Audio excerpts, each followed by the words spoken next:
side to side, let's go. Let's go, let's move, side to side, let's go. Let's go, let's move, side to side, let's go. Let's go, let's move, side to side, let's go. Come on, everybody, bring it in.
What brings you to the lost and found, dear?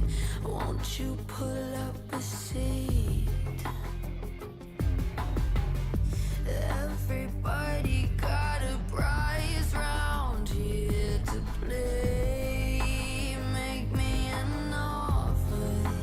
What will it be? Oh, what will it be? Welcome to the playground. Follow me. Tell me your nightmares and fantasies. Sink into the wasteland underneath. Stay for the night. I'll sell you a dream.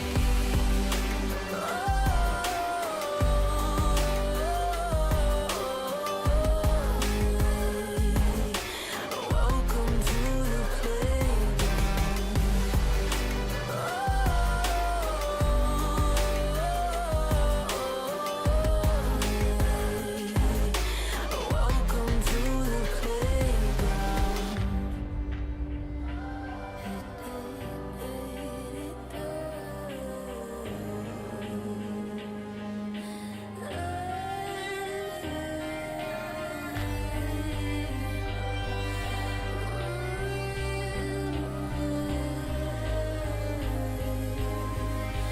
Welcome to the playground. Welcome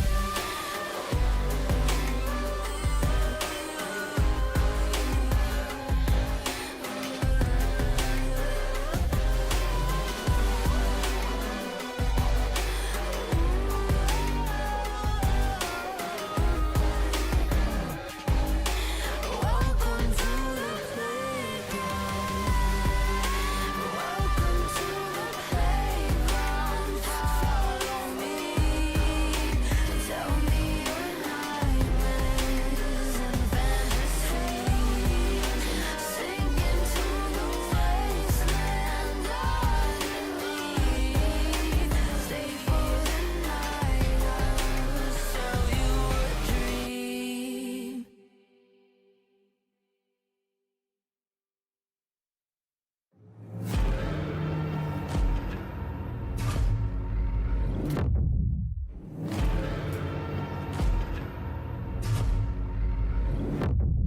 You walk along the edge of danger, and it will change you.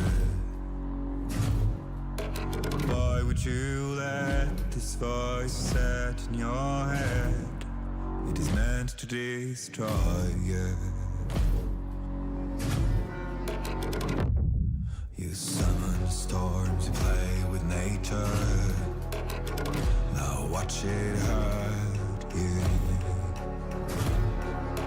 Why would you want to shape the world in your hands?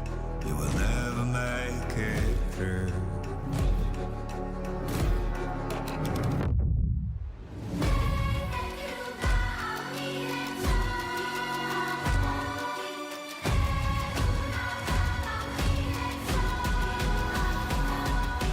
Catch the fire.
to ashes and blood,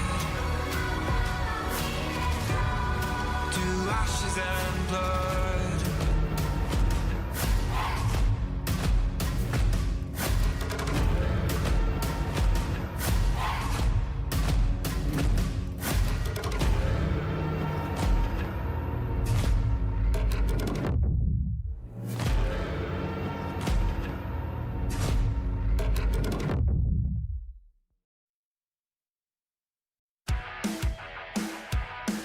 Hey, what? Hey, look up at the sky, it's just a starting line. Waltzing through the storm, feel the vibe align. Radiant rebels in the silent fray. In the pulse of dawn, we embrace the day. We find harmony in mayhem, finding our own beat. Eyes ablaze, we're laser focused. Storm, we become the light. Against all odds, we'll stand and play in this never-ending fray. As alive in the pulse of dawn, we find our beat when the chances take form through the noise. Hey, look down at the tide, it's our warning sign. It's time to rock the wave or get swept aside. Crash through barriers, our destinies untied.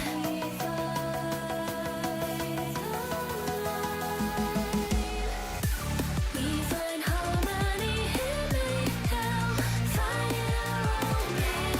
Eyes ablaze, we're laser focused. We become the light.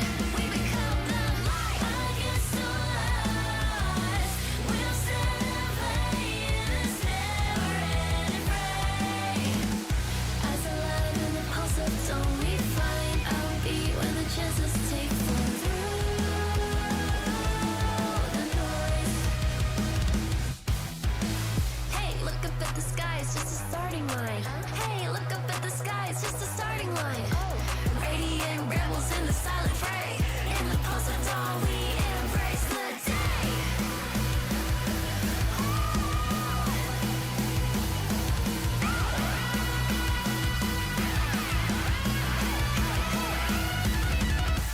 We find harmony in mayhem, finding our own beat. Eyes ablaze, we're laser focused. We become the light. We become the light. Against all odds, we'll stand and play in this never-ending fray. As alive in the pulse of dawn, we find our beat when the chances take form through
us, two souls the same. With you I'm everything. You never asked me to change a thing. They set our world on fire, but our hearts will burn for miles. I see your beauty shine, you radiate with light. Our hearts dancing time, you're one of a kind.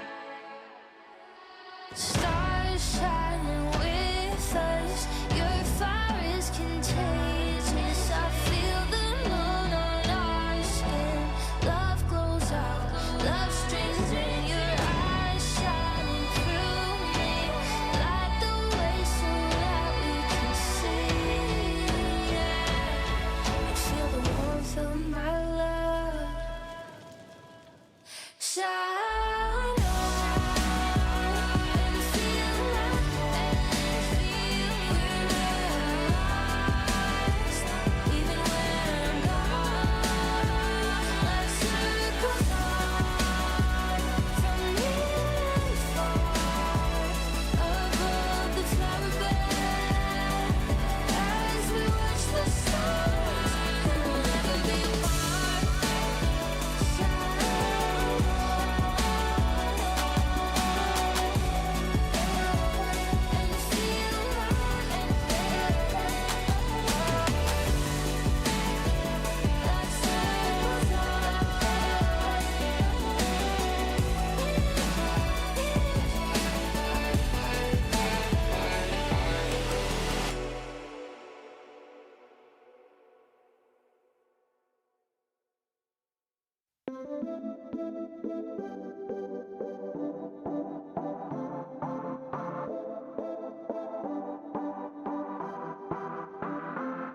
言葉繰り返し寝ても覚めてもやまないそっけない君の笑顔が恋しくて星に願うのまた会えるよね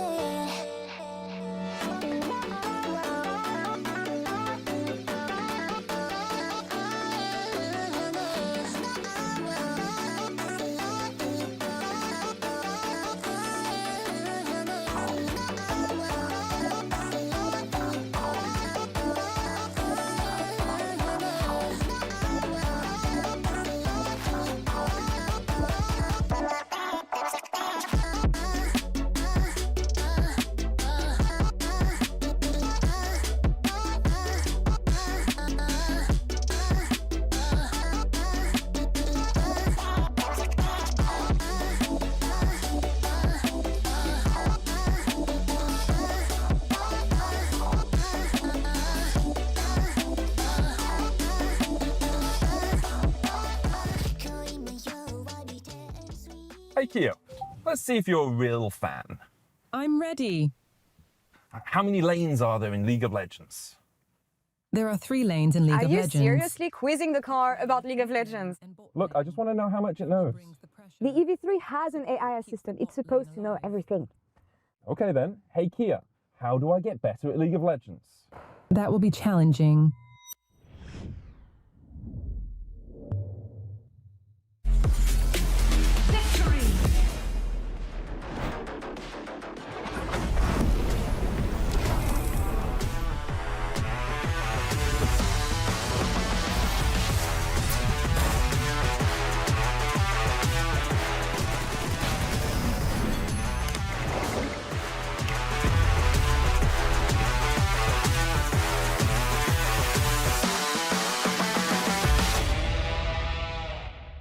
We're now approaching the final pick, and what a ride it's been. A moment of hesitation, but we're getting closer to the game changer, and what a legendary journey we've been on. I mean, there's so many excellent options, but one of them has to be a perfect fit. Oh, they're about to lock in. Whoa, what a pick! What a way to close things out. Join Marriott Bonvoy for a chance to claim a free Hextech chest and key. Marriott Bonvoy, a check-in at every checkpoint.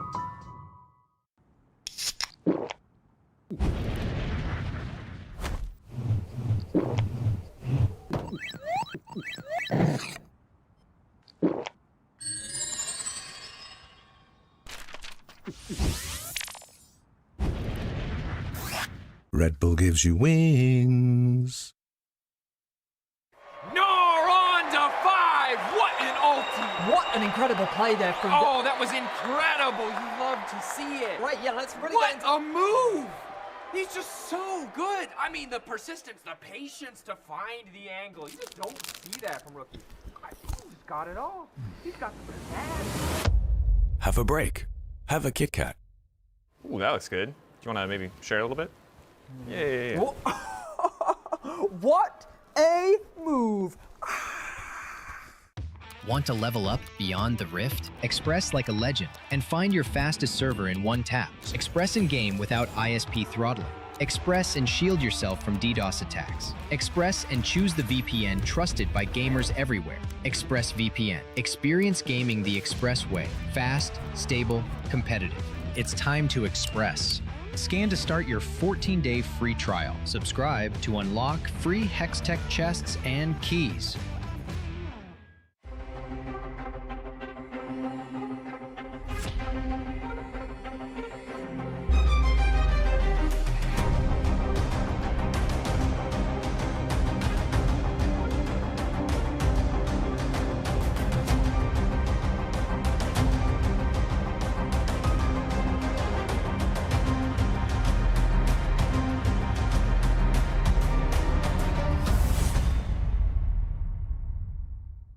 The human body was built to move.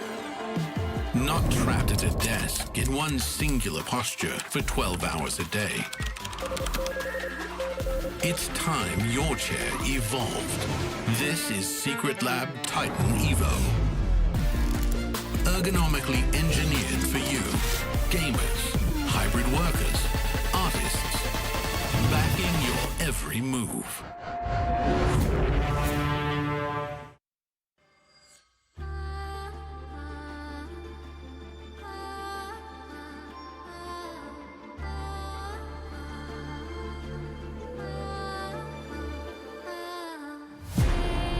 Echoes from beyond the past.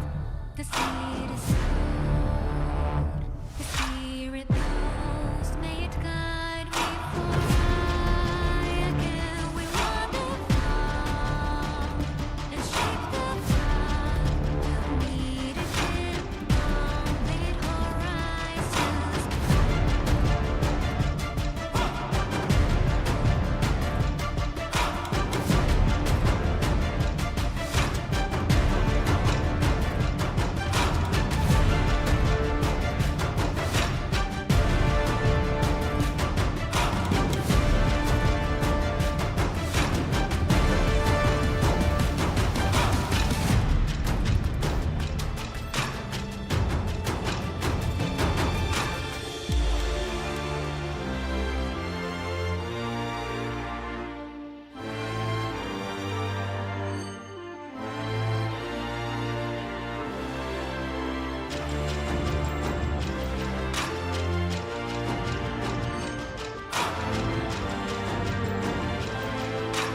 Can't you hear that?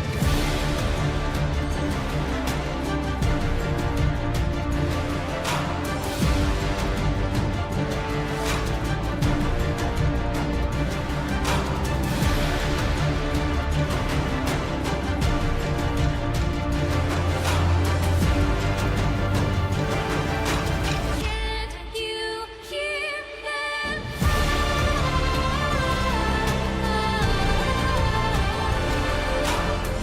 It's calling our name. A whisper on the soul's born and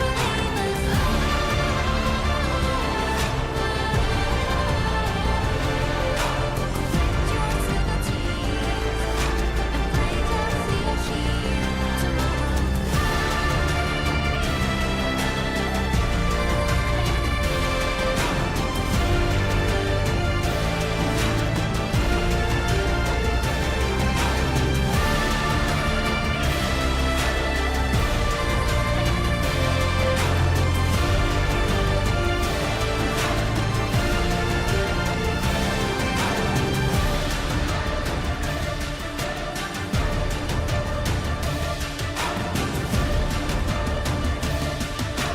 Can't you hear that?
G2, the perfect teammate. They take it all. Here comes the Crow Storm. Knockback, instant combo, passing. What is people? Oh my God! Claps, everybody. You know the story. You know the legend.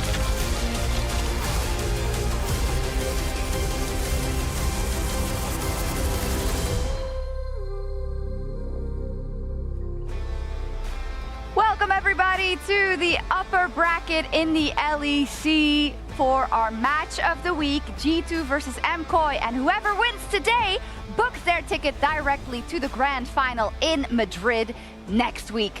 It's a banger! It's a rematch of the spring finals! It is! We haven't seen this since the spring finals. We've had two separate groups. We got to see the winter finals rematch straight after G2 again now against MKOI. It's a chance for revenge, but even more so, it's a chance for redemption for G2. And we know G2 wants the revenge, but also MKOI getting the chance to book that ticket instantly to Madrid here in the finals, I think would be an amazing opportunity for that team, because I know how much it means for them. It means so much to them, and I actually had the pleasure of going down to their gaming house, their practice house, and asked them a little bit about how important Madrid is to the MKOI boys.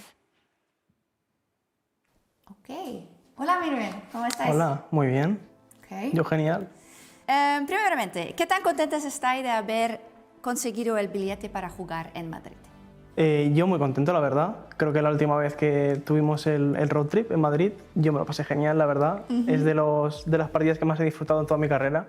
Y muy contento de volver a repetir la experiencia, y ahora más aún que tenemos que defender tanto el título como el título, ¿no?, de Reyes de Madrid, es un poco las dos cosas, así que muy contento. Muy contentos, creo que nos da mucho tiempo encima para poder prepararnos mejor de cara a las finales, y el hecho de que sea el evento en casa, como ya vimos el road trip, es un sueño para todos los del equipo, entonces tenemos muchas ganas y estamos muy emocionados. Yeah, I'm really excited to go back to Madrid, and it was really exciting. I think that's where we started our momentum going, honestly, playing from there.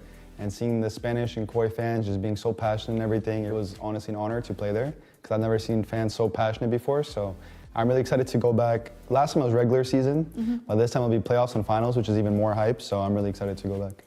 Entonces, creo que lo que todos podemos esperar es que sea como el road trip, que haya un montón de ruido, todo el mundo lo disfrute, porque ese partido se sintió como una final, pero en Madrid vamos a hacer una final de verdad. ¿Creéis que la gente os subestimará otra vez si llegáis a la final a Madrid? Yo creo que sí. ¿Sí? ¿Por qué? Creo que aunque seamos los favoritos y hemos ganado el split anterior, si no jugamos el 100% de las partidas muy limpias, creo que la gente se espera que podamos ser un poquito más flip y no lo ven tan claro, ¿no? Entonces, lo entiendo como espectador un poco. A nuestros fans muchas veces les hemos dado unos cuantos sustos en partidas, entonces entiendo que nos esperen siempre que vamos a ganar el 100% de las veces, aunque nosotros vamos con esa confianza, ¿no?, de que siempre vamos a ganar. Pero puedo entender como el espectador piensa distinto. Este año me llevo muchas lecciones y aprendizajes. Creo que uno de los más importantes es confiar en ti mismo, confiar en tu voz. Al fin y al cabo, es el único que vas a estar. La única persona que vas a estar contigo todo el día es tu misma voz, es lo que te dices a ti mismo, entonces cuidar eso creo que es lo más importante para tener confianza, para tener la mente más sana, así que diría que eso. Creo que es bastante importante realmente medir bien el ego que tienes, porque hay a veces que después de haber ganado tú mismo piensas que estás haciendo las cosas bien, cuando en realidad, aunque estén siendo ok, vamos a decir, podrían ser mucho mejor. Entonces, realmente el ego y la motivación es algo que es muy importante que se siga manteniendo, porque si no tienes esa motivación extra, no vas a seguir intentando, me sale hablar en inglés, pushing to the limit, no te sale realmente llegar como al límite. Tienes un match contra G2 el domingo y G2 viene creciendo mucho. ¿Cómo veis su nivel ahora mismo? Yo diría que junto a nosotros somos los dos mejores equipos de la LEC, un escalón por encima. Entonces tengo muchas ganas de jugar contra ellos porque creo que han mejorado un montón y ya lo he visto en los entrenos cómo juegan, quiero jugar contra ellos en oficial. Well, I feel like us and G2 are actually improving on the things that we're trying to improve on, so I think for sure if we just keep focusing on ourselves, the final should be us and G2. Probablemente sepan que vamos a estar en la final, de hecho les esperaremos nosotros a ellos, pero creo que esta vez no nos van a subestimar. Ya les hemos ganado una vez, entonces van a estar preparados. Al final, ¿tienes algunas palabras por G2 por domingo y por final? La verdad que he visto que habéis mejorado como vuestro nivel, pero nosotros también, así que espero que sea una serie, que sea un banger. Y bueno, nos veremos también en Madrid, veremos si volvemos a vernos en la final, asumo que probablemente sí. Y nada, que os deseo lo mejor y los fans de Madrid van a estar apoyando a nosotros, pero va a estar guapa la serie. I'm sorry, G2. I have a crown and a title to defend, so you have to be here into me and you won't win. And I'm pretty sure that in Madrid will be the same. A lot of confidence coming out of MKOI for sure. Good to know that banger is the same in Spanish as it is in English, as we see them looking at the trophy that they, of course, were able to lift in our spring finals. And this is really what it's all about, right, Finn? Because G2, they haven't lifted that trophy in so long. I mean, it feels like G2 will come in and they have this aura of winners, but when you think about the numbers, they actually haven't won a trophy in a year now. And I feel like with the roster changes they made in winter, we really got to start seeing some results, because they got rid of Mickey, they got rid of Yike, and they were reaching for new highs with this roster, and I think we have yet not seen those highs. And you're looking at the trophy lifts, right? You're looking at the G2 numbers. I'll be honest, it's been a very long time. That's over a year, if you're not familiar with those days. Yeah. But the thing I want to talk about is today's matchup, specifically where we are. And I want to talk about tendencies as well. Because if you're looking at G2, every single split with this roster in 2025, in winter, they came through into the finals from the upper bracket. They beat KC, that would then later become the champions. Then in spring, once again, G2, they make their improvements from winter. Once again, they're the favorites coming into the spring finals, because in that upper bracket, they've beaten out MKOI, then who, of course, later beats them in that final. And once again, we're standing here today, which means there's absolutely no way you should be worried as a G2 fan, because you don't lose here. You never lose these upper brackets with this roster. You lose in finals. You lose in finals instead, which is, it's a worrying trend for anyone who still knows that meme from the LEC community, Finn. And what are we looking at here? Is this a 50-50 in your mind? Has G2 really leveled up, as Broken Blade said? Of course, he said they evolved, nobody else did. Look, I see G2 right now as the strongest version of themselves they've been so far. But I have a lot of confidence in this MKOI roster, their cohesion, their support jungle synergy, and most importantly, the guy I'm looking for today's series, Supa. Because I feel like when you think about the playoff run that MKOI made in Spring Split, the guy that was really stepping up, the guy that was carrying the games, the guy that put out all the damage, carried all those team fights was Supa. And I really want to highlight that. Look at behind me, look at his fancy plays he's making. I feel like when it comes to clutch moments, he's one of the AD carries, if not the AD carry in this league that I trust most right now. And I don't even think you can disagree with that, GB. I honestly can. I would love to. I would really love to, but I agree. I think the playoffs last split, Supa just peaked out of nowhere. The regular season very underwhelming, and ever since spring playoffs, he's really been ramping up. But when I'm looking at the other side of G2, I'm looking at Hansama, and suddenly I'm regaining some confidence in Hansama that, I'll be honest, I haven't always had in him. I feel like now I'm finally seeing why he's so stable. I'm seeing a G2 that once again actually can play through a bot lane again, and that makes me even more excited about the matchup against Supa today. Yeah, I think it's a really big talking point, because if we look at kind of the common denominator of G2 not winning a title, there's only 2 players that were changed, and we know that we have looked at Lebrov's performance at times, especially in the beginning of that year. I think this is also something I'm tracking today, but also in Madrid, because on the other side, in my opinion, Alvaro has been the most impressive support here for a while, right? And nobody's coming for him. No, they're absolutely not. I think Alvaro has just been so clean on pretty much every single champion. The only little thing I can nitpick on was a bad performance last time around. But I think with Leprov, my issues with him is never the regular season. It's never this moment right now. It is actually that question you brings up about Madrid when you're playing it, because the G2 roster right now, for me, they're lacking a clutch factor. And that's insane to say about the most historical clutch team we've had in Europe. So that's something that Laprov and Scuman needs to have adapted and is bringing to the stage now. I like that you set it out for us. We need to see that clutch factor. Of course, Scumont, he has been tracking upwards. Oh my lord, to see if it's the same for Lebrov. And maybe we find out a little bit more with Lore, because she did ask Lebrov about MKOI's bot lane in our Marriott Bonvoy pre-game check-in. Thank you so much, Shox, and thank you, Lebrov, for joining me ahead of your game. I want to talk about something that Hansama said. He said that KC's bot lane, and Kalist especially, is the ADC that gives him the hardest time in the league. So I'm guessing you have a similar opinion, given the synergy between the two of you. So why do you think MKOI's bot lane is going to be easier to beat today? Well, I wouldn't say today is going to be easy, first of all. But yeah, I can agree with Hans' take. I think Kalist is a very good individual. And yeah, just basically the way he moves and stuff, it just creates more pressure than the other ADs, I would say, in EU at least. And yeah, I mean, today I think also MKOI bot is not the strongest one in lane phase. Maybe, hopefully I won't get surprised today. Yeah. But we will see. All right, let's hope it doesn't backfire for you guys. Can you tell me more about what makes you better than MKOI's bot lane outside of laning phase? What do you think you have the upper hand? I think me and Hans spent a lot of time discussing about lane phase and ways we can improve. And yeah, I think we also think similar about the game and have a same mindset. So I would say that's it pretty much. I feel like G2 so far is about overcoming their demons. You beat down KC last week. They overcame you in winter. In spring, it was MKOI. You have to beat them today to make finals. How did they evolve as a team, would you say, since the last time you faced them in a clutch series like this? Well, we didn't play MKOI for such a long time, actually, since the finals. And like my take is that they for sure improved. They went to international and they played many games. They even took one game of T1, I think. And yeah, I think they for sure improved. So I'm very excited about today's game. All right, let's see how it goes. Thank you so much for the interview. Thank you. Good luck on the Rift today. And that's all for us here. So it's time for us to kick it off with the match of the week, G2 versus MKOI.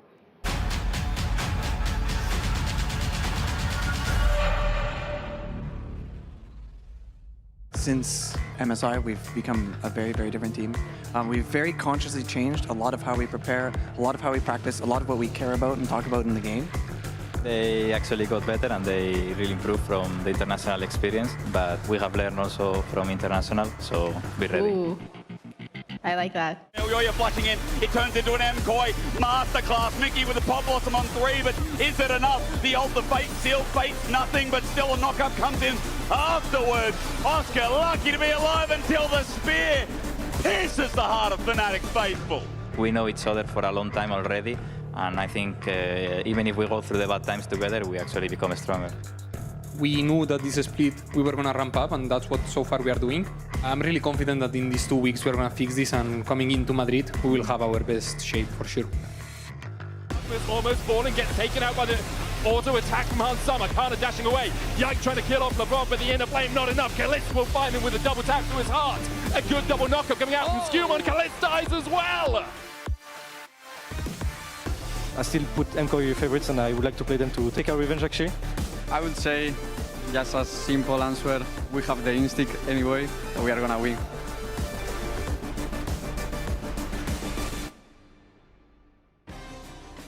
Will G2 get their revenge? Broken Blade, they're right there. What do you want to say to MKOI and Mirwin?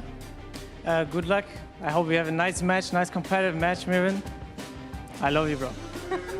Okay. I mean, I want to check on the other side here. A lot of humble words from Broken Blade. I have to say, I appreciate it since last finals in the game 2, he did the biggest rat strat, which is choosing level 1 when we're dancing. So I forgive you for that. I appreciate your words. I love you too. I hope we have a great match today ahead of us.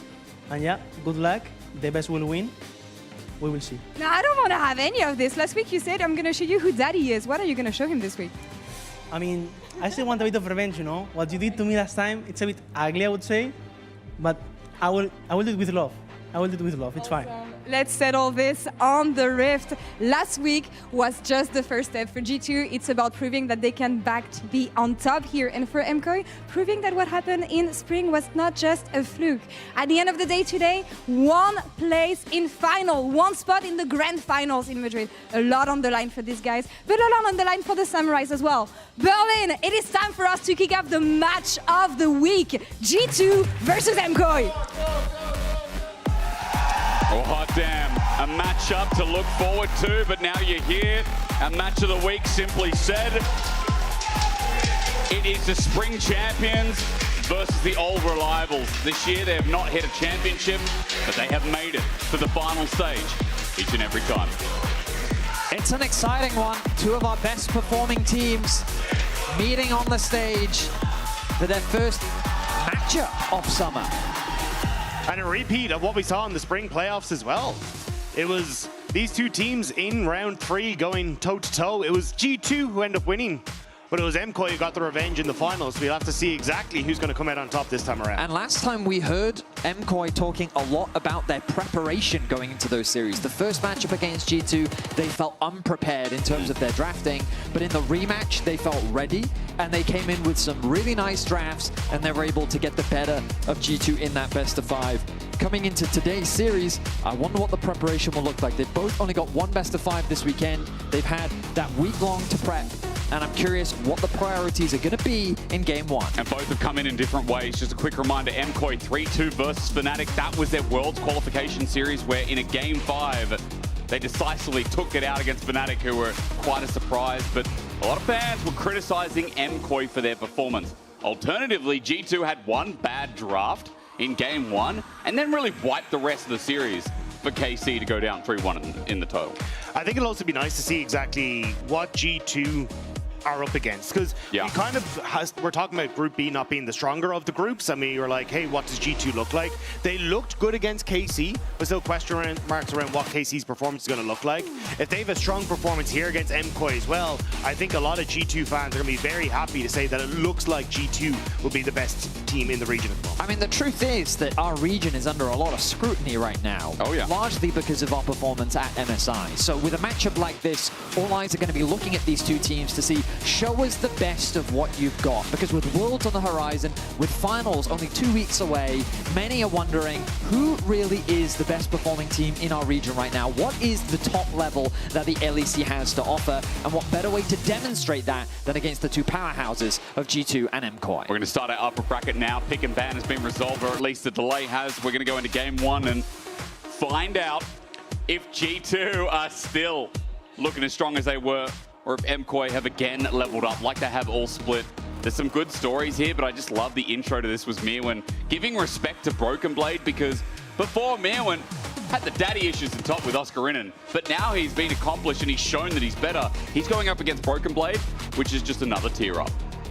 Well, jumping into draft, we've seen this Jarvan ban priority rise up throughout the weekend, where it definitely feels like this is a champion that early on in the series they want to make sure is removed from the pool. Commonly, things like Orianna and Wukong, Yunara being removed is another champion that we're seeing highly prioritized in the first game of these best of 5s. Yep. With Talia and Azir still open, those are looking to be the premier mid laners that both Jojo and Caps are looking to get their hands on. Yeah, curious to see if I imagine it will be the Azir ban coming through here, and then you get the Orianna first rotation, and then do you try and steal away the Wukong on responses, G2? Or do you favor the Pantheon Talia combo for yourself? Because that is something that I think G2 kind of made their names on earlier in the split, was this presence in the side lane.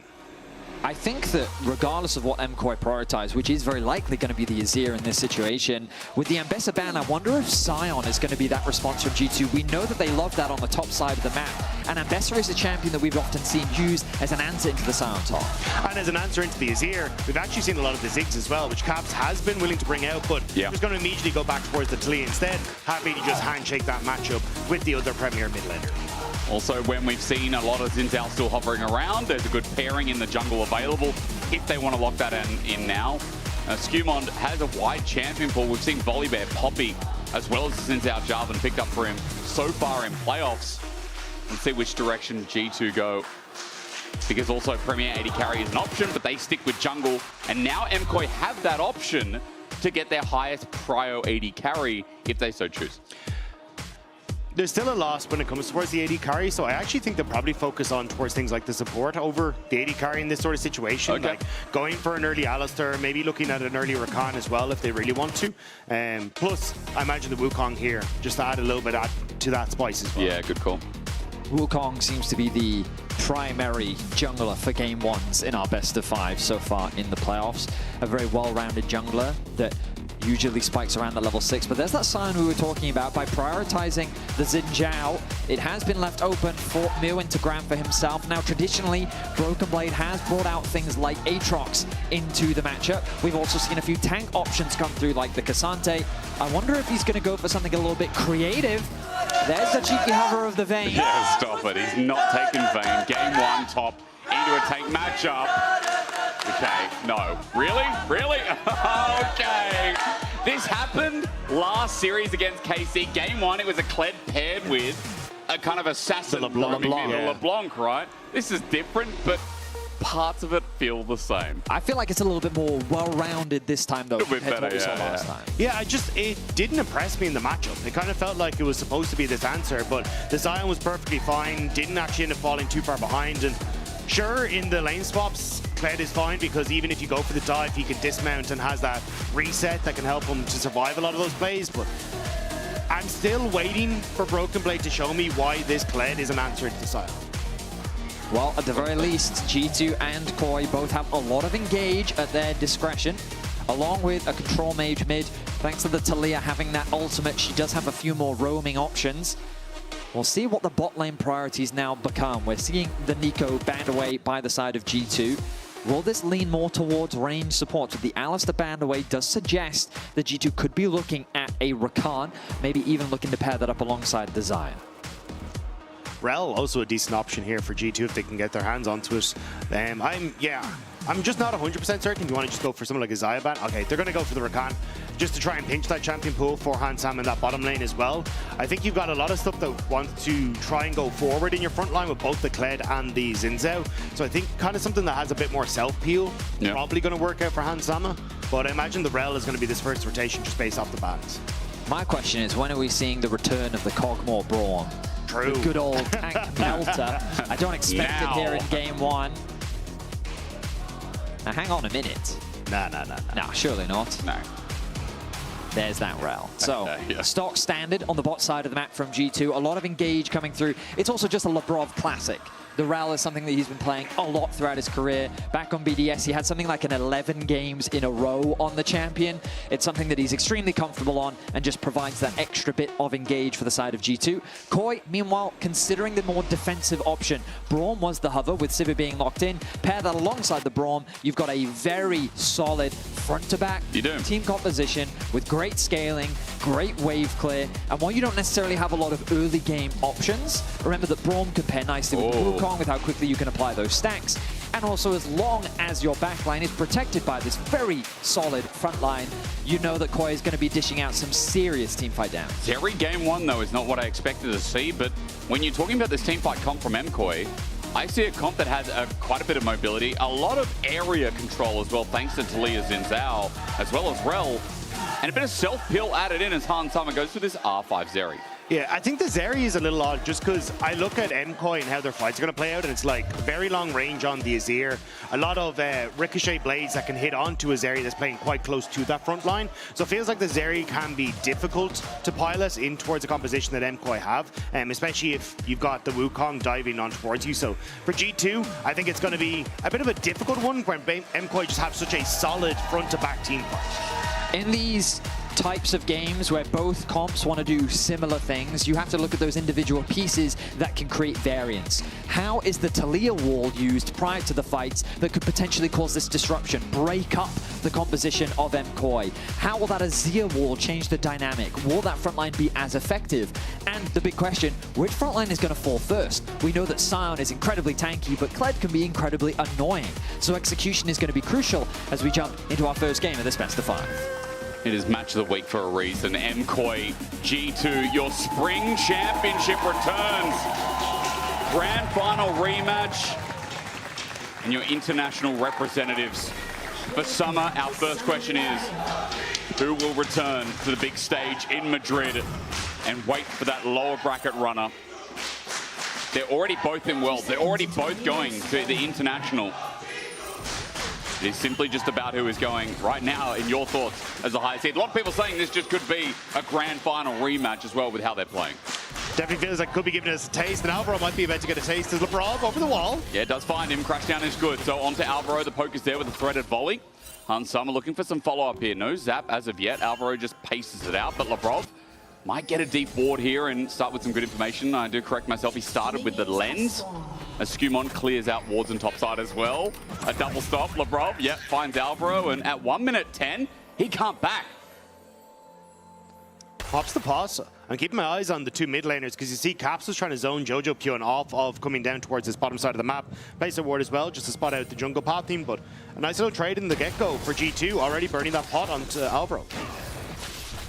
And the trading will begin, keeping my eyes immediately on these junglers because these are the two players that I'm keeping my eyes on in this matchup specifically. Skumon versus Elyoya. Skumon has had an incredible summer. As a player, I feel like he's had massive impact to the success of G2. And I think that for Aljoya, I mean, he's just become such an established player here in the LEC. He's becoming one of the greatest that EU's ever had in that jungle position. And he's a large part, he's kind of that machine that brings KOI together. When he's on form, MKOI look fantastic. It looks like that both are starting on that top side. They're going to be pathing towards bot. And we know that in the Fnatic series that MKOI recently played, bot lane was the center of all the action. Whether they want to be or not. Yeah, exactly. And we'll see if that is the same this game. There's a lot of trading happening in the 2v2. A crash down with Winters biting Kagato blows dangerous, but Alvaro even in more trouble. Hansama gets the flash out of the Brom. Labrov takes a heavy trade. His flash remains intact. Oh, pause comes through, but honestly, I think you're kind of happy with that, is it? Like, sure, you get the flash, but you're going to force Hansama and Labrov to back away. You should be able to crash this wave, and I think G2 have to go for the early reset. So you may actually just have gotten this wave advantage now for Supa off the fact that Hansama and Labrov are so low. Exactly. When we look at the actual summoners trade, you can see that Labrov burnt his heal, in contrast to Alvaro using 2 summoners. But, as you rightly said, Supa with such a massive health advantage, he's got to feel pretty happy about that. It's also just, you have unsealed spellbook. So it's like, well, you're going to get a summoner spell back anyway, right? It's not the end of the world when you've got the unsealed spellbook value. So I think for Alvaro, even if it did look a little dicey, it may still net a win for Supa on that bottom side. But if this was solo queue right now, you would be spam pinging bot lane, you'd be typing to your jungler furiously, you'd be writing him a letter saying, "Dear jungler, immediately, I would like to inform you that towards the southern parts of the map, summoner spells may perhaps be unavailable." Where are you getting what do we do if he doesn't have ultimate? He doesn't have level 6 and he's not Karthus. What do we do? First blood is gone by the time you press enter. The most ambitious I'm remembering that Karthus meme, you know, dearest Karthus. And look at all the time Alvaro has as he's walking back to lane, you know? It's nice. Meanwhile, we were questioning this top lane pick again, but the bear trap on the rope is nice. Broken Blade sends it all in. Decimating Smash is the response, and BB is just going to try and get that shotgun and remount with every minion kill. Yeah, and that's basically how you want to try and play the matchup again. When you're Kled, just go hyper-aggressive on the wave. Because you get the remount and so much of your health back, even if it ends up as an even trade, you inevitably win it in the long run. As here we go, Supa, getting some good trade. And now because Hansama and Labrov stuck around to try and push that wave out, they're actually in a bit of a dire spot. Hang on, with violent tendencies. Wait. Bear trap forces flash. It is that max health damage that is the problem for this Scion, as Broken Blade is showing us why. The remount positioning from Broken Blade allowed him to get even closer to Mirwin than I think the Scion would have liked. Bit of a trade now between the junglers as Alvaro returns to lane. Skumon did indeed get that smite down, so advantage here as he runs away. Elyoya just going to hover. Caps also getting this last minion, and Skumon looking for double scuttle as he roams up to top. But yeah, Broken Blade did a very good job and ultimately came very close to securing a solo kill onto Mirwin, forcing that flash out. He's going to need to go back to base and TP in, but at the very least, Mirwin does get that wave underneath that tower now, so he's going to be able to catch the wave as it bounces back. Or maybe he'll just look for another shove. Meanwhile, Supa still sitting in this bot lane. He found himself in a 2v1 situation because, as you highlighted, Dagda, Alvaro kind of forced to go back to base. The bot lane of G2 still chose to stick around though, meaning that Supa's like, okay, in a 2v1, I kind of have to respect this. But ultimately, the wave's not in a bad spot. Supa doing a pretty good job in the farm department. Well, the thing was, because the wave was pushing out for him, when Alvaro reset up, Hansama and Labrov had to back off, which meant that they end up losing the wave that was pushing, because it was pushing away from them. Exactly. And now you can see that big CS lead that's opening up on the bottom side, thanks to that early play. So, again, even though it looked a little bit dodgy, as maybe mid lane looks a bit dodgy as well, it actually wins out for MKOI in the long run. Yeah, we are getting pretty extensive trades throughout all these lanes. I mean, it's been pretty aggressive. There's no real gold lead, but as I look across these lanes, slowly starting to edge out. Seems to be bot for now with Supa and Alvaro. That confidence is netting about a 5 to 8 CS lead as soon as that wave is cleared. I mean, it's pretty much a wave advantage in favor of Supa right now. Both mid laners, every single mid that we've spoken to on the Euphoria podcast has always said that these are the 2 mid laners that will always test you. And I look at the left and right of our screen and I see these HP bars and it's these mid laners. Hold, Betty, hold. Unbreakable is up with the Kagato blows as well, getting close to Tara, but Alvaro is in kill range and kill indeed. Hansama one hit away. Supa will flash for it and trades 1 for 1. I think you take that as MKOI. Sure, Alvaro goes down, but Hans Sama falling in tow means that this CS lead again is going to open up for Super on the bottom side. Everything going well for Super in this bot lane 2 versus 2. Naturally, you would think, oh no, my support dying is not the position that I want to be in, but turning it back onto the enemy AD carry results in the advantage that Dagda was just talking about. He's still going to be able to push out that wave. He's going to get a nice base. Broken Blade eyeing up this Scion now. He has level 6. If he does a melee charge, it depends. Mewin could try and interrupt here, but I think way too dangerous. Decimating Smash now gone. Mewin low on mana, but Broken Blade is chunking here, looking for this push in before Mewin can ult back to wave. Or rather, the swap's going to happen, so it is just going to be bot coming up instead. A BF sword picked up first base for Super, along with the cult. This Civet, we talked about the scaling on the side of Koi, this Azir and the Civet. Being in the positions that they're in right now, Koi is very happy with how this early game is going. Yeah, especially because Elyoya is about to tick over to level 6 and you have no flash and no ghost and Hans Sama on that bottom side of the map. This could set up for an easy play. Elyoya just sticking around the mid-wave though. Won't be able to hit 6, but flash. Nicely done. Jojo's got back up though. The shove into turret is nice. The crash down even nicer. Alvaro takes 2 turret shots. Jojo there for emotional support. His ult now down. And meanwhile, G2 survive what could have been great setup from MKOI. It's a nice dragon take from, oh actually, is he just going to pull off? I was about to say it's a nice dragon take from G2. So the aggressive TP coming through from Labrov sets up then for them to move across towards the objective. And in the grand scheme of things, when you have the lead that Super had, I didn't expect G2 to be able to set up for the dragon. So nice job by Skumon to find that moment alongside being able to cover caps in the mid lane. Alvaro going to use his TP to get to top lane to work with Super to get this push in. You can see that he sacrificed some CS, but Super halfway to level 7 already because of how much time he's actually spent solo in that bot side, and the fact that he got the kill onto Hans Sama as well, getting more time to push out that wave. He's just being funneled so much experience. He's very close to even Jojo in the mid lane, who spent the entire game solo in his mid lane matchup. So good job by Super. He will be the player that I'll be keeping my eyes on in this game because honestly, the junglers have been quite quiet so far. And I think for Elyoya, that's the best case scenario for him. He wants to get that level 6 on the Wukong. Now he's poised and ready to be involved in the action. But for Skumon, wanting to perhaps be a little bit more aggro in the early gamers, LeBron now in a bit of danger. With that Winter's Bite as well, connecting on top. And here comes Elyoya, a couple of bonks, and he'll be stunned up. There he stands.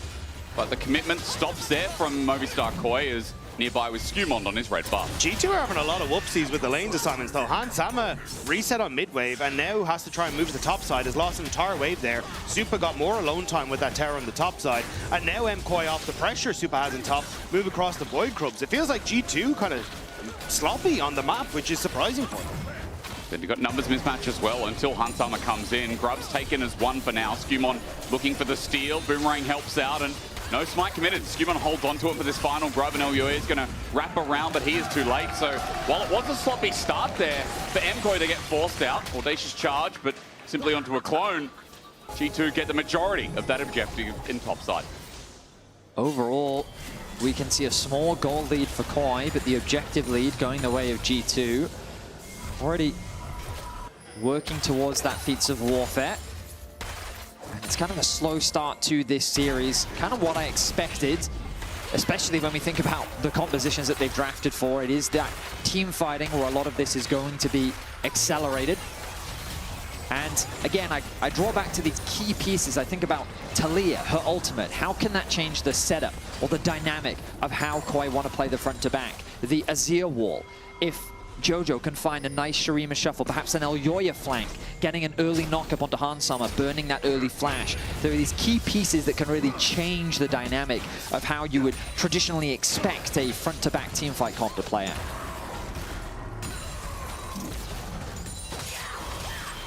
I feel like this comp so far, absolutely chilling, and to come back to it, the first early levels, first 6 have just been nice, especially with Super trading up and once again doing that in an isolated lane.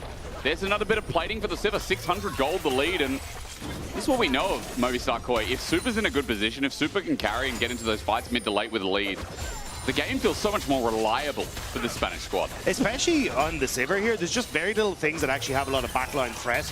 Like, unless you can land the Wind Becomes Lightning or LeBron gets some crazy kind of engage off, realistically, Super should be fine for a lot of these fights, just continue to dish out the damage. And I think that's where G2 will be worried if Super continues to find these leads.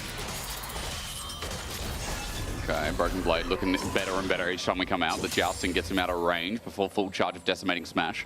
Now, I do want to talk a bit about the history between these two teams, because when we look at the rivalry that has existed between MKOI and G2 with Mad alongside it, it is pretty competitive, but it is G2 that does lead in terms of the overall advantage. Of course, when we think about this year, it's been a very competitive year, with MKOI, of course, getting that big finals back in spring. In the series before that, it was G2 that got the advantage. In the best of threes that we've seen, they've been very close, often going all the way to the full 3 games. It has been super competitive between these two rosters, and ultimately it all comes back to the addition of Jojo at the beginning of the year. A lot of question marks surrounding the addition of this player, but my goodness, the development he's made from the beginning since he first joined the LEC to where he's at now. Incredible patience. His laning phase continues to be extremely strong. The way he navigates with his team. Like, he's been a fantastic competitor to Caps in the mid lane. Oi. But Caps is still showing up big. Miss from Lebrov, but Caps does get the flash. The flash, that's close enough out of an enemy mid. Now, the thing about Jojo is coming in winter, this guy was terrible. And let's be real, he wasn't a terrible player. He didn't perform well.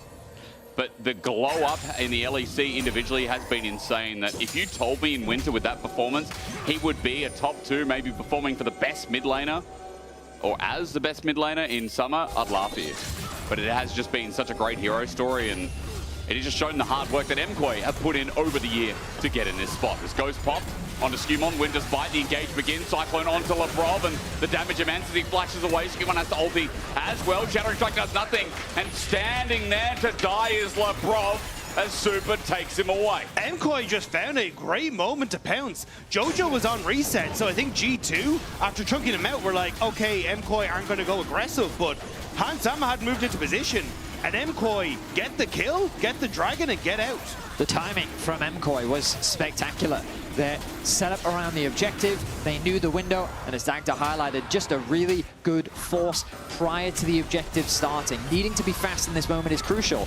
They see a member of G2 out of position, they turn their attention onto Lebrov, Skumon's forced to ult early, Caps has to flash from Alvaro, aggressively flashing forward, and now it's Elyoya caught in the river. Free Talon Strike, it's a knock-up. Lebrov coming in over the wall, the shock forces the flash, the wall, save from Jojo. He gets out as well, but with the lightning crash down, Hans Sama is going to find a kill eventually as Elyoya kites it out, but there it is. The kill over to Hans, Elyoya drops, Jojo can't save his life. So at the very least, G2 converted into a kill for themselves with the objective going the way of MKOI. This does open up some plates on the bot side of the map as we get closer to 14 minutes and those plates falling off. Alvaro, though, will support Jojo to make sure that no dive threats are in the area. And instead, Lebrov will focus on getting a few deep wards. He will be spotted, so MKOI should be aware of this deep vision. Lebrov is in a bit of an awkward spot.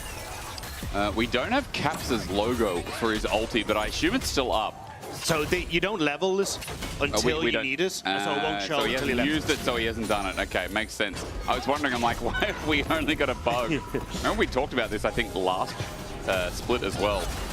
Let's see if he needs it now. Caps get the flip back. Alvaro, no, not at all. Crashdown going to miss, though, and defensive ulti from Alvaro keeps him alive for a little bit longer. Caps ends up getting the kill, though, and now he's on the board. G2 have been finding some nice picks in River.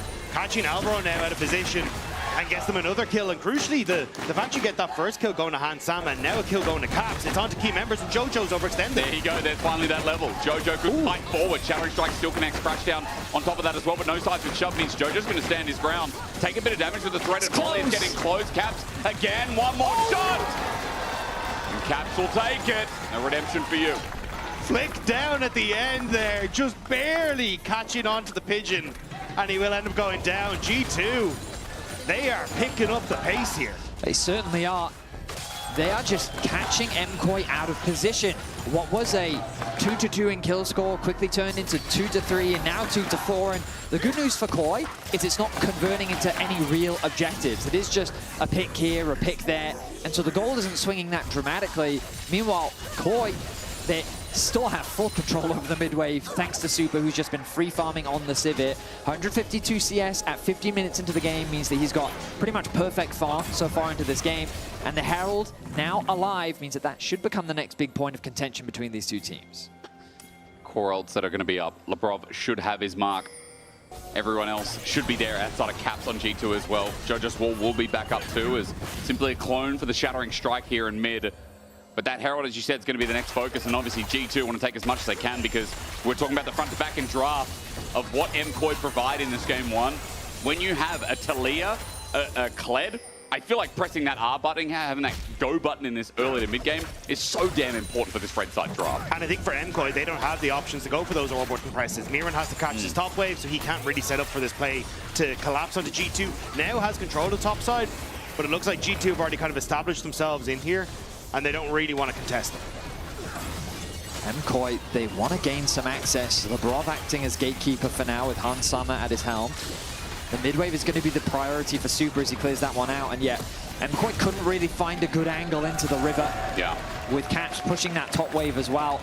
Mirwin being on the top side and Jojo being on the bot side, you really want that Azir involved in the fight, and I think MKOI made a wise decision not trying to overforce that fight. Taking the patient approach in this game, I think, is just the wiser choice. You know you have great scaling. If there's not a good angle for you to take, there's no need for you to overforce. And that type of discipline is what you want to be seeing from one of our top teams here in Europe. True. One of these clumsy forces we've seen is Labrov. This is deep. He's going to take a blast cone, not out. Alvaro's going to wrap around, and Jojo's still here. However, Broken Blade on the horizon, I think Labrov should be fine as long as he gets crushed down over the wall, which he does, even after a concussive blow, and Broken Blade's there to hover. Nothing down in bot for another 40 seconds, but note that Dragon and the setup here. MKOI will have advantage as that objective comes up. Yeah, I'm surprised Jojo didn't come across, but I wasn't sure if they just weren't entirely certain where Skewmon was on the map. So maybe Skewmon ends up coming out to try and help out his support. But it doesn't mean Labrov a little bit chunked. Still though, no real advantage here on wave pushes, right? You've got Azir now who's just shoved in bot. The Caps can immediately clear that out. Mid is still being contested on both sides. So MKOI and G2 uncertain as to exactly how much they want to go for Dragon here. I mean, I'm looking at these scoreboards, and naturally my eyes are drawn towards Super and how strong the Sivir is quickly becoming, but Caps on the other side, 192 CS at 17.5 minutes, rapidly approaching his second core item with a 1.1k gold lead thanks to the 2 kills that he's been able to pick up in this game. Both top laners have TP. There is a bit of a health advantage skewed towards Mirwin. Alvaro, Super on one side, Elyoya on the other. We'll see how MKOI approach this. But look, Elyoya and Jojo getting zoned off from Caps into a seismic shove. Elyoya's chunked to half HP. No jungler for MKOI. The variance in this play has just been reduced, and that's a free Dragon with one press of a button. Labrov and Caps are doing a great job of just playing gatekeepers. Labrov denying Alvaro and Super entrance into the pit, and on the opposite side, Caps are just playing for the choke points out of these Atakan walls to make sure that if Elyoya tries to enter, he's going to get stunned up and damaged as well. It makes it really difficult for MKOI, who are a bit separated. Caps a little bit low. I was questioning just to see. Jojo some good side sets. Labrov thinks better of it, and note the 2 Dragons for G2 at the start of this game. Do love watching both Jojo and Caps play. They just love to play on that edge at all times. We've seen some incredibly fancy feet from Jojo in this game as he's had to sidestep a lot of skill shots and targets. Elyoya now sets his target as the top lane. As Flash as well. Broken Blade also just jousted his way in. That's a mistake, but nice little buffer on the charge. He gets out, and it's ulti for ulti between top. We just haven't really seen Elyoya be able to make much magic happen as Jojo, oh, he predicts it. He knows. He thinks Caps is waiting around. Redemption brings him to fall, and that 1v1 now unfair as top lane.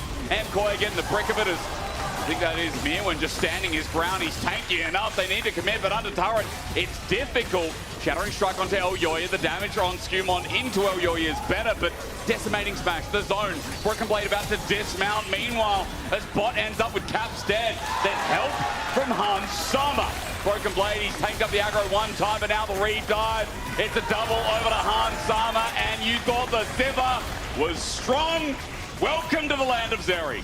Wow, action across the map. Caps falls on the right side of the rift. Meanwhile, on the left, G2 is making a dive happen, but that's not slowing MKOI down. Super secures the tower in the mid lane, and G2 is keeping the aggression going. Just like that, as we approach the 20-minute mark, the pace has been accelerated. G2 do not want to let this up. Tower number 2 going to fall on the top side, and that is so much gold, as Asterix just said, into this Zeri. What was a winning matchup for Supa now has all that gold lead for Hans Sama, and if he can play up in these team fights and be effective, it is going to make life hell for MKOI.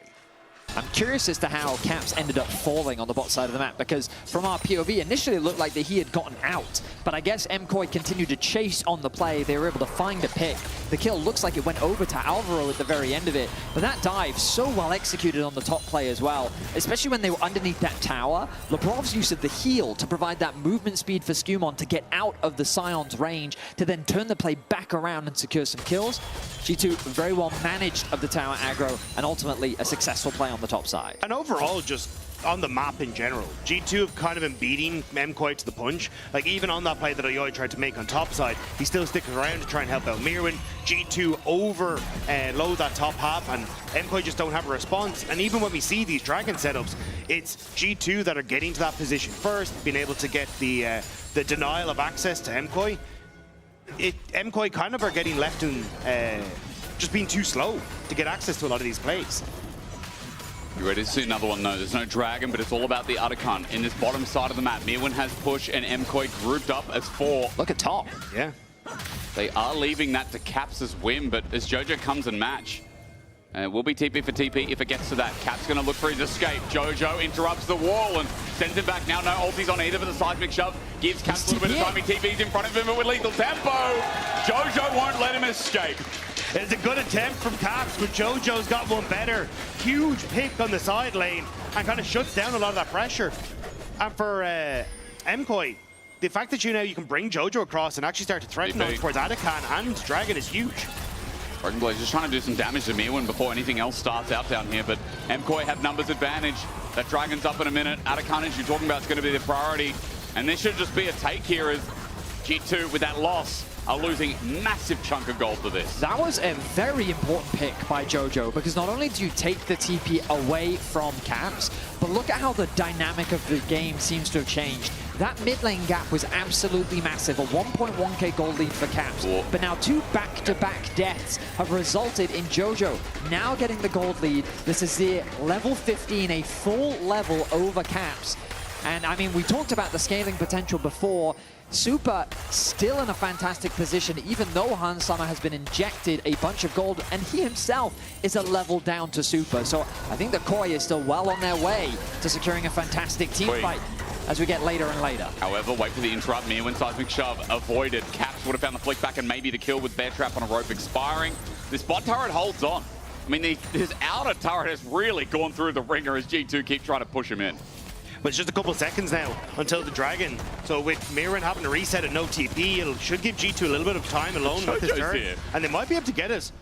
Although it looks like MKOI doing a good job to defend, as G2 gonna get access to River. An early base comes through from Hans Sama. It looks like that he wants to, complete his Infinity Edge ahead of this fight. G2 have position on it, but they are a man down. They need the Zeri to come back into the fight. The Hex Gate's being used. Hans is very close. But is he close enough? Jojo on the way as well. No flash, but an Azir wall at the ready. Hexgate used by Mirwin. He's got a blast cone to reposition back into the river. G2 hold their way in the triangular brush as Decimating Smash starts us off, but out of range. Cap's going to go in first. Seismic Shove connects, but it's onto a Scion at 4k. This Dragon ever so important. G2 needs Soul Point, but a little bit early. Broken Blade has to flash away. Decimating Smash as well. Look how healthy MKOI are with the Cyclone out. Skumon early to LeBron. It's a great death now. A good shove from Caps as well. And now with the Weaver's Wall and closing around Movistar KOI, Aoyoi's escape, it was imminent, it was there, but it's taken away. An ace for G2, and I think that man played with Rock so damn hard. Unbelievable team fight. It was so tense for so long. We were waiting for who would be the one to initiate the fight. And keep your eyes on Aoyoya on the left side. They're looking for an engage. He's waiting for that backline access, but he gets stunned up by Caps as the two frontliners lose half their HP. The moment Aoyoya goes in, immediately stunned, and and then G2 look for the re-engage. And it's a phenomenal re-engage from Labrov as well to set up perfectly. The fact you have that Infinity Edge alongside the Runa's Hurricane means Hans Sama is tearing through people in this. I was looking that whole entire fight for like Jojo's ult. I thought, oh, with Cyclone the layering, Jojo never ulted. Like, that is such a game-changing ult to bring to the fight, and G2 wiped him away before he could press the button. It really felt like that from a positional point of view, KOI had the better position, but it felt like that Caps' Talia makes it so difficult to actually approach because there's so much threat that you have to be worried about, and with the Kled just being annoying, engaging, flashing out, re-engaging, it all just set up beautifully for Labrov to find that perfect engage to allow for the follow-up from G2. And you can see how long Yoyo was waiting to try and find that moment, and that is kind of just the unfortunate thing here, trying to play into G2. There is a lot that can disrupt you for trying to go for the engage. You need to set up for a bit more flanks, and unfortunately with where everything was positioned, G2 were able to fall back into that Adakan if everything's got dicey. Now, of course, this is a significant swing in gold, but KOI did secure the Dragon, denying Soul Point away from G2, and the Baron is still alive. So KOI are definitely not out of this game just yet. But Elyoya just face-checked into Broken Blade. He can buy some time, however, going to be demounted first. Cyclone number 2 connect. Redemption coming down. There's one in reverse. Broken Blade healed up, trying to remount to save his life. Meanwhile, the front of the fight, it's all Hans Sama, all again. He'll manage from over the wall, keep his ult in full uptime as Jojo needs to escape into Skumon. That's not the way as Caps sends it home to take another. A double for Hans with the final left remaining. And yes, a Dragon denial last time was good, but you can't stop Hans Sama from running all over you. Hans Sama is feeding himself in this game, dashing over the wall into several members of MKOI, securing the fight and winning the Baron for G2. Just as I was saying, MKOI could still find a fight in this game. G2 silence me. They find such an effective turnaround in the jungle. What was supposed to be a pick for KOI ends in disaster. And it's where they go onto Broken Blade here, you're like, okay, maybe we can make something work here. And I got a bit nervous for G2, but it's as Hans Sama spots Mirren, goes over the wall, and just immediately opens up onto Supa, Elyoya, and Alvaro. Takes them down immediately, and Skumon being able to follow up means that Jojo just doesn't have anywhere to escape, and Hans Sama over the wall is able to finish them off, and Mirren left on the wrong side of town. That flank from Mirwin looked like it could have been game-changing, but you highlighted it, Dagda. The immediate response is Alvaro now the target. And by the way, as Alvaro dies here, we have had 2 big fights in a row in this game, and they have both been 5,000 gold fights. 10,000 the lead for G2.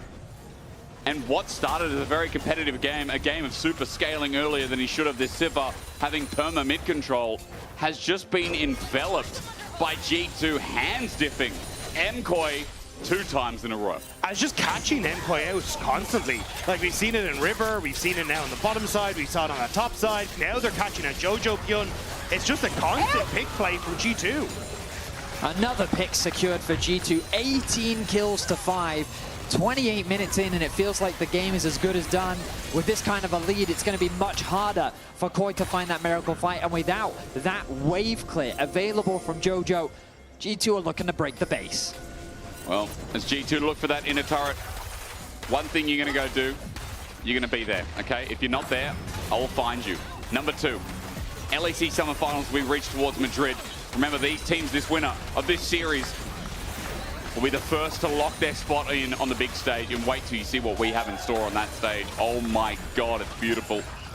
As for MKOI, their defense begins, but 3,013, excuse me if I can count, is the gold lead right now. Caps is sieging on top, and mid was broken long ago. Bot is being sieged by Broken Blade. This is utter domination in the span of 8 minutes. I mean, for a lot of this game, it was extremely close. We saw some great back and forths, great punishes from KOI, nice picks being shown by G2, but ultimately it all culminated into that 4th Dragon fight, where G2 just got the better of KOI, it ballooned the gold lead, and now we find G2 in this very dominant position. The Baron is going to be wearing off, and I don't think that G2 is going to get much more off the back of it, but they'll set their sights on the Dragon, put themselves on Dragon Point. Now they have to make a choice. Do they try and look to end the game now, or do they look to try and wait for the soul and then look to play through that? I'm laughing because I just glanced at Hans Sama's items. That man is He's 2 about items to be ahead full bill of essentially everyone else in the game. Lord. He's doing good. He's eating well tonight, you know? And he bought LDR in this game just to make sure there were no allegations against him, you know, leading up towards another international. Good on you, Hans. This Broken Blade's going to now zone him off, and MKOI, this is their dying knell, isn't it? At 29 minutes. Well, the problem is, without Baron, KOI have so much wave clear. They do. Both Azir and Sivir, like, these are the turtle champions. There's also Mega Dive and Pick, isn't there? I mean, there's a Weaver's Wall. Oh, Caps, okay, maybe a little bit further than I expected. I didn't expect he'd ride the roller coaster as minion wave is clear. That wave clear conversation is very important here as MKOI continue to defend. I think Caps forgot there was a Braum in the game because he just put the wall straight into Alvaro. It was like, oh wait, yeah, that's how that interaction works.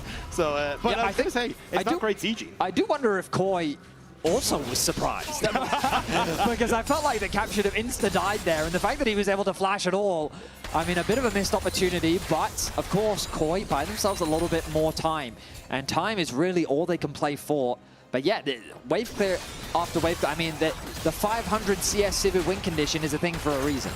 But it's also the, like, lack of range on G2 just makes it really sad. Like, Zeri doesn't really want to step up to a turret and be in range of potentially a Wukong, the Azir coming through, a Shuffle, anything like this. So it just means you are kind of Baron reliant. But a minute 45 until that one comes up, and I don't know how MKOI is supposed to try and take this next fight.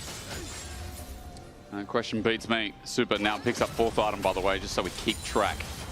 And there's a GA for Hans. Okay, well, that guy's full build. So, to the surprise of absolutely no one. Note as well, Broken Blade, who has assists this game, but I don't know what you guys think. I mean, like, if I go and say Broken Blade's done a lot this game, I think I'm being disingenuous. He has just been on a ride. He's been riding his bicycle, playing with the village boy up in top lane, Mirwin. I think he's done what he needs to do. Exactly. And that's like... It's a fair statement. He's done well into the matchup. He's put pressure on the map where he needs to. He's helped go for a lot of these dives. Like, this is all you really need Broken Blade to do. And I think, again, it kind of comes back to it's been G2 playing the map better to look for dives, look for plays that got Hans Sama gold, and then better set up at the objectives. Yeah. That has actually net G2 this win, and that's where Broken Blade will be involved in those map plays. Good context. From my perspective, I feel like the game has just been super close throughout, and it really was just that one dragon fight that really defined it. And I want to go back because I feel like just Jojo's positioning there was ultimately the downfall. He was knocked back alongside Mirwin when that engage from the Rel came through. And I think that if he'd lived a little bit longer, maybe there were ways for KOI to be able to turn that fight around. But you just can't deny that G2 just played the fight better in that moment. And you called it Hans diff, both in a literal Hans diff and a figurative Hans diff in the fight. I just always like when you be a hindsight Andy. You know, it really goes with your mantra and who you are. Yeah, exactly. It's kind of your place, isn't it? 3 seconds to look at Foresight Andy as well, because Baron's coming up, and Baron is just the way that they siege in. There's a problem with the Sivir, but Baron makes most of that go away. It definitely helps, at the very least. The inhibitors are going to be respawning, and you can see in the bottom left of your screen, the mid one in about 30 seconds. So G2 are going to want to do as much damage as they can, but I imagine they're going to be forced to have to remove these inhibitors once more. Dragon is in a minute away, but I don't think they need it with this kind of a gold lead and with the Baron at their backs. LeBron looking for an engage. He wants to source with that flash in. He finds it. Magnum Storm onto 3. Cap sends the wall down as well. Alvaro's pinched in the corner while Oyoya is sent packing. Flashing over the wall after Bear Trap on the rope while Hans Sama's going to clean out the diff in the back end. Jojo, the last remaining, really standing in the way of G2 and yet another grand final, at least from a Game 1 Andy perspective. An ult from Mirwin to get out of dodge, but G2 have the Nexus in their sights. Super was eviscerated in that fight. He just disappeared off the map, not even being given the chance to flash away as the Nexus now opens up.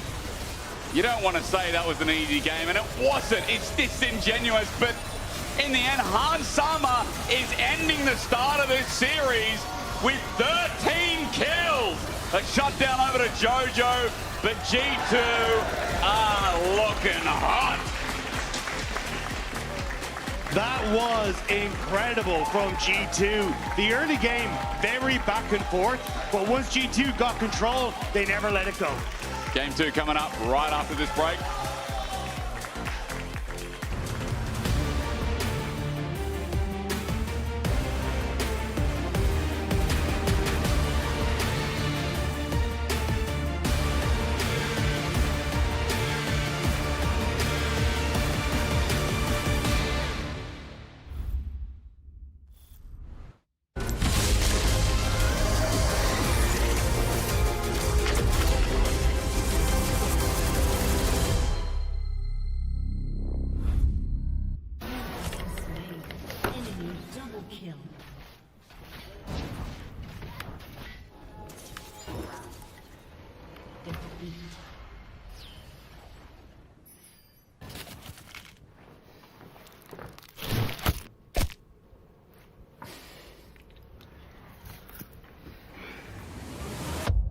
Have a break.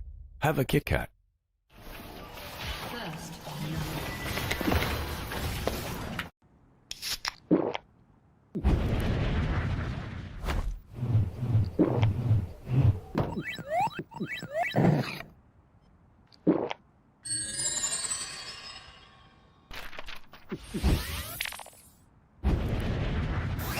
Red Bull gives you wings. Join the WhatsApp. Join the WhatsApp?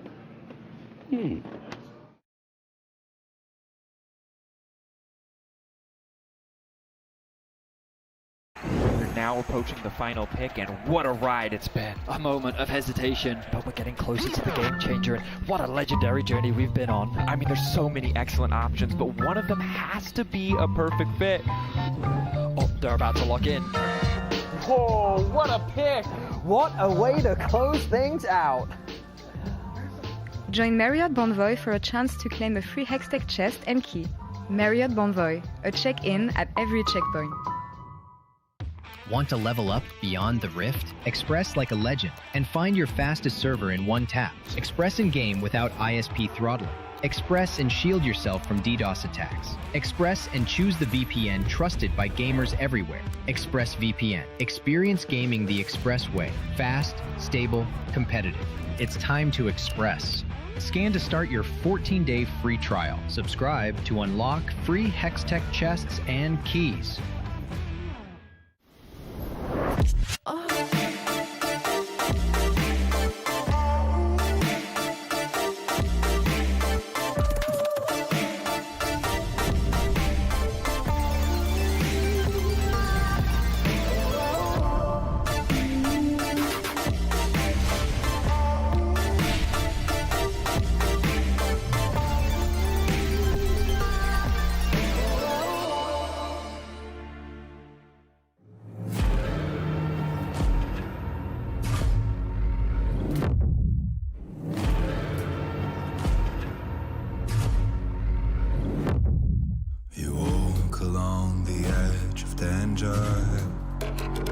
And it will change you. Why would you let this voice set in your head? It is meant to destroy you. You summon storms, you play with nature. Now watch it hurt you. Why would you want to shape the world in your hands? You will never make it through.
What's the chance to win today if I play with my left hand on the mouse?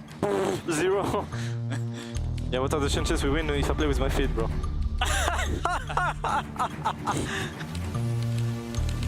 Looks good, looks good, looks good, looks good. Decent. Looks very good, looks very good. I'll chase it ult. Yeah. I'll go Wukong, I'll go Wukong. Can somebody help me? Yeah, I'll flash, careful.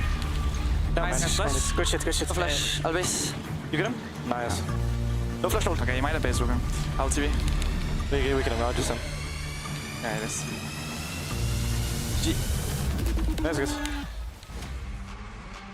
And welcome after another dominating victory by G2. And I want to talk about a little bit about my favorite champion in the top lane, Kled, brought out by BrokenBlade in this instance. Now, we've seen him play Kled a few times too, some successful in the times and sometimes a little bit more struggling. So I want to break down why sometimes Kled is a good pick and sometimes he might struggle. So look at this draft behind me. Now, Kled has 3 things you want to look for when you pick Kled. You want to first have a matchup that you can abuse the early game and actually get silent push out of. Now, that's a sign, check. Early game, you beat him very easily. Step 2, you want to have enemy carries that you can dive onto and create havoc in the team fights and actually be a threat. When I see here, I see an Azir, Sivir, Braum, and Wukong that's gonna peel all those carries. I think that doesn't really fill that criteria. But the third one is to have a team comp where they will facilitate your diving threat and the space you create. So thankfully, or hopefully, you will have like a hyper carry AD carry or a diving AD carry. Think like Seri, Kai'Sa, Jinx, anything that can put out a lot of damage when the enemies are busy hitting you, and no Jins and no viruses, please. So let's go into that early game and highlight what BrokenBlade did well and what you can also do in your solo games if you decide to play Kled.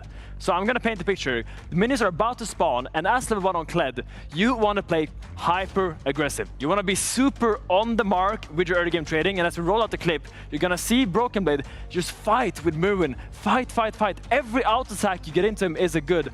Up until you demount, that's where you gotta get out really fast. Because when you demount, suddenly you're gonna get a huge HP advantage over the Sion when you get your mount back. And here was actually saw BrokenBlade use this remount timer to get a really good trade onto Myrwn and burn his flash. Didn't translate to much else, but really good early game play by BrokenBlade, really facilitating that matchup, that counter matchup that he picked. Going into mid game, you only really have one goal as Kled, and that's dive. And you want to like make sure the team focuses really heavily into you. So here we have a clip where BrokenBlade knows he's stronger, knows his team is behind him, so he's going to go super deep into the blue side jungle of MKOI and just say, guys, I want to fight you guys. Any fight we take right now will be good for me. And MKOI is like, wow, this guy is so deep in our jungle, sure we can punish him. But look at the amount of space BrokenBlade creates. He burns so many cooldowns, the Cyclone, the Sivir ult, and he manages to get out and then get his remount. And here just Stumond and the Seri takes over this fight completely due to the fight that BrokenBlade has created for his team. Now, I will show you guys the build here in just a bit that you can copy BrokenBlade. And I feel like when you want to pick Kled is when, as I say, enemy has enemies you can dive, that you have a matchup that you can punish in lane, and make sure your team is able to follow on your plays, because if they don't, you're going to be left alone and you will probably die before you're able to remount, which is no bueno. I'm now going to throw it to my lovely analysts as they will continue breaking down that beautiful G2 victory. Thank you so much, Finn. I love when Finn talks about Kled. It's the best. I hope you all copied that build because it was good. And Nymira, we have to be honest. From the draft alone, we didn't really think that this was an easy victory for G2, right? No, because the last time we saw this, they sucked at it.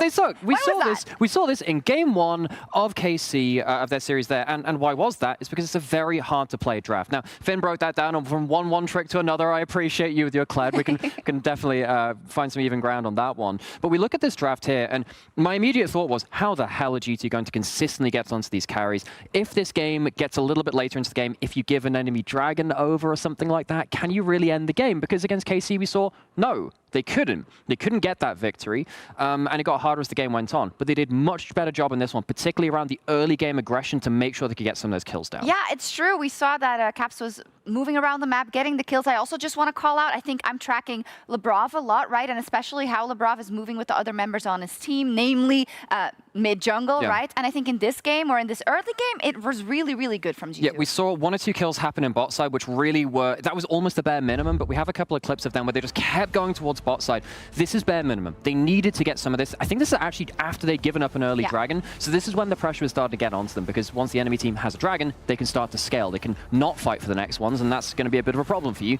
because they can start scaling up. This was a really important moment, really. Yeah, it was. We do see that Hansama is getting incredibly fed, Nymir, and I feel like it's kind of fake data because I do think they played their comp extremely well. Also what Finn laid out in terms of how kind of you want to set up the rest of your teammates to be able to clean up.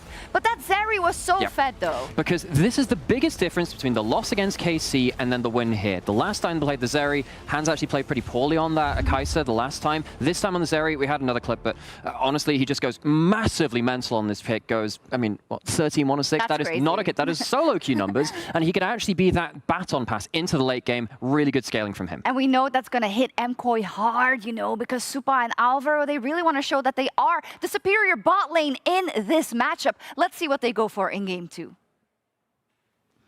Wouldn't you like to know? I would actually too as well. Thank you very much, Shocks. No disrespect. Sorry, I'm just a little bit hyped up because I want something a little bit more. I want another big fight like that. I feel like game 1 decided in the blink of an eye, and from there it was a run over. That man on your screen, he did the dirty work.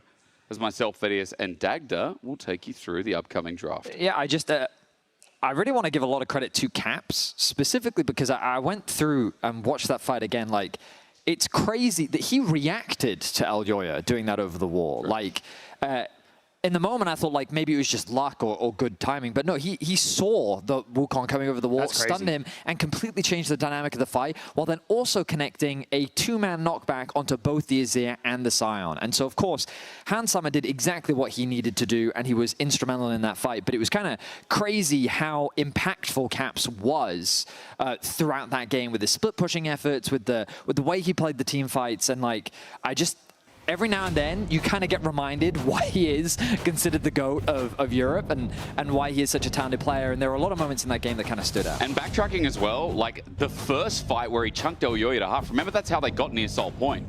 So it wasn't just one fight, as you said, highlighting the fact that Caps did it back to back to back.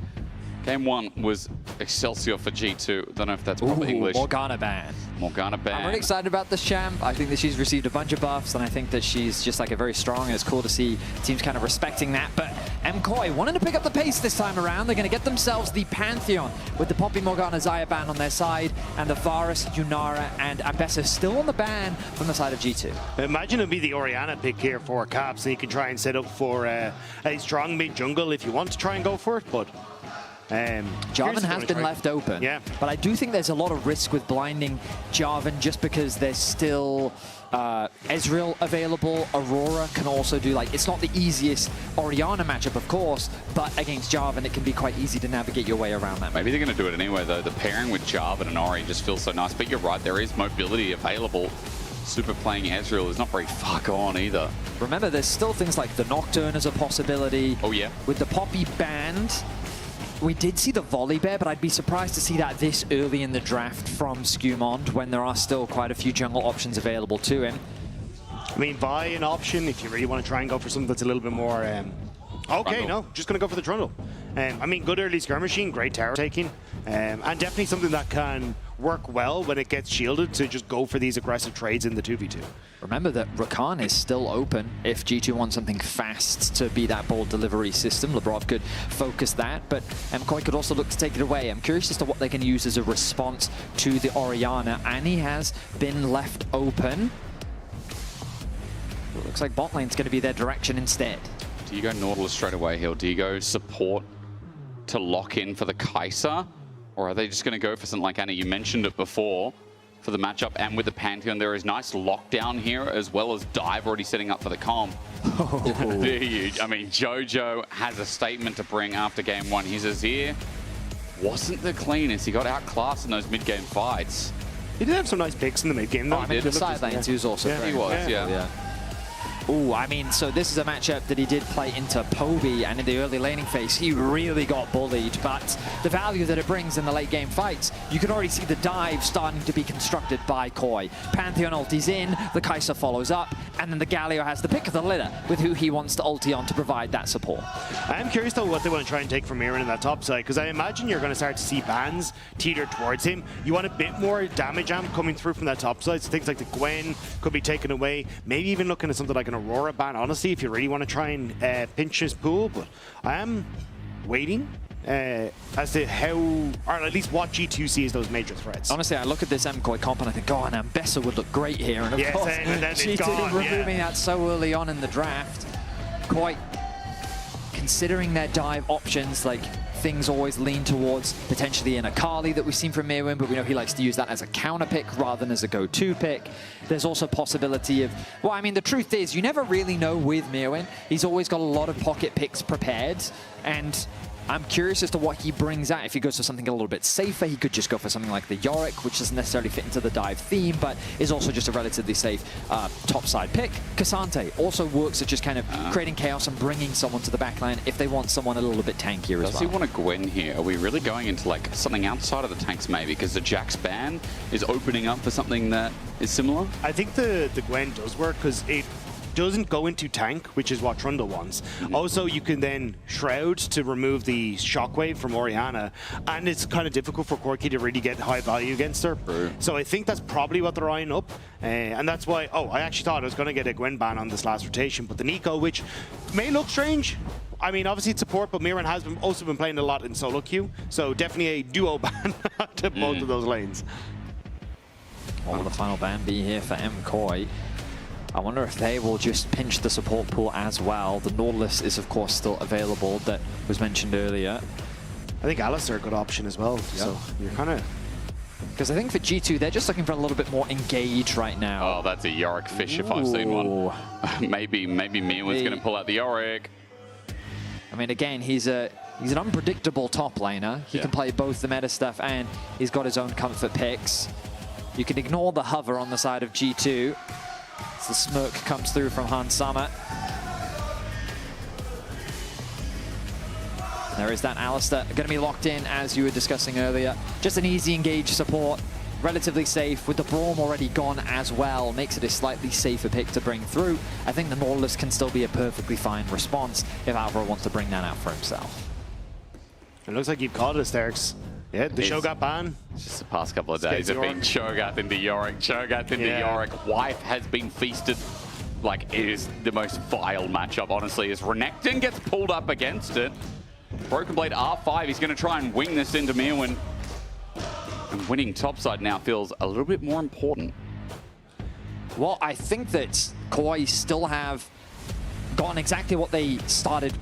Sorry, I should rephrase this. They want a dive comp, and I think that they've successfully drafted around that. When you look at Yorick, of course, he is a champion, isn't inherently a good dive champion, but he's a well-rounded champion. He works well on side lanes, he has typically very good matchups, he's a pretty safe blind, and also just the Maiden does so much when playing around objectives. The amount of body blocking that she can do, the potential zoning, the chip damage that he has as well by throwing his ghouls at opponents. While it doesn't fit into necessarily the theme of diving, he's just a very solid, well-rounded top lane champion that I think can just fit into what is a very dive-centric comp from Movistar Core. I do think, though, from G2, they've set up well with champions that do well when played into, right? Like, jumping into Trundle tends to be where he wants to be. Jumping into Renekton is what he wants you to do as well. So a lot of what MKOI have kind of has bruisers that answer well, and plus you've got decent peel that can come through from the Alistar to boot. So I think again, MKOI need to set up early on objectives, not like we saw in game number 1 where it's kind of G2 who are getting to a lot of these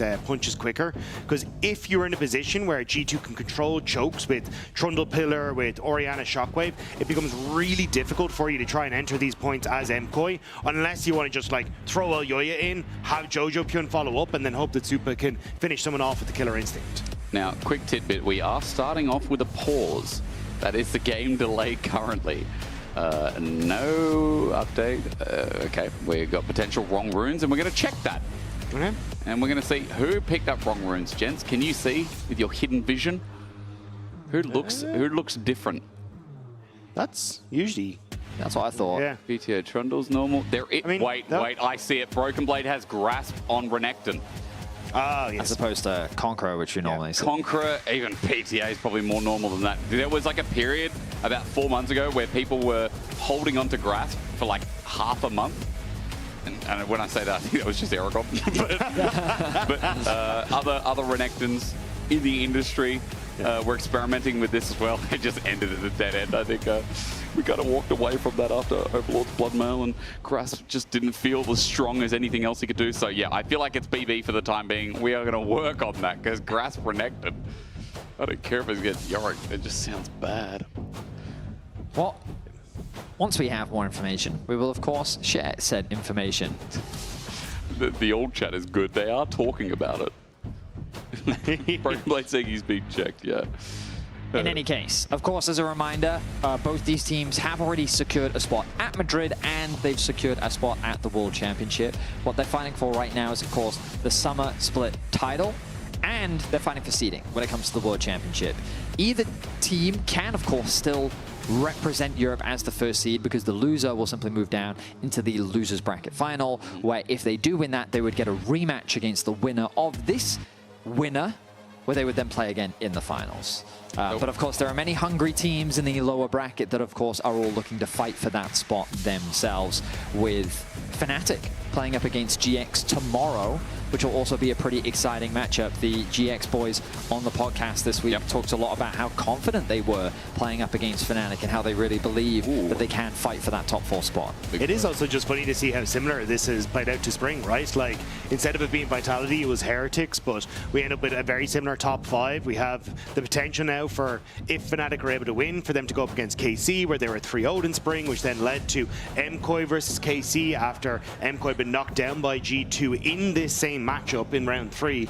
So could very easily just be lazy scriptwriters on this one, going like copy and paste it, change the homework a little bit, stick Vitality in there instead of Heretics, and we'll get the job done. It certainly could be. Of course, a lot of things could change. I'm excited to see the development. We are just remaking the draft right now. We're looking to quickly fix these rune issues, and then we're getting straight back into the game. Can we keep having a look at signs? Some of the pitches are good. Yeah, hold them up. Hold them up. Guys, we're in a pause. Hold up your sign. That's your hand. Hold up a sign. And we'll talk again. ETA is 4 minutes, by the way. Broken Blade thumbs are up. Oh, I like that. Wait. He's complaining about Grasp. I can see it. Okay. We are going through pick and ban. So, yeah, it was an issue. I saw Grasp on Renekton. He does not want Grasp. That'll be sorted shortly. Hi, Kitty. From Australia. That is a far way away. Guys, it's a 24-hour flight. So the thing that gets me about Australia is, having flown there before, you forget how big Australia is. It is a big land. Because on the map, you just think, you know, it doesn't look that big, but it's huge. It is massive. It is absolutely Is it as big as Ireland? I think it's bigger than Ireland. That's mad. I don't think there's many places like that. It fits, like, I think it fits into like 56 or 60% of the US, and you got to remember the US is gigantic. Yeah, it's pretty damn big. So you get to Australia, and then you realize that if you want to go to the other side of it, you still have a very long Because the thing is, a lot of people don't go through the middle, because if you get caught in the middle, it's bad. Like, that's a good song, but yeah, but you literally, there's no help. It's just desert. 90% of Australia is uninhabitable, so yeah, it's kind of rough. Shout out to all the fans that have of course come to watch this awesome matchup between our two top teams in the LEC. I can see that the champions are locked in from both sides, and hopefully we'll be jumping into game with no further rune issues, and then we can get game 2 underway. As if you've just joined us, G2 what were you doing? Lead. What the hell's going on? I mean, what happened? Come on, scheduling with same time. You know what I mean? You know when we start. Yeah, and it is disappointed in you. G2 versus MKOI, with G2 currently leading the series 1-0. You're like our mum, Betty. She just keep going on with the show. Dagger and I, a little children are in the you two keep running off into the corners. I'm like, I'll do the housekeeping. It's all good. Look, I found the crayons and they are going on the wall. Yeah. I don't know about you, but I am not eating my dinner. Yeah. You're gonna have to try harder than that. I don't know what your airplane noises are like. Yeah, that's right. Well, you know what? We're gonna be eating good because we've got game 2 on the horizon. Damn, he is a professional. That was good. That was very good. We call that a transition. Thank you, Mama Verdius. I appreciate your hard work, even though sometimes I don't say it. All right. Anyone who has kids, I think this is very real for you right now. I hope your children also like watching League of Legends, because otherwise you are going to have to attend to them and miss this. It should bang. It should slap. All I want is a competitive series. All I want is a showcase when, at the start, I think Vetti said it, our region under fire a little bit. What does the quality of League look like? Our 2 world representatives out of 3, here they are. Show us something big. I really do think that game one was a good showcase from both sides, though. We saw a lot of good stuff. Dagda talked a lot about how it felt around these objectives. G2 just played around their pressure that they had on lanes better. They were able to get first on a lot of objectives, but KOI did some great stuff on of their own, like punishing the positioning of G2 in the mid lane by using the Sivir ultimate to get a pick to then secure their first strike into the game, the way in which they reapproached a lot of these neutral objectives, especially when they were able to sneak away a single grab on the top side. So I think there's a lot of promising things to take away from both teams, and we'll see how things develop as we jump into game 2. I think MKOI will be a little disappointed, though, that they end up with this big lead on Supa that they couldn't capitalize on, because traditionally that has been their strength, right? They get a stranglehold in a game, they do not let go. Yeah. Unfortunately, though, this is not able to keep pace with G2. Oh, nice. But we're seeing the invades on both sides. They handshake the wards, they spot out where people are, and they're back away. Oh, we're getting player comms at the same time. Hello. I do wonder if that's just us or if that's actually going out. So they could have this. Yeah, I'm gonna miss my then. It is going out. Okay, well, we're gonna get it. Hopefully that will disappear very soon. I always wanted a quad cast. I didn't know we'd get 13. Okay, the voices have gone. In my head have stopped. Great. They never stop for me. Now, with the fans sharing their sentiment, we begin. For Caps, lane's already going well, as you'd expect for the Orianna. A quick side note, you know, we had that. You say he's 1 CS. Jojo's at half HP at level 1. I'm going to say Caps are doing good, you know, like, as you expect. I did also want to mention that obviously there is a Conqueror on the Renekton, so no further delay. Broken Blade has got it right, and I'm looking forward to this lane as well, because Broken Blade picked this into the Yorick, and I feel like, again, there is ways to get out of the Dark Possession, which is the most important interaction. What I'll say is that we've cast League for a long time, so Renekton to me is just a champion that was just such a mainstay for so long. But in fairness, we really haven't seen that much Renekton, so it's kind of a treat. A little bit. Just a little bit. Really? We really don't get Renekton that often. Okay. And we're only going to get to see him once, you know? So we won't get overwhelmed with Renekton in the top lane. I mean, yeah. Do you know how many Twitter battles have happened over just Renekton existing? But the Twitter battle started because it was a B1 Renekton. Ooh, Jojo. Jojo. Let's ignore that. No, Jojo. Jojo. No, Jojo. As soon as he Justice punched forward, I could tell you in a heartbeat that was flash or kill, and it was both for Caps. Caps off to a fantastic start. We talked earlier about how we saw this matchup last week when Jojo played up against Poby, and a similar thing happened. Level 2, Poby came very close to solo killing Jojo, but he was able to live. This time round, though, pushing the wave as deep as he did, he wasn't able to escape to the safety of his tower, and it's Caps that secures first blood. It's also so nice for Caps because you TP back with your early tier, and you're set up so effectively now to just farm that up and get to a point where the Seraphs is nice and early. Skewmon now on top side. Wait for the Ruthless Predator, wait for the Fury as well. Broken Blade has it in hand for the W. The flash commits, but it's late with the pillar finally coming out. Broken Blade can't get much more damage down. Culver Meek finally, but Elyoya bot lane. A bit mistimed as the dive in reverse in the 2v3. The pop away is nice. Alvaro almost dies, and his flash is burnt. The dive stops there, and both sides survive. Good interrupt from Lebrov. Ends up punting away Elyoya, so he can't get anything off the back of it. So Hansam and Lebrov survived the counterplay, you know, on the top side. Here we go again. Ruthless Predator once again. That Reign of Anger management's nice. Slice and Dice now maxed out, and Broken Blade puts Mirwin low. No mana either. The Biscuit's being relied on here to receive this wave. The swap quickly coming through from MKOI, and just great play from both junglers. I love the aggression from Elyoya, threatening that dive on the bot side of the map. Execution doesn't quite go the way that they want because, as Dagda highlighted, that nice response from Lebrov, but also a great flash from Mirwin very early on to respond to Skewmon's aggression to avoid him losing his life as well. So both junglers looking to be much more proactive here in this early game for game 2. But now the swaps have come through, supports find themselves in mid lane, and the map will start being a lot more dynamic. I do wonder how aggressive Skewmon wants to get on this bottom side though, because now, oh, hang on. It's an interrupt as well. Caps, no shockwave available, otherwise I'd say there'd be a bit of trouble. Jojo kites back here from the command attack. And as supports move away, it is top lane proceedings. They are just going to clear away some vision. Maybe just give safety towards these AD carries, yeah. I was just going to say, Skewmon has an opportunity if he wants to abuse the fact that Miran flashed on that last play.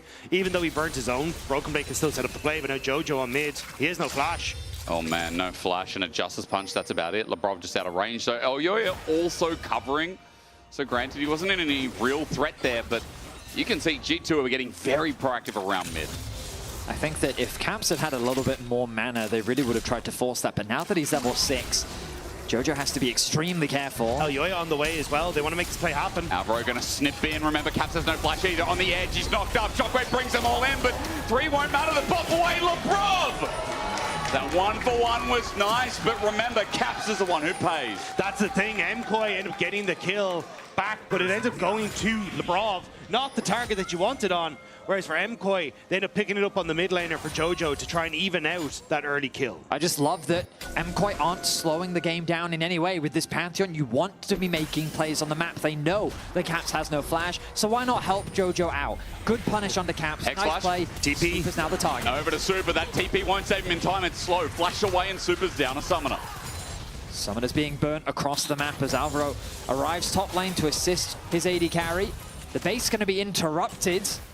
So a bit of an advantage gained as we just continue to see action across the map and keep our eyes on where the junglers are. Justice Punch in, onto Caps, shield of Durant, gets the stun. Jojo gets the trade, but Scumon's not going to show yet. And remember, no level 6 for the Trundle means as well he can't start shredding Jojo down for the one-shot. The early Spectre's kill here makes this matchup a little bit easier for Jojo as Hansama on a ward. On a control ward, that TP was so they know that Labrov is teleporting in. MKOI pulled the trigger. Really nice use of information. Remembering that you see TPs on control wards, even in the brush. All right, it's time for the flash track. As we look across the rift, we'll see Mirwin no flash, Elyoya no flash, Jojo no flash, Elyoya no needs flash. Elyoya needs flash. That is an important summoner to take track of. Elyoya trampled down. Hero's entrance from Jojo helps out, but numbers right now still an advantage of G2. Alvaro makes it even as look towards bot. Dominus has been popped. 1v1. Flash away though. Broken Blade has lost the minion wave to that heal. Won't do a damn thing. And even though he's got a reign of anger, it's Mirwin bringing down the shovel. One more last right to send him into the dirt. It was the counter match that BB wanted, but he didn't want to take the hands that Mirwin had. And MKOI starting to find the success that they want in these early stages. Super almost caught out in the meantime as well. We're getting chaotic here in this second game. I asked for a banger, and I think already we are starting to deliver. Alvaro interrupted midway. A pillar up as well. This Rakan needs to battle down the wave, and that too is interrupted. Separated from Jojo, and a shockwave to bring him in. A chomp down, and the feats of warfare claim. Jojo goes back in. He's trampled, but he's safe near the turret as G2 are bringing pace in with this cow. I mean, this is what we wanted. A clear difference to what we had in game 1. Aggression across the map. A solo kill for Caps, a solo kill for Mirwin. Action aplenty in the mid lane. Both teams going head to head, but it is Scumon to start off this objective. Yeah, I think just one makes the most sense for him. Just grab that one grub when he has a chance. Labrov, though, eyeing up mid lane. Caps healed to get out of range. Shield of Duran connects anyway, but there's the flash again. Labrov, these engages are gorgeous. He bops him back towards G2, and this is a donation cow from Labrov. Jojo didn't even have a chance to flash. Labrov immediately engages, and he just got caught out, trying to fake pressure over towards the Void Grubs so that then Scumon would leave, but ends up getting his life in now. Ulti from Super, he's going to pop it while Elyoya is coming in as well. Big minion wave, Foster's Bomb clears it out, but with the Gatling gun and barrier, Hansama still drops. Super, Elyoya get low. Labrov is on the way in again, but he needs his jungler. Scumon is so far away, as in the end, MKOI get the kill and get out. That's a TP to top lane from Caps, as MKOI get themselves a kill onto the Corki. They're also able to donate over towards Super. So funneling resources into the superstar AD carry is definitely what KOI want to be doing. What's crazy is that, you know, the question around, like, has there been action mid? And the answer is yes, as Elyoya secures a grab, but the fighting doesn't stop. Subjugation as well from Scumon. Shockwave brought back in, but I didn't think it really connected. Elyoya is still dead, chomped down, and Caps picks up the kill. This mid-jungle duo is just there first, and grubs go down. Better than not, G2 get 2 for 1. Also, this Orianna just being accelerated is going to be so terrifying as the game goes on. Top side, though, it's not over. He's doing it again, but this time onto Jojo. Shield of Duran zoning him out. Labrov, though, trampled on. He might die to the winds of war, and does. You know what? Labrov has had a killer game. but he had to mess up somewhere. A misplay from Lebrov as he takes 2 tower shots to make that play happen. Jojo, though, holds his patience. He's able to outplay, and then he gets a kill back for himself. It is G2 with the gold lead, but my goodness, it is a bloodbath at the beginning of game 2. Hans is walking into Fog of War. He controls not. Valkyrie out just in time. Dragon is up, and MKOI now with the retreat from Hans Summer are looking to start this objective. G2 coming to punch a fight, but Broken Blade is so damn low. Maiden chunking him out a little bit. He's going to have to TP back in if they want to trade this Dragon. Yeah, this matchup is not going the way that I think Broken Blade had intended. And now he finds himself at not a significant deficit, but definitely behind. Dragon is alive. This is still our first Dragon of the game, mind you.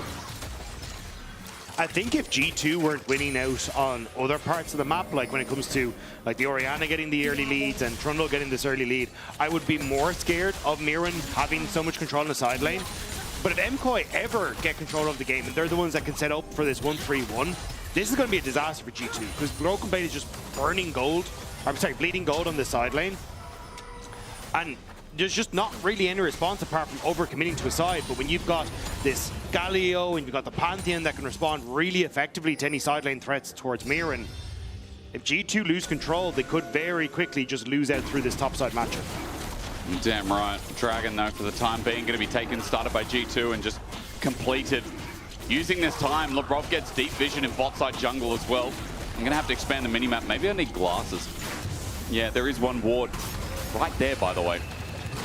I have to look. The fact that I had to make the minimap bigger, that concerns me. I need to eat more carrots. Damn, the screen's not even that small.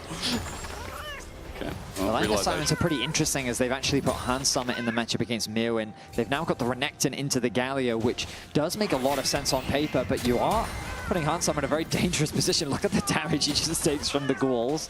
As Alvaro is hovering around, that deep ward did spot Alvaro pathing towards the bot side of the map. Now Hans Summit, he really wants to make sure he's not losing access to farm. And that's why it's very important that Lebrov shadows him, and now he has made his way towards the bot lane as well. The morning mist hits and Hans Summon just getting chunked by 4 cats.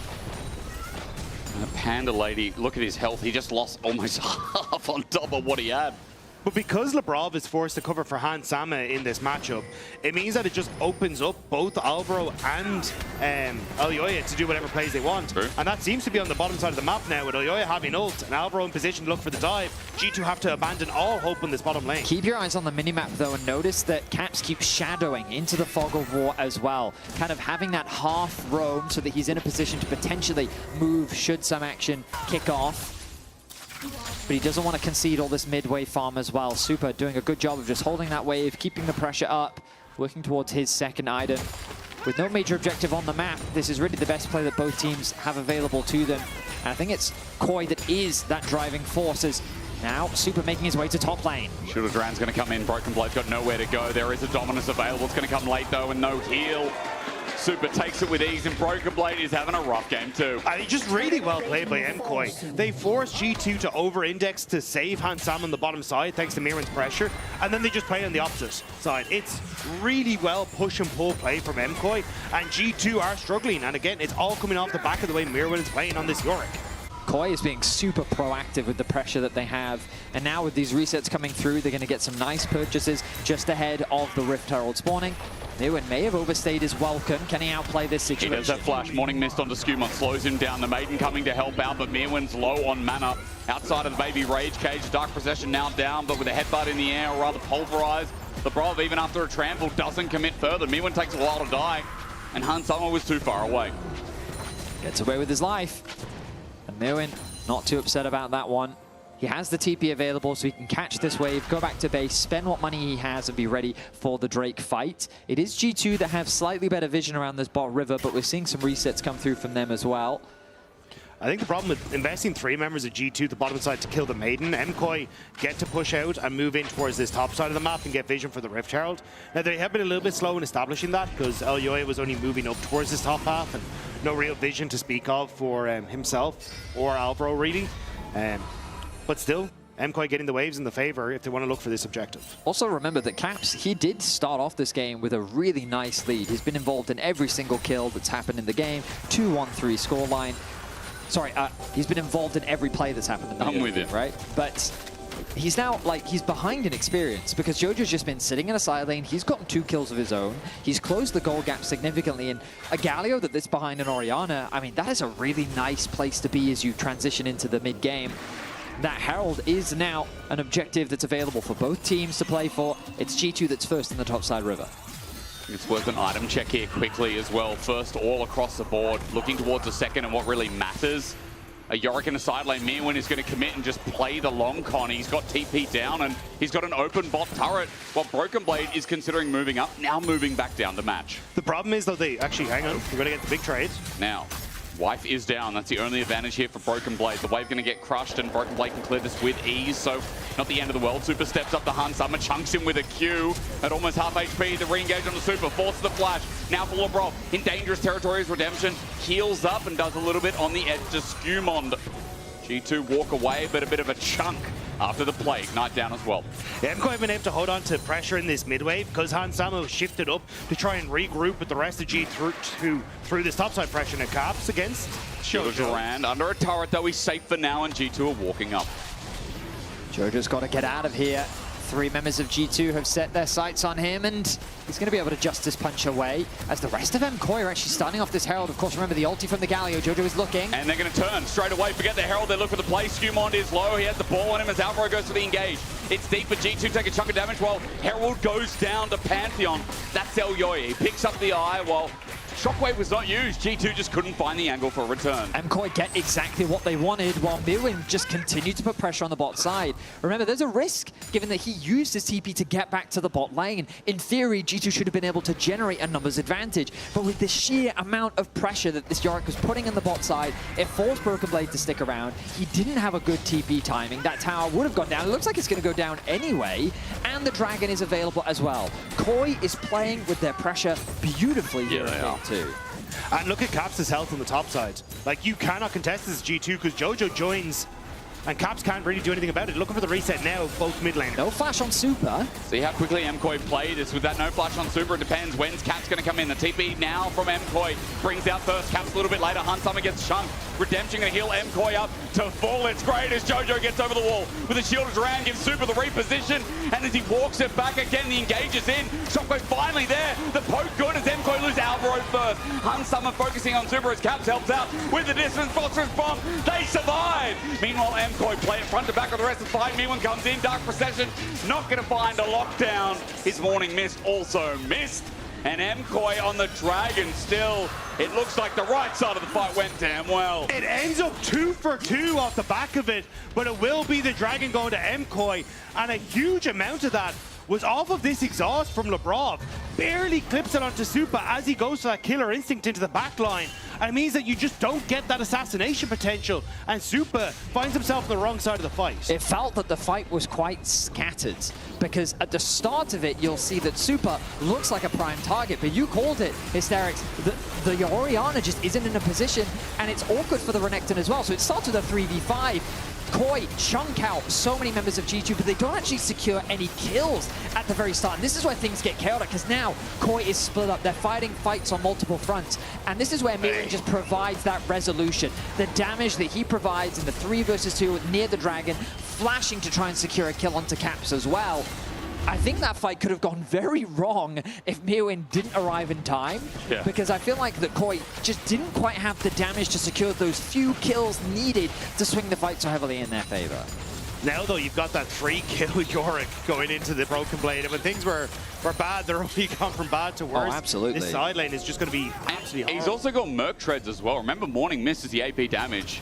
Like, that Q, that last rise is so damn strong with its physical damage, and in this game, Broken Blade doesn't really have much to go against it for now. MKOI, it's not the only thing going well, as mid turret is an easy charge. Super's going to take this away, and ladies and gentlemen, it feels good right now for Spain. 2K in the lead, mid is open. When we spoke to Jojo and Alvaro on the Euphoria podcast, one of the things that they said to us was that they wanted to be faster, because sometimes when you're playing against these international teams, it feels like that you're just being suffocated, that you just, anytime you try to do anything on the map, it feels so hard to respond. And this is a great example of what they're talking about. They are just relentless. They are constantly looking for plays on the map. They just took a mid-tower. Bot is continually sieging. They're now moving with the pressure that they have in top into the top side river. They're going to get caught for it, though. Alvaro turns into engage, and Jojo slaps down. A great hero's entrance, shielded around on 2-man as well. It's the tanky members, but still, as Broken Blade comes on in, G2 trying to turn it around successfully for now. Mirwin comes in, Broken Blade survives. A re-engage there as well as Super gets to the back line, but he's going to be dead for the chase down of Hans Sama. The auto secures. Lebrov survives, and they turn that on a whim because everything was used on Skumond and Lebrov. And just as I was praising them for the pressure they were putting down, G2 finds a way to respond. Credit to Broken Blade for that very early TP. The fact that they created a numbers advantage before the Yorick could arrive allowed for G2 to come out ahead in the fight, secure themselves an Arakan, and all of a sudden, the momentum may have shifted into G2's favor. And it looks so good for MKOI at the start. I love that Alvaro baited it with that charm to get the engage, but Hans Sama gets good damage onto Super. Caps is in a great spot to follow up onto this, and as Betty called it, the Broken Blade with the early TP directly into the middle of the core members of MKOI set up the spice alongside a great pillar from the Trundle to deny Super really being able to escape away or kite back in that fight. It's another game where 80 carries out trading off in these fights. 3-1-3 and 3-2-1. Super, 2 items and a bit. Same can be said of Hans Sama, so they're both threats again in this game. I do feel like Skumond, great ulti, keeps him alive in that tank on tank battle. He survived long with Lebrov, and G2 with the turn have put this game near even mark after MKOI were leading 3K. I mean, we talked a little bit about it in that first Dragon fight where I was saying that I feel like that this fight could have gone quite wrong for MKOI just because of how close it ended up being if it wasn't for Mirwin. And so when G2 find fights without Mirwin present, you can see without a lot of the gold presence how dangerous it can really be.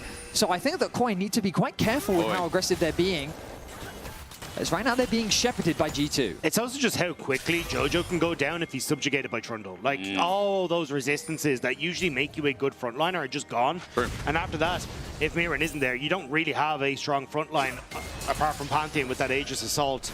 So if G2 can find these moments where they subjugate the subjugate the Galio and can pick off Alyoya, there's just nothing left to protect Super. My eyes, if I'm MKOI, would entirely be on Mirwin, just enabling him to just be this constant threat in the side lane. Playing through 2 lanes. Of course, they've already secured the tier 2 tower in the mid lane, but just, he feels so immovable right now with the amount of damage that he's able to output. He is a little bit squishy, I will admit. Level 15 only has the Bramble Vest for defensive itemization, but I feel like the amount of pressure that he can generate should set up for an easy Dragon that has now made its way back onto the rift. Grouping up mid for the time being. You mentioned the Dragon would be number 3, but number 2 for either of these teams to pick it up. There's no Baron to align with it, but it looks like MKOI are going to give it up in favor of top turret and getting some deep vision in the lead up to the Purple Worm in the top lane. So G2 is... Did he just flash? He flashed away from Caps. No, that was before. That was a replay. I want to say that that was a replay. Fat finger or a misclick, or maybe he was typing a flash or something, and maybe he forgot WSD's not in the game yet. He was using WASDA or WASADA as we call it. But that's a mistake. The flash not being available for the potential flash taunt from the Galio. Now unavailable. Thank you, observers, for bringing that to our attention. Thank you. Because for the rest of the map, flashes are plenty. In the early game, flashes were permanently on cooldown, but now the game has slowed down a little bit, 24 minutes in. Baron, a minute away.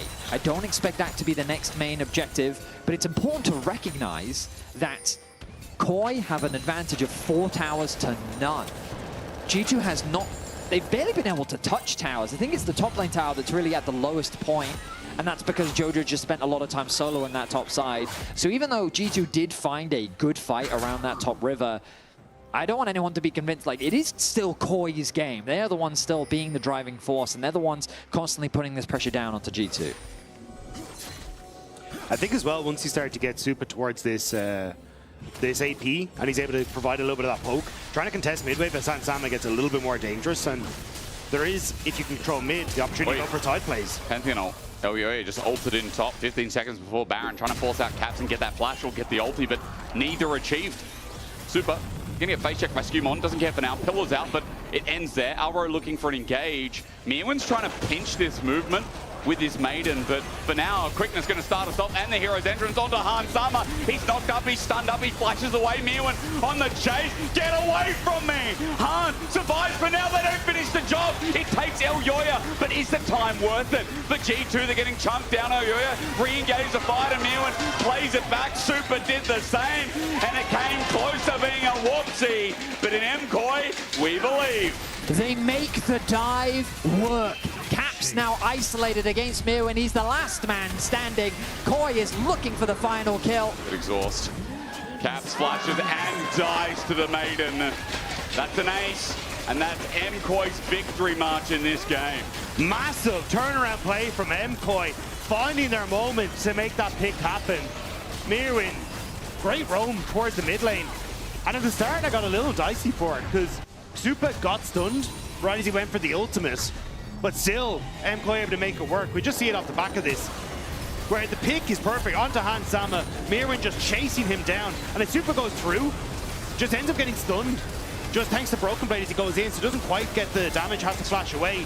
But regardless, you just don't really have the damage to follow through with Sama gone, and LEC and Jojo providing a fantastic CC chain to set them up so the rest can knock them down. I think this just really demonstrates the difference with when Mirwin is there, how much value he provides in the fight, doing so much damage, running Sama down, not giving him an opportunity to have any impact in the fight. Koi finding a beautiful pick and looking to equalize this series 1-1, a 7k gold lead. Again, they're yet to drop a tower. And this is why I really wanted to mention earlier, yes, G2 did get a good fight, but they needed so many more good fights before they could swing the game back in their control, and Koi just would not allow them to have it. Does feel like we've got an interesting game two on our hands. It looks like an equal game state, and at least series, right? It's definitely not equal in this individual game. 8k gold lead. Skumon going to get face checked here, but LEC is controlling this whole side of the jungle. G2 getting pushed back, and we are approaching 8.5. This turret is definitely going to drop. G2 going to think about a fight, but with Mirwin getting that demolished proc, how easy it is for this Yorick to walk up versus 2, versus 3 at this point in the game. And as soon as they're able to get this shove on mid-wave, it gets really difficult for G2 to try and defend, because you can so quickly shift Galio to mid, shift Supa to this top side, look for potential dives, keep up pressure on the map, and just begin to outnumber G2 across all these 3 lanes. And the dive potential when you've got like Jojo or LEC onto some of these squishy members is very, very high.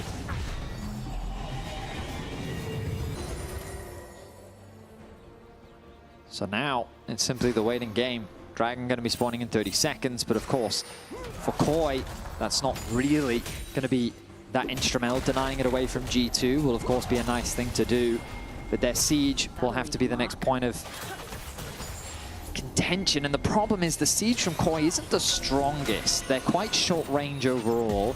Their best play is to leverage potentially even the Maiden in one side lane, maybe even overstack with 5 in mid, and then use that side lane pressure. But a 4-1 with a Yorick is probably their best way to kind of break into the base. They still have about 30 seconds left on this Baron. Let's see if they can expose an inhibitor. At least we'll get the push hit and then move to Mountain Dragon. It seems to be easy. This is really dotting the I's, crossing the T's at this point as G2. They've fended them off from their base. Okay, they've kept MKOI from breaking down the structures inside, but as the Dragon will shortly be taken, I'm sure, as that next Baron comes up in 3 minutes, it's only a matter of time. It is such a risk to even walk outside the base right now as Alvaro spots Skumon. They're just going to let LEC solo it. They're just going to keep up pressure where they can, and G2 unfortunately just don't have the pressure on the map to try and look for a quick snap engage and make something work in their favor. Quite frankly, I'm really happy to see this performance from Koi. Yeah. Of course, game 1, a couple of their objective setups I think were, well, not handled in the best way, but game 2 they've just bounced right back. I've loved the way in which they've used their pressure in their side lanes to just kind of keep the foot on the gas, as one would say in America. And I The foot on the pedal. The pedal, I don't know. I couldn't think of a British version of that. Foot on the accelerator. That'll work. Yeah, good one. In any case, they just did a good job at that point at playing the game much faster. And while they did have that bit of a mistake around that top river, ultimately it's been a very clean game overall from KOI. And again, 6 towers to 0. They haven't dropped a single tower, just proving how difficult it's really been for G2 to kind of put that pressure back on KOI. And I do want to echo what you said earlier. Like, it's the quick engages, the keeping the pace up, constantly putting pressure down. It has really been what MKOI have tried to work on over the last few weeks of the split, and it's coming to fruition here. And I think it's great to see, because I think this is the team in our league that almost always benefits the most from going to internationals. Like, obviously G2 does well, but like when it comes to what their takeaway is and how quickly they can implement it, so often it's MKOI who are coming back. And I think it says a lot about, you know, the rookies that are on this squad. Or, well, not rookies, but like second year players. Like, they are so good at adapting and growing, and I think it's only the start of what is expected to be incredible careers for some of these players. We're so used to saying it. It's just because, like, you know, these are not names that, like, household LEC fans that have been around for longer than, you know, 2 years would be used to, right? They'd be used to the old Mad Lions roster. They'd see Elyoya and go, oh, yeah, he's still here. But outside of Jojo, like, who else we got? And it has been a brilliant 2 years. And there's been ups and downs, but I think that's what makes a great team. Coming from the Shy fan, there are amazing players on this org that sometimes disappoint, but when they hit the highs, they hit it so damn high. Like, Super's a great example of that. Mirwin, you can see in this game alone, but you can see in many different games. And Alvaro with Elyoya, one of the best support jungle duos, if not the best in the league. Showing up against G2 is not only a great sign, it's a great sign of the night we have ahead. G2 are trying to elongate this game, give their Orianna, who now has Rabadons, a fighting chance, a Corki the same as well. But he has Rabadons and then got half-healthed by a bunch of cats. It's not going well for cats. It's definitely not. With the hat, we need some armor as well, I guess, and maybe this is going to be Azonya's coming forth, but who knows, who cares? It's Baron o'clock. Elyoya has GA, and they're on the top side of the map. 5 seconds, and G2 are going to try and walk in and stop the inevitable. Jojo's going to be the focus here as Broken Blade tries to go. Skewman still has Pillar. Yeah, so he can't ulti out. Jojo, he can't TP out. He's going to be chomped, and they're holding the CC. He's going to shield a Duran. Alvaro turns it into an engage. Elyoya is here as well. Teleport from G2 to bring the fight in, but Hans Summer has to run away. The ulti from Jojo sends him deep. He goes golden. The shockwave brings in Super. Wait, MKOI are getting low. They're going deep. A knock-up galore. G2 are winning this fight, and MKOI need to get the hell out of there. Mirwin running for his life. Broken Blade gets caged up. Slice and dice. Flashed away from another stun. Elyoya kept in place as Hans Summer walks up. Jojo doesn't have a flash, or rather he does, but doesn't want to go back in. Mirwin can't bring the cuts out, and as G2 chase down this fight, MKOI, like me, like you, thought that this was impossible. It looked impossible, it felt impossible, but somehow G2 find the fight they need with that shockwave shutting down Super where he stood. KOI is so frustrating to watch. Betty is a bit tilted. Because, like, Jojo's just, he's sitting in a top lane, making it so easy for G2 to just play for him when they could have, like, disengaged. Like, the Baron is just spawning. The timing is dreadful for KOI because it's given G2 an easy way back into this game. Like, he survives for so long. The engage comes through and it CC's Hans Summer. But, like, look at how scattered the fight is. The TP now comes in from Mirwin. G2 gets an opportunity to regroup, and Super just goes in way too deep. He tries to 1v4 effectively on the backline. He's forced to flash immediately, and now so much of the damage disappears because you're so reliant on Mirwin that he's now just forced to retreat. They know they don't have the numbers, and it's a frustrating sight to watch because you're right. This was KOI's game to lose, and this is the fight that could very well lose them the game. Again, though, just an insane prediction from Caps on the shockwave. Yeah. Like, he catches the Kai'Sa mid-killer instinct, and if they'd kind of coordinated where Hans Summer, like, Valkyried forward and looked for the play, maybe, but he just catches it. Now G2 sieging on the mid wave. Now remember how much standing gold there is for G2 as well, because they haven't taken a tower yet this game, and now they're quickly going to convert it into 3. It was 7k gold lead at the end of that fight. It was and more. MK now 3, it was like 9 almost at one point. I mean, at the end of the fight was 7. Oh, now true. it's 3k. Like, this gold is just completely vanishing for MKOI. Now they're going into the Mirwin. Mirwin, he's isolated. Can't G2 just But wait onto me when the cage comes out. You're right, he is isolated, but he's dead before Jojo gets to ulti in. Alvaro, he's ulted in. His Pantheon ult's there as well. Hansama is just firing though. They say kill count, but he's shockwave on his death knell, and he doesn't even ring the damn bell. G2 have been given the Hail Mary, not once, but twice. Koi just collapse. Mirwin in the river, isolated, dies before Jojo can even arrive. They thought that they had killed Caps, but they didn't have the damage. And just like that, the game is going to be over. I cannot believe G2 are ending this game. Only 3 minutes ago, they were being sieged in their own base with a nearly 10k gold lead, and now they're winning the bloody game. In our region, in our League of Legends, the game is not over until that Nexus goes boom. Just a massive throw from Koi. They slowed the game down too much, and G2 punished them. Credit for G2 defining that fight, but wow, what a throw from Koi. They would be kicking themselves. Rahman, you know, as we go to a break on match point. League fans, mark your calendars. The LEC Expo is back. On September 27th and 28th, we're taking over Plaza de España in Madrid with 2 full days of free activities celebrating everything League. From cosplay contents and meet and greets with teams and talent to partner activations like KitKat's selfie box with the Poro, Red Bull 2XKO station, and lore-inspired booths. This is the ultimate fan experience. It's not just about watching, it's about living League together. So grab your friends, bring your fandom, and join us at the LEC Expo 2025. Free entry, no ticket needed. Don't miss your chance to be a part of it.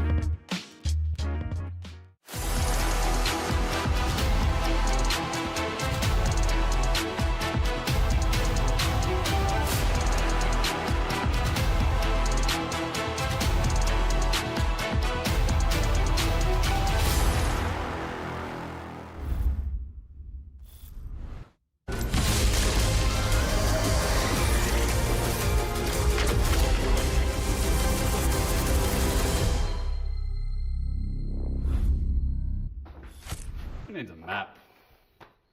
Wait, I'll take care of this. Lord, be careful. That thing belongs in a museum. What is this? Wow, that escalated quickly. What do we do now? Let's have a break.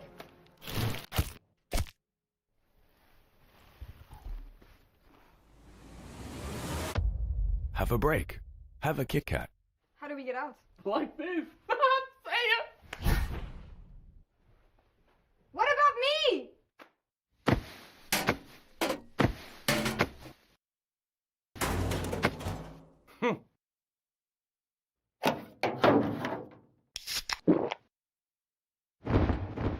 Red Bull gives you wings.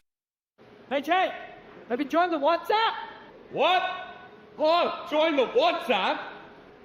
Jake, I need you to join the WhatsApp. I already joined the WhatsApp. They asked me, I joined the WhatsApp. Have you joined the WhatsApp?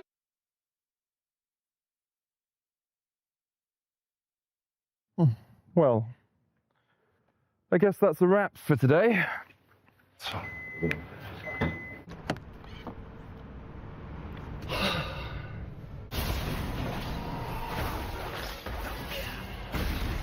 Seriously, Medic?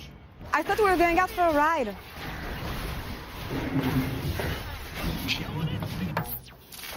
Okay, but I'm driving.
vibe align. Radiant rebels in the silent fray. In the pulse of dawn, we embrace the day. We find harmony in mayhem, finding our own beat. Eyes ablaze with laser focus, dancing through the storm. We become the light against the lies. We'll stand and play in this never-ending fray. As alive in the pulse of dawn, we find our beat when the chances take form through the noise. Hey, look down at the tide, it's our warning sign. It's time to rock the wave or get swept aside. Crash through barriers, our destinies untied.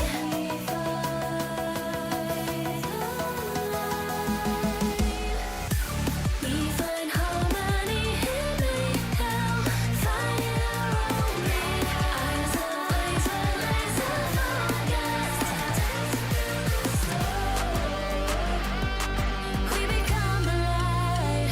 We become the light against the lies.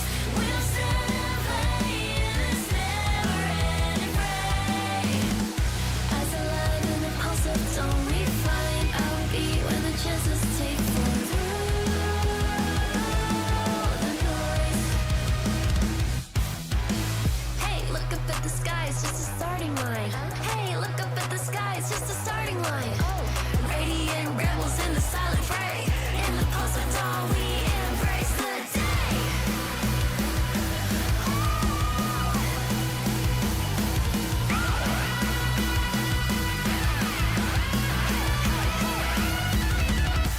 We find harmony in mayhem, finding our own beat. Eyes ablaze with laser focus, dancing through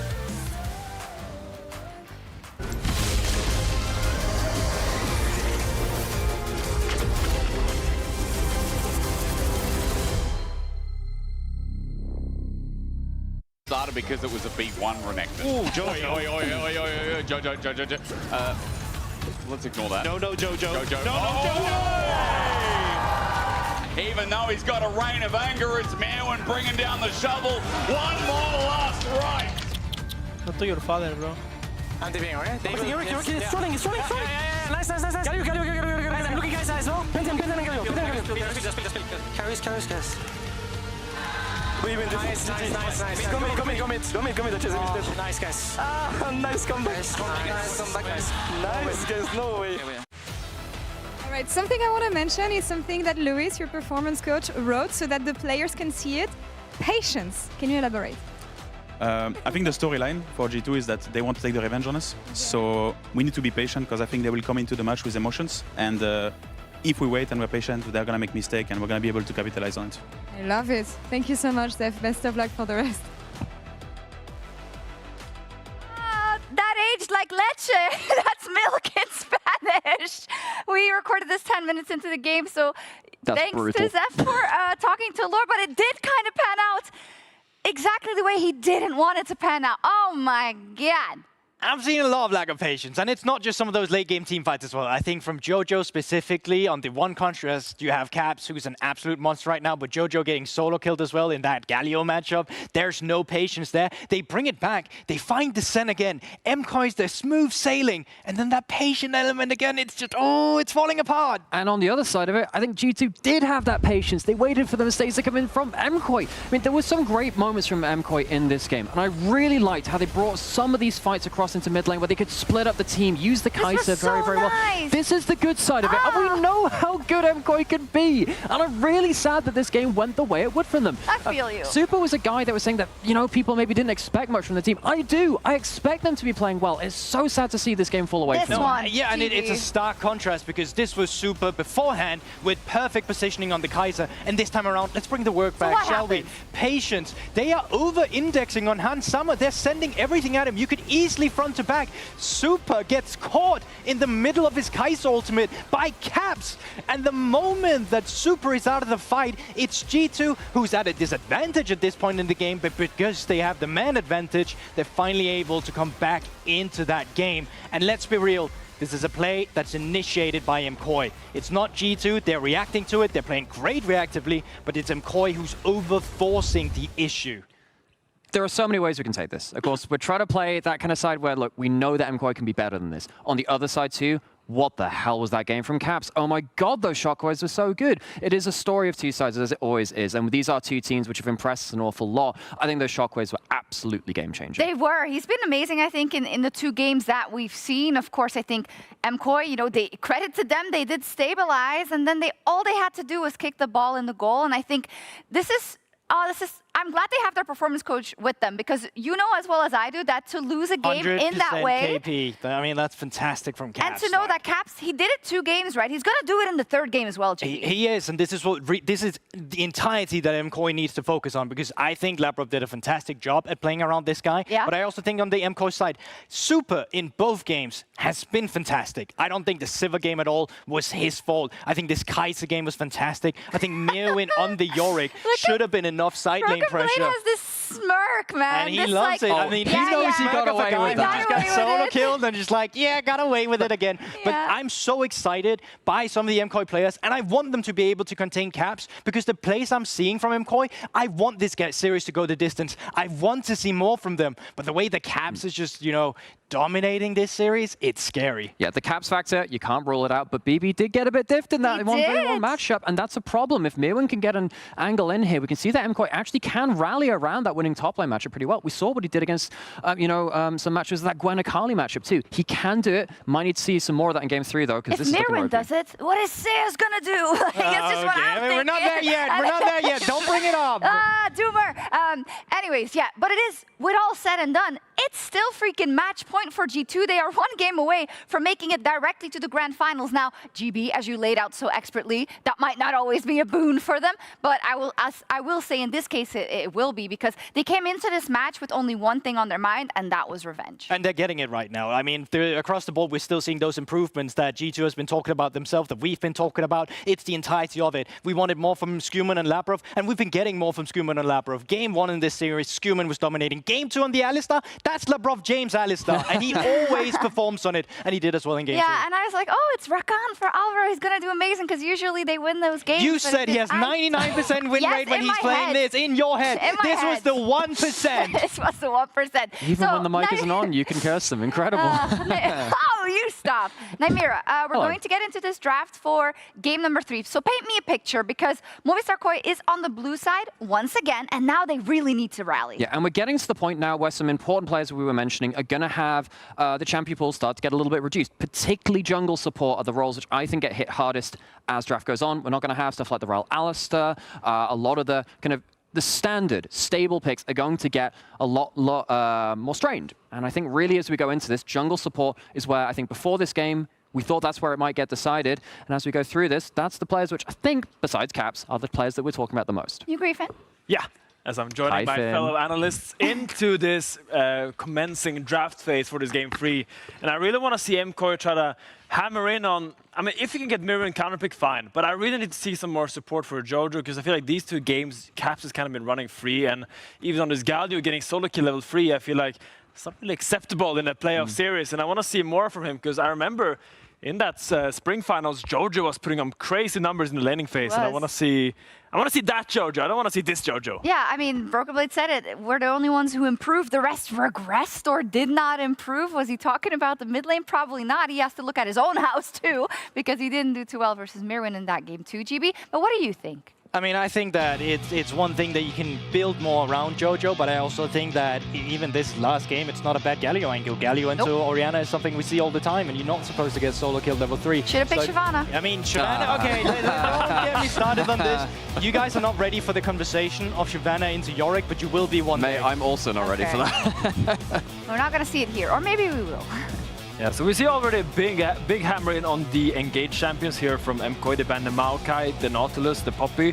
I'm kind of eyeing this Sejuani right now for Elioya. I feel like they want to slow down the game a little bit, hammering on that patience that we haven't seen from them. And I think a pick like Sejuani will give Elioya and Alvaro the control that they desperately need right now. But we don't see the Jarvan ban just yet, and that has been pretty high up on it. With the Rumble gone, I actually wonder whether the Jarvan takes that top spot. I do completely agree. Sejuani, once we get through those junglers, has a lot of value, but it's not even going to be any of them immediately on towards the Ezreal. It's going to be an Ezreal lock in for Super, and I feel like that kind of hammers in the fact, because now you have Ezreal, very self-sufficient AD carry, and that will give Alvaro a lot of space to roam to that mid lane, potentially roam to that top lane. And we know Supa, when he's left alone, he can find these good farm numbers. Like, he's just so self-sufficient that now he will be fine on his own, and I wonder how they're going to take the rest of his drafts. Yeah, but if you blind pick Xayah here, well, it's not really a blind pick, you know you're picking it into Ezreal, but you always have to think about the jungle matchup, and Nymeria, you were mentioning Jarvan. Yeah. Jarvan's one of those junglers that really love playing into the Xayah. It's just so easy to force the ultimate early and then just trap her in a pit with the lack of mobility. And then on the other side of it, if G2 think, well, there's a Jarvan as a threat, well, you don't want to pick it into the Ezreal that much either, because Ezreal can often outplay the Jarvan. Maybe you go towards it just because you feel like it's the priority in terms of the AD skirmishes. Perhaps they have a different read on that altogether. I'm also worried about the support matchup too. I mean, the Rakan's out. If you pick support first as G2, then do you get Ezreal Karma'd if you pick the wrong matchup? So I think right now, MKOI with the Ezreal first pick, they have some value, and it's the Volibear instead, all right. Well, I mean, this is just super high-tempo jungler from Skumon. He farms fast, he ganks strong, and has great dive after level 6. So I really want to see Skumon use this in the early games, trying to get leads in these lanes for G2. My eyes are on the Nico that has been banned a lot of these games, but right now when all the engaged supports are out, the Alistar, Rel, Rakan, Nautilus, Nico takes a lot of prio. You were talking about the Jarvan, Nymeria, and I think it's a great call out into the Xayah. It's one of the best jungles at dealing with that, but it will be the Rise for Jojo for that split push 1-3-1 kind of pressure.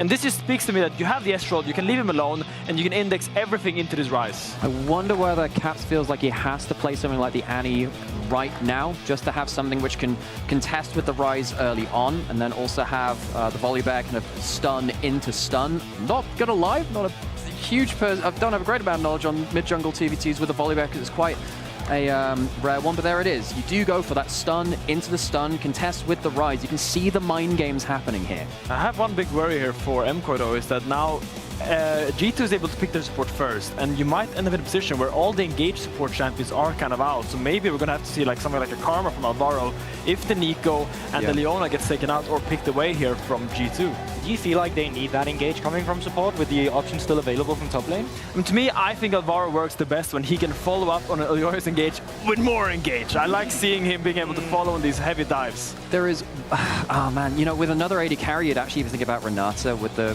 Jarvan, but Ezreal Renata doesn't feel fantastic as a duo. I think realistically, while looking for that lane presence, though, as you're talking about the Nico, the Karma, you can't exactly get rid of all of them. So the Ambassador following from G2, though, ban that away, make sure that Nguyen, as GB was mentioning, doesn't have as much of the engage from top lane to follow up. Mundo ban strikes me as MKOI wants to blind pick something a little bit more unconventional. Oh, you know, there's been some changes at the board. Got to make sure that they've the CEO out of the picture. Is downsized right now. Cassandra and Mundo bans, I'm not sure where they're taking this. I'm thinking initially something like an Aurora top line that kind of highlights with these bans. That's something that she maybe would not like too much. But now you have a choice to make as G2. Either you blind pick your support and get counterpick there, or you blind pick your top lane and get counterpick there. So you gotta make a call. The Nico will get locked in.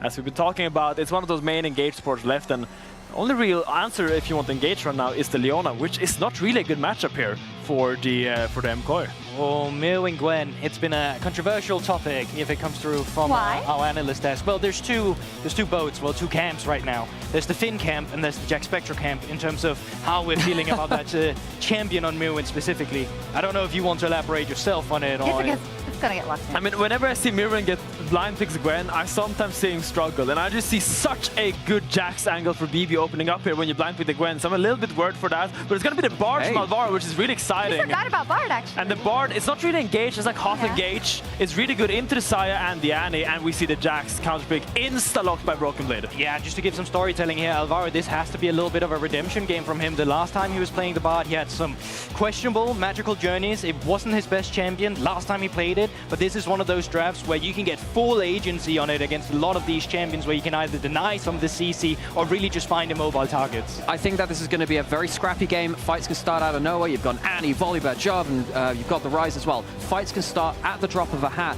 and MKOI will have to show that they have patience to choose the right fight in the way that they couldn't do in that last game. They have a lot of options, but as you say, the magnifying glass on that Alvaro, on that Bard after that performance last week, and Finn also on the top lane. Broken Blade with a chip on his shoulder after that second game, just wants to send them straight to the lower bracket. Oh, he's in full comfort right now. I remember Broken Blade's Jax was always one of his best champions. Even in spring when he was struggling, he was always finding good games on this Jax.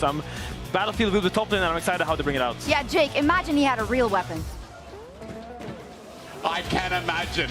I can. Because last game, I'll tell you one thing, Broken Blade, he pulled something out. I want to know what that is. It's the Half Moon Zamadar. What is that? All I'm saying is Gwen has a pair of scissors, and you don't hear her going around talking about she doesn't have a real weapon. True. You know? And she had 2 of those weapons. Shox, very, very good throw. You know why? Because this series, this game could come up and come down now with G2 already performing out of their mind. And oh my God, Mad fans must be mad themselves after game 2. That was a rough showing. I mean, I got lost for words. Yeah. Was super frustrating given the position that Koi was in, but the players just have to brush it off, and they have to now find 3 victories consecutively. They have to make the reverse sweep happen. Now, as a roster, this is the type of team to do it. They can get down and dirty. We know that they've got some creative drafts. But the thing is, you look at this draft, and I just feel like G2's got a lot of comfort. The Jackson to Gwen, we already heard the analyst devs talking about it. The volley bear for Skumond, he had a fantastic game on it against KC last week, where he was just doing serious damage on the Rift. We know that Caps is just so far having a great series, and ultimately it'll come down to how much impact can Elyoya have with this Jarvan. Broken Blade. He cancelled the fishing. He's got 2 gold. He didn't get the magic 10. Ward put down. Yeah, so we're reflecting off game 1. Dag, did you meet anyone special between breaks? Did you hear about anything? So actually I ran into Noah downstairs. And he was telling me that watching the last game reminded him of playing against G2 himself on Fnatic, where they would throw games. so he definitely had a few choice words. Yeah. Shout out to the man himself. Yeah, nice Noah. Okay, well, that's the throwback to last year. G2 on match point here, and let's see how the matchup goes. Jax commonly picked into the Gwen, and I mean, this is a matchup that we have seen many times in the LEC. Jax players say that, you know, a weighted skill matchup, I guess, and Grasping taking the matchup. No flash here for Mirwin as Jojo doesn't get that last little overload. Caps, oh, I mean, tap dancing is Caps here in the mid lane. He took E at level 1 so that he had that extra bit of mobility to sidestep Jojo. And then he used it there as well to block the electrocutes. Very nice trading coming out from Caps. He's a little bit behind in the farm department. Yeah. But kind of to be expected when that Rise gets to level 2. Meanwhile, Elyoya creating a split map alongside Skumond as he moves into the enemy jungle. And we're going to cut the map in half. So Hansama and Labrov going to be very isolated, but Mirwin with no flash on the top side of the map will be isolated as well. And we've seen Mirwin on Gwen before without flash be punished so heavily. So we'll have to make sure that he respects the positioning of Skumon and the potential ganks that can happen in the early game. And I mean, that volley's going to send up Sky Splitter and just charge in under that W from Gwen anyway. So I feel like for Mirwin, he's going to be a very dangerous pass, and without flash against a volley bear, I am scared for his chances in this isolated map. Now, junglers are going back to their own side for the time being, so things normalize a little bit, but I say that Alvaro, doesn't get rooted up, does burn his heal as Spellbook, so it's not the end of the world, but for G2, it's a nice trade in this lane where they're already down on CS. It was lucky that third feather didn't connect. I thought that was definitely going to be the route.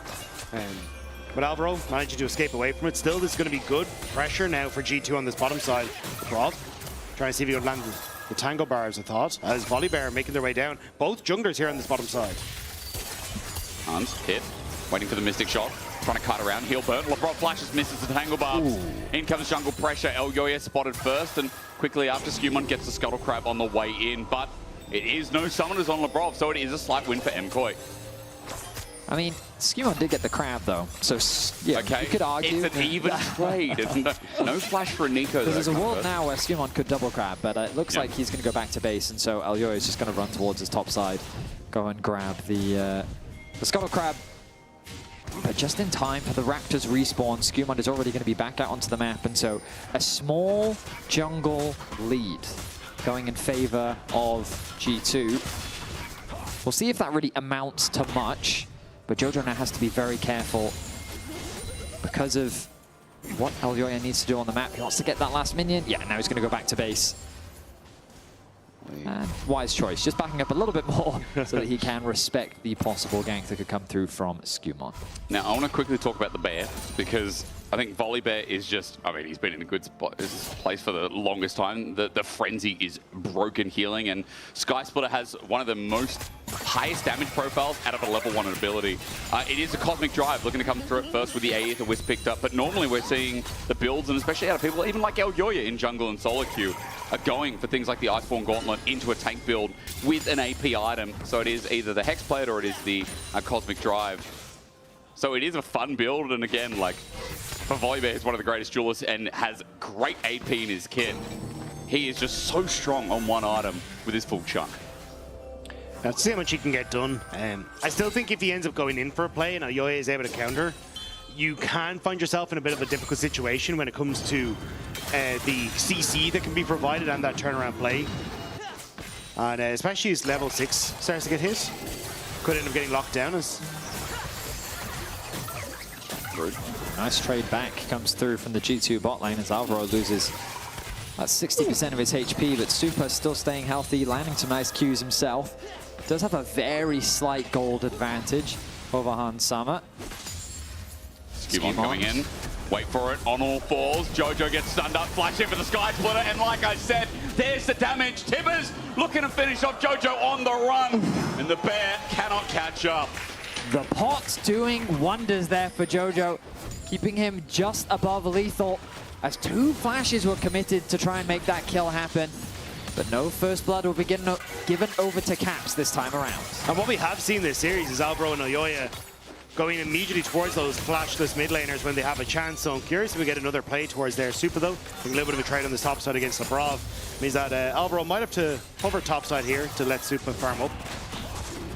And look at Hans, he's now getting really behind in terms of farm. He's taken some pretty poor trades against Super and has been forced to go back to base.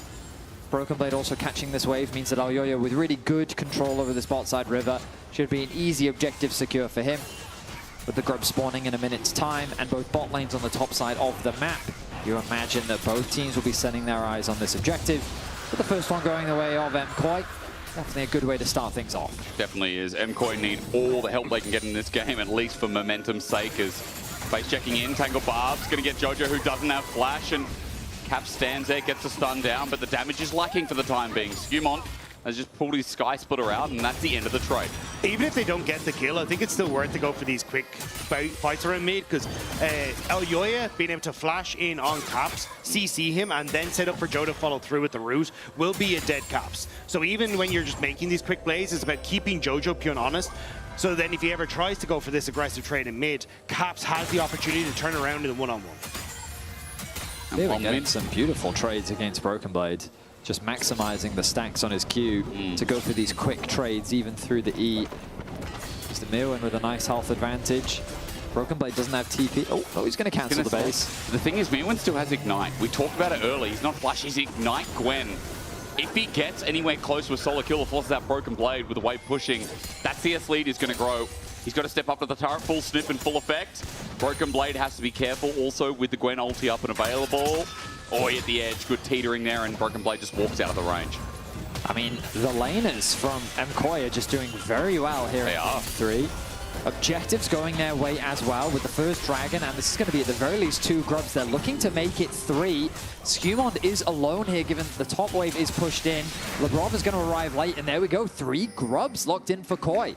So a fantastic early game here in Game 3 when the pressure is really on.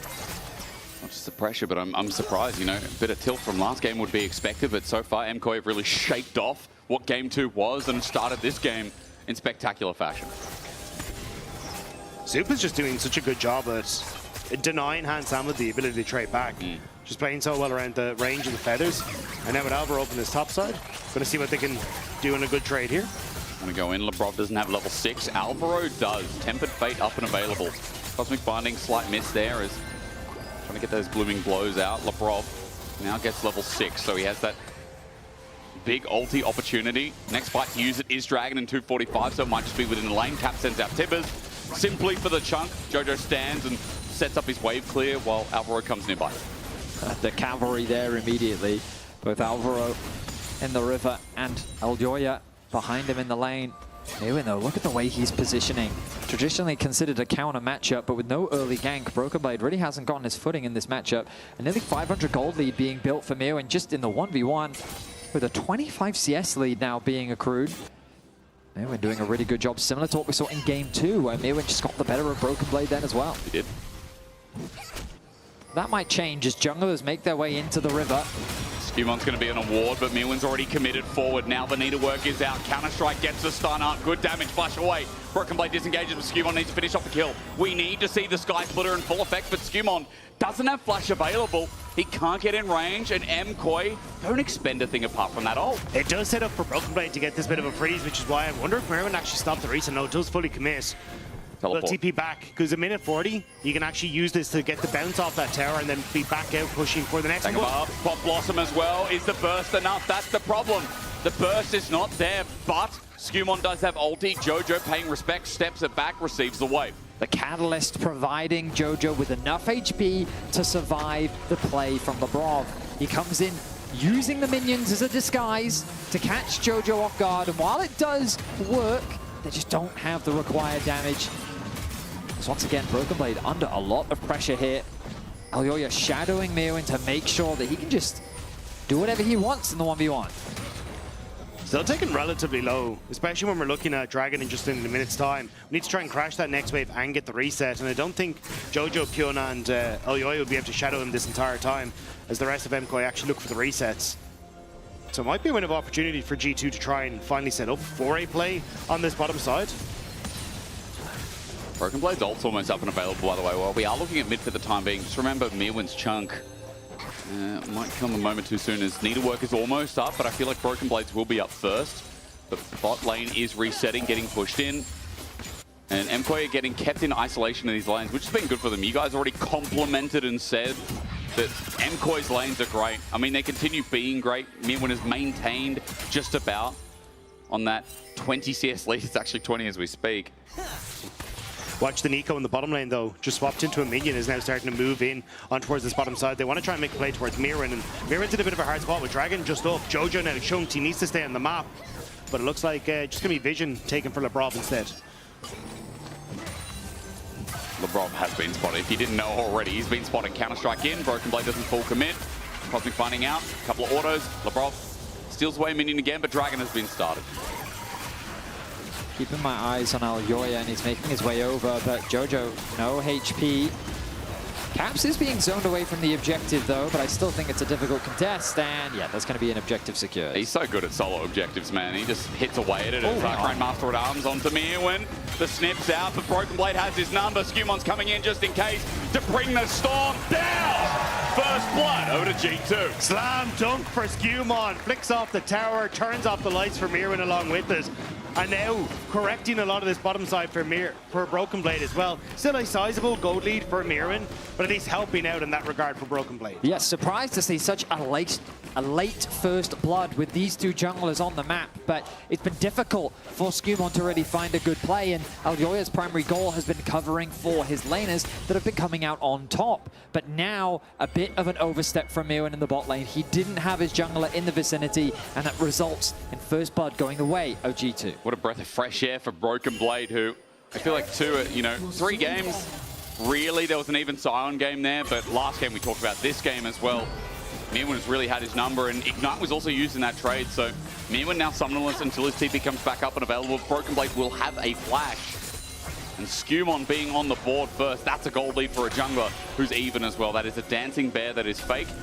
Elyoya spots that out as he goes to the cross. Well, Broken Blade getting more confident in the matchup now with Trinity Force. I thought that Scumon was fishing for a play in top lane. I saw him on the minimap hovering around. But I have a feeling I may have been baited by what is in fact Lebrov disguised as Scumon. Yes. And now the Raptors being stolen away. Elyoya will yoink those. tower under siege in the mid lane. MKOI, again, demonstrating the pressure that we saw in Game 2. They've got push in mid, they've got push in top, they're stealing away camps. They're just constantly doing something that forces G2 to react to them, which then just gives them agency over what they want to do on the map. But now that kind of pressure has to ease up as the minion waves fall. They retreat a little bit, but Alvaro continues to maintain control over that topside river. And Skumon forced to just go through his jungle and get what he can. Play towards Cops. Okay, slow is there, but it doesn't get the wall. That Cosmic Binding a little bit far off. Pop Blossom in response. It's a two-man going golden. It's a self-ult from Alvaro, but he's still going to die. He flashes away. No. What? I didn't see the Realm Warp on the ground. There were too many particles. As Mirren, meanwhile, gets forced out with the needlework down. Jojo does a good job getting the Realm Warp, and now Mirren needs to get on out of here on the bottom side of the map. I was about to say, I think for MKOI, as long as they can look for plays in lanes and avoid going for any sort of play that's in a 3v3 to 5v5 situation, they're fine, but they end up running into G2 and now looking to contest this Rift Herald. Hinge though for the time being. Missing shot hits Labrov. That's nice here. Mirren just TP'd bottom as well. Broken Blade on reset means he could TP into this play and in behind MKOI.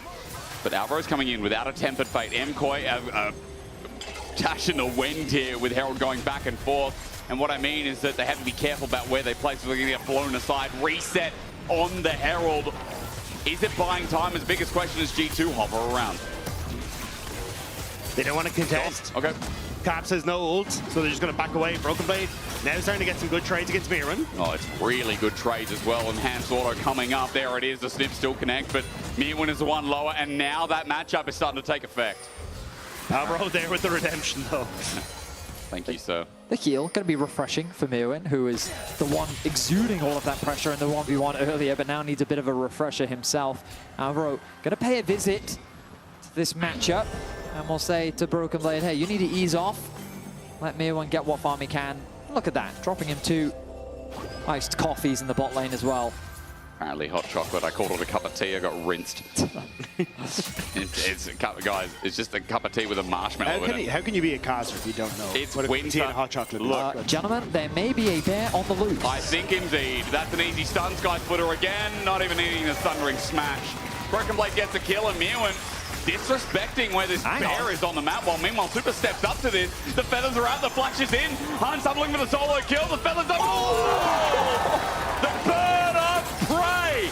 Hans Summer takes down Super, who stepped up to the original king. Tempered Fate catches him adrift now. Elyoya is on the way in with a Cataclysm. Hans Summer knows he's dead.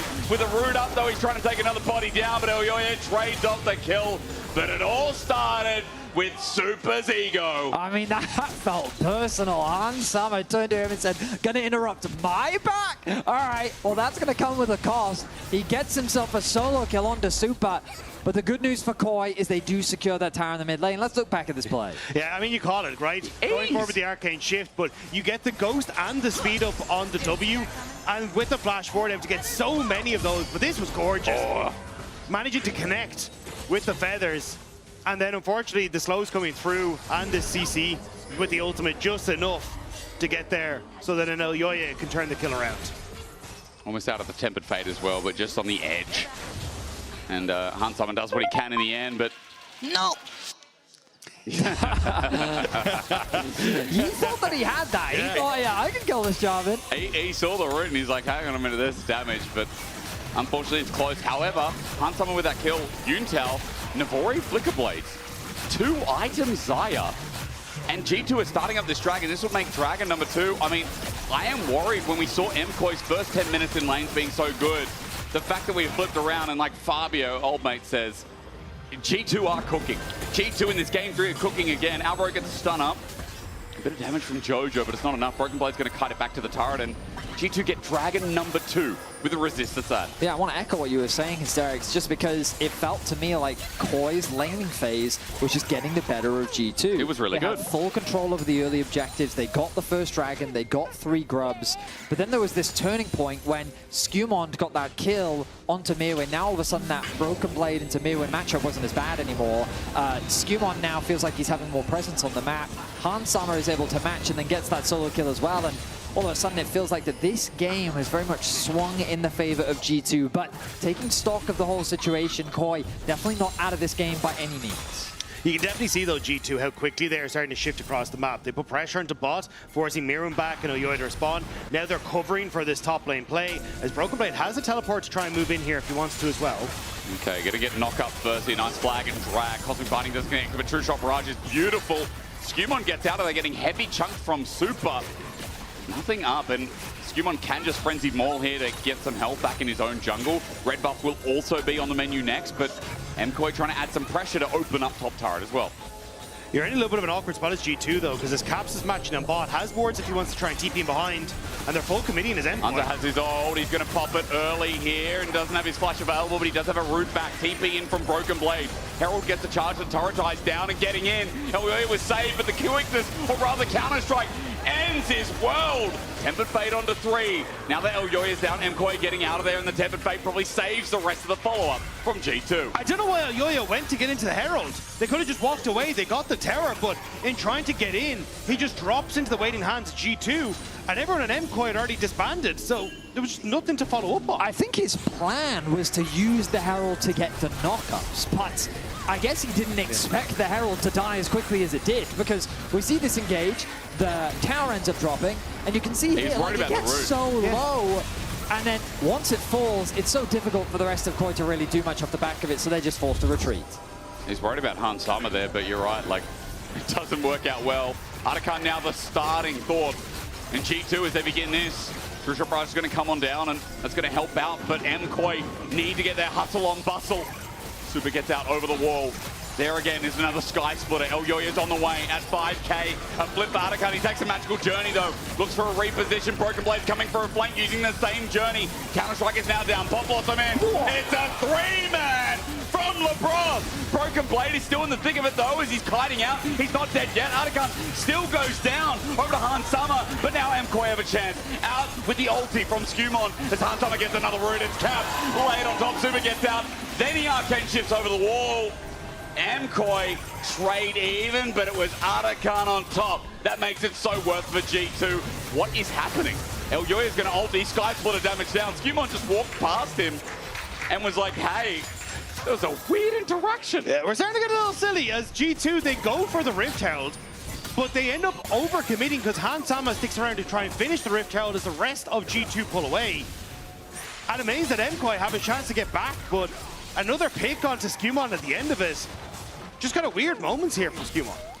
My goodness. I mean, ultimately, though, KOI turned the fight in their favor. They do, of course, lose the Artican at the end of that exchange. But the fact that they were able to get a few picks, we look back at this fight. Yeah, but watch Hansan at the top here. So he goes super low because he ends up just being forced to solo the rest of Artican here because Skewmon pulls off to play with JoJo. So this is effectively a 4 versus 5 where Broken Blade has already gone in super deep. So Mirren and Super have to get a ton of damage on towards him. Now Hansama joins in already incredibly low. And the fact that they managed to get Albro was a bit of a blessing. I thought at that stage they pull off with how low everyone is, but then catching Skewmon just wandering through River was another gift for MKOI. No, I think you're completely right. I didn't spot Hans Summer in the initial play, but ideally for G2 they would have finished Artican and then converted it into a fight, but they thought that the angle was too good that they forced the fight early, but it ended up just creating this disconnect with which KOI was quick to punish. KOI finding weaknesses in some of the G2 play. If they can continue to capitalize on this, an easy way for them to get a firm footing in this game. Problem is right now the footing feels loose for both. Gold lead barely there for MKOI. The Artican picks up, and again, it's invisible gold. Hans, yeah, okay, I get it. And I think Hans Summer in this game has benefited the most, obviously, off the earlier kills, but G2 have double dragon. It is third, now coming up in 10 seconds. Elyoya just picked up Black Cleaver and 2 items really across the board. MKOI need to be here, but look how late they are coming out of base. They need to take those... There is no portals. There's no portals, so I was wondering how they're getting through. They took a Bard portal, but they're too late. Dragon is gone. Elyoya! Is he too late? Prove me wrong! It's taken by Skewmon, never mind. It's third dragon, needlework, Cataclysm out. Hansama caught in the middle of it. He gets a root out, but surely he must die. Alvaro unfortunately picks up the kill, so MKOI get one for the quarter dragon, but they were too late in the end despite the 50-50. G2 on sole point. G2 still hovering around to try and defend this tower. Broken Blade pushing in this top side. I don't know how much they can try and commit for this. Hansama, I think good call not to burn the flash. He was just happy to sit there and go, look, I will fall for this dragon, but we get to play it now, Jojo. Okay, with the root up as well, Pop Blossom slows off anyone else going golden. Time is bought. Skumon on the way in, though. He's going to get his smash down. Exhausted down, doesn't get in range. No stun up as TP from Broken Blade. Then matched out with a counter-strike. He zoned off everyone of MKOI. This fight not looking too good as the mosh pit of G2 is just harder. A Cosmic Binding slows down the play with Broken Blade in with a hill, a lead strike, a Tangle Barb that misses from Lebrov. Jojo's able to walk it out. The Sky Splitter once again zoning off Albro as G2 keep getting small resources. Gold's going up. G2 are getting blood. This game is getting scrappy. Like, it felt to me that KOI wanted to keep G2 bot lane so they could allow for Super to push in mid and then collapse onto mid to secure that tier 2 tower. But then G2 says, no, we're not going to allow this. We'll force an engage onto Jojo, and then all hell breaks loose. TPs start flying in, the fight starts kicking off, KOI don't have the numbers, and while G2 do get themselves a kill, Super secures the tower in mid lane. But that's the thing, right? Because the one winning lane that G2 had was Super. So was Hans Sama. So the fact that Super's managed to even up the gold is now slightly ahead has actually kind of helped them out. And even though they did end up losing, you've still got some advantages across the board. The only thing is with G2 now on 3 dragons, this becomes really difficult now for MKOI to try and fight because the defensive stats that you're getting from this double mountain, plus a potential third in 3 minutes times, that could be just get lights out for MKOI if they're not able to fight anyway in this engagement. The reality of the situation is that KOI have the gold lead. You just see blue lines at the bottom of your screen. But in terms of the itemization, it's really not that different. Nice chunk onto Super from Broken Blade. The thing is, though, that the dragon spawns in 2.5 minutes. In that time frame, KOI should be able to complete a bunch of their third items ahead of G2, given the gold advantage that they do have, which means that they should have an item advantage, setting them best up for success. And that next dragon fight, I think, is going to be the turning point in this game. Okay, he's out. He had Molten Shield as well. I mean, 2 levels down as well for Caps. He is not going to have a good time, and it doesn't look like G2 will here either. All the pinch, game-changing. Tempered Fate misses though onto Hans Sama. Mirwin's there. He's going to be rooted up immediately. The feathers fly, but Hans so low, and he's matched with the range. Pause. A pause at the start of the fight that looks like MKOI can get Baron off of. That is a huge pick, and I'm sure there's another one to follow. Skumon is so low. That was an insane flank from Mirwin. I think it looks like Hans. I see a ref over at Hans's PC. We'll get an update for you. I mean, he had flash. Yeah. So I mean, something had to have happened. I think he popped it mid-air, didn't he? So no, he never actually used it. So he ends up popping the ultimate, but never flashes away. But he has tools, by the way, if you're wondering. Yeah, I mean, hopefully we can get a replay on screen as well. But basically, he ults, and I would imagine that he would want to flash into the red pits. Yeah, and get away, right? And then get away. But he didn't end up flashing away. Do you think he flashes then he ults, or no, because you can just as you're falling. I'm pretty sure you're allowed to flash just at the bottom end of your Yeah, you can Xayah flash at any ultimate. point in time of the Xayah. Yeah, I seem to remember. I don't have a huge amount of Xayah experience myself, but I mean, like you can see him quite describing. Yeah. We know it's there is obviously an issue there. We're going to give you official information. They're conducting ready checks, but Hans is still talking to the ref there. One moment. Yeah, either way, like this is such an important fight. I mean, it's absolutely massive. I have been given confirmation the monitor was about to shut off for Hans Sama. I believe it's Hans, yeah. So the monitor was about to shut off. So you get that little logo on your screen that's just like power saving mode. I mean, that is distracting. That is distracting. It's also probably the most valuable part of your real estate on the screen, which is the middle of the screen. So we're going to find out what happened. But if the game goes on, which you assume for now, that's a big pick. Baron's up. We just talked about a dragon. No, absolutely. I mean, you lose your AD carry ahead of the Baron. Yep. Like you've got Caps running in. You've got Jojo already TPing in. I think Skumon might be dead as well, by the way. I mean, he's so low. I think Mirwin can send it past Lebrov. I mean, Skumon's HP right now is basically next to nothing as well. Like, it was, credit to KOI, I thought that they were going to just wait, but they found a great angle and capitalized on it. And I think that regardless, like, the play in and of itself was a good one from KOI. 100%. And because even if they don't get kills, the damage done should still be enough to convert it into a potential Baron play. which is why this is such a significant moment in the game. And it would be, I mean, look, as casters, as talent, as fans, we're pretty much all on the same side, right? Like, we want to see competitive games. We want to see good games. And to, you know, beat a dead horse last game, like, we should have an equal series, right, with how that game developed. G2 insane comeback. But this game 3, G2 are finding merits, but still MKOI playing with a bit of a lead. If this opens things up, again, we see MKOI with a massive lead, able to stop that dragon stacking, and maybe, just maybe, we have a proper series on our hand as well. Okay, just to give a bit of... But you're laughing at the old chat, So aren't basically, you? it's Broken Blade and Mewin having a very professional discussion. Yep. Mewin, you can see them typing on your screen right now, and Mewin is saying, hello, Broken Blade. Perhaps we could get some information on the issue. And then Broken Blade's like, information will be provided if allowed. And then we're just having a bit of banter back and forth. Broken Blade being very professional, Mewin equally as professional. The problem... Are you ready for the reveal? Yes, please. I can't say, sorry. He does clarify that we are carefully investigating the situation. Thank you. And then Mewin wishes him all the best. To be honest, I'm glad Broken Blade is on the says, case. Yes. Like, if I was going to trust anyone with this and if I could ask for anyone's support, it would be Mewin's. So, you know, really, you've got the best combo on the case. It was nice before the game. There was support towards each other. It was actually quite, truly wholesome tame between the two top laners. Look, we don't normally like tame. I know Law was like asking for more out of them. I mean, on the Rift, it has not been tame. No, it's not. It has been quite violent, but somewhat in favor of Mewin. But that's always nice. A shovel was involved. Yeah.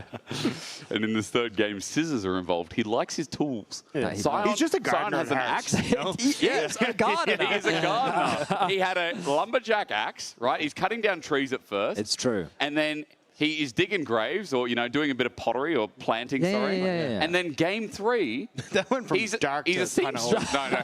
That's what gardeners do. We chop trees, we plant plants, we dig graves, and then we chop that we prune. The dead are great compost, all right? Every gardener's secret.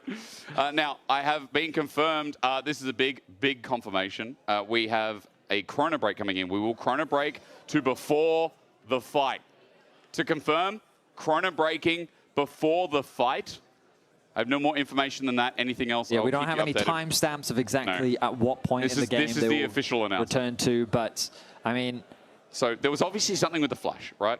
But without speculating, we don't know. So all we can say is that if it's before the fight, you know, it changes the whole game landscape. Like G2 maybe don't go for the fight. Mewin maybe doesn't go for the pincer down. I don't know how they react to this. I mean, again, I think that regardless, KOI will force this fight because the damage that can be done, given the positioning of G2 just before the fight started, means that even if they don't get a kill, like Skumon right now is at about 20% HP. True. They just need to replicate that, and then they can already threaten a Baron. Of course, with Broken Blade, not quite in the fight, with Caps not in the fight, those are potential threats that could make a Baron secure a little bit scarier. Damn right. But in the same vein, Jojo, level 16 on the rise, not involved. He was in the process of TPing over during the play, just as the pause is happening. Yep. So there's this big collapse around the Baron. This is a big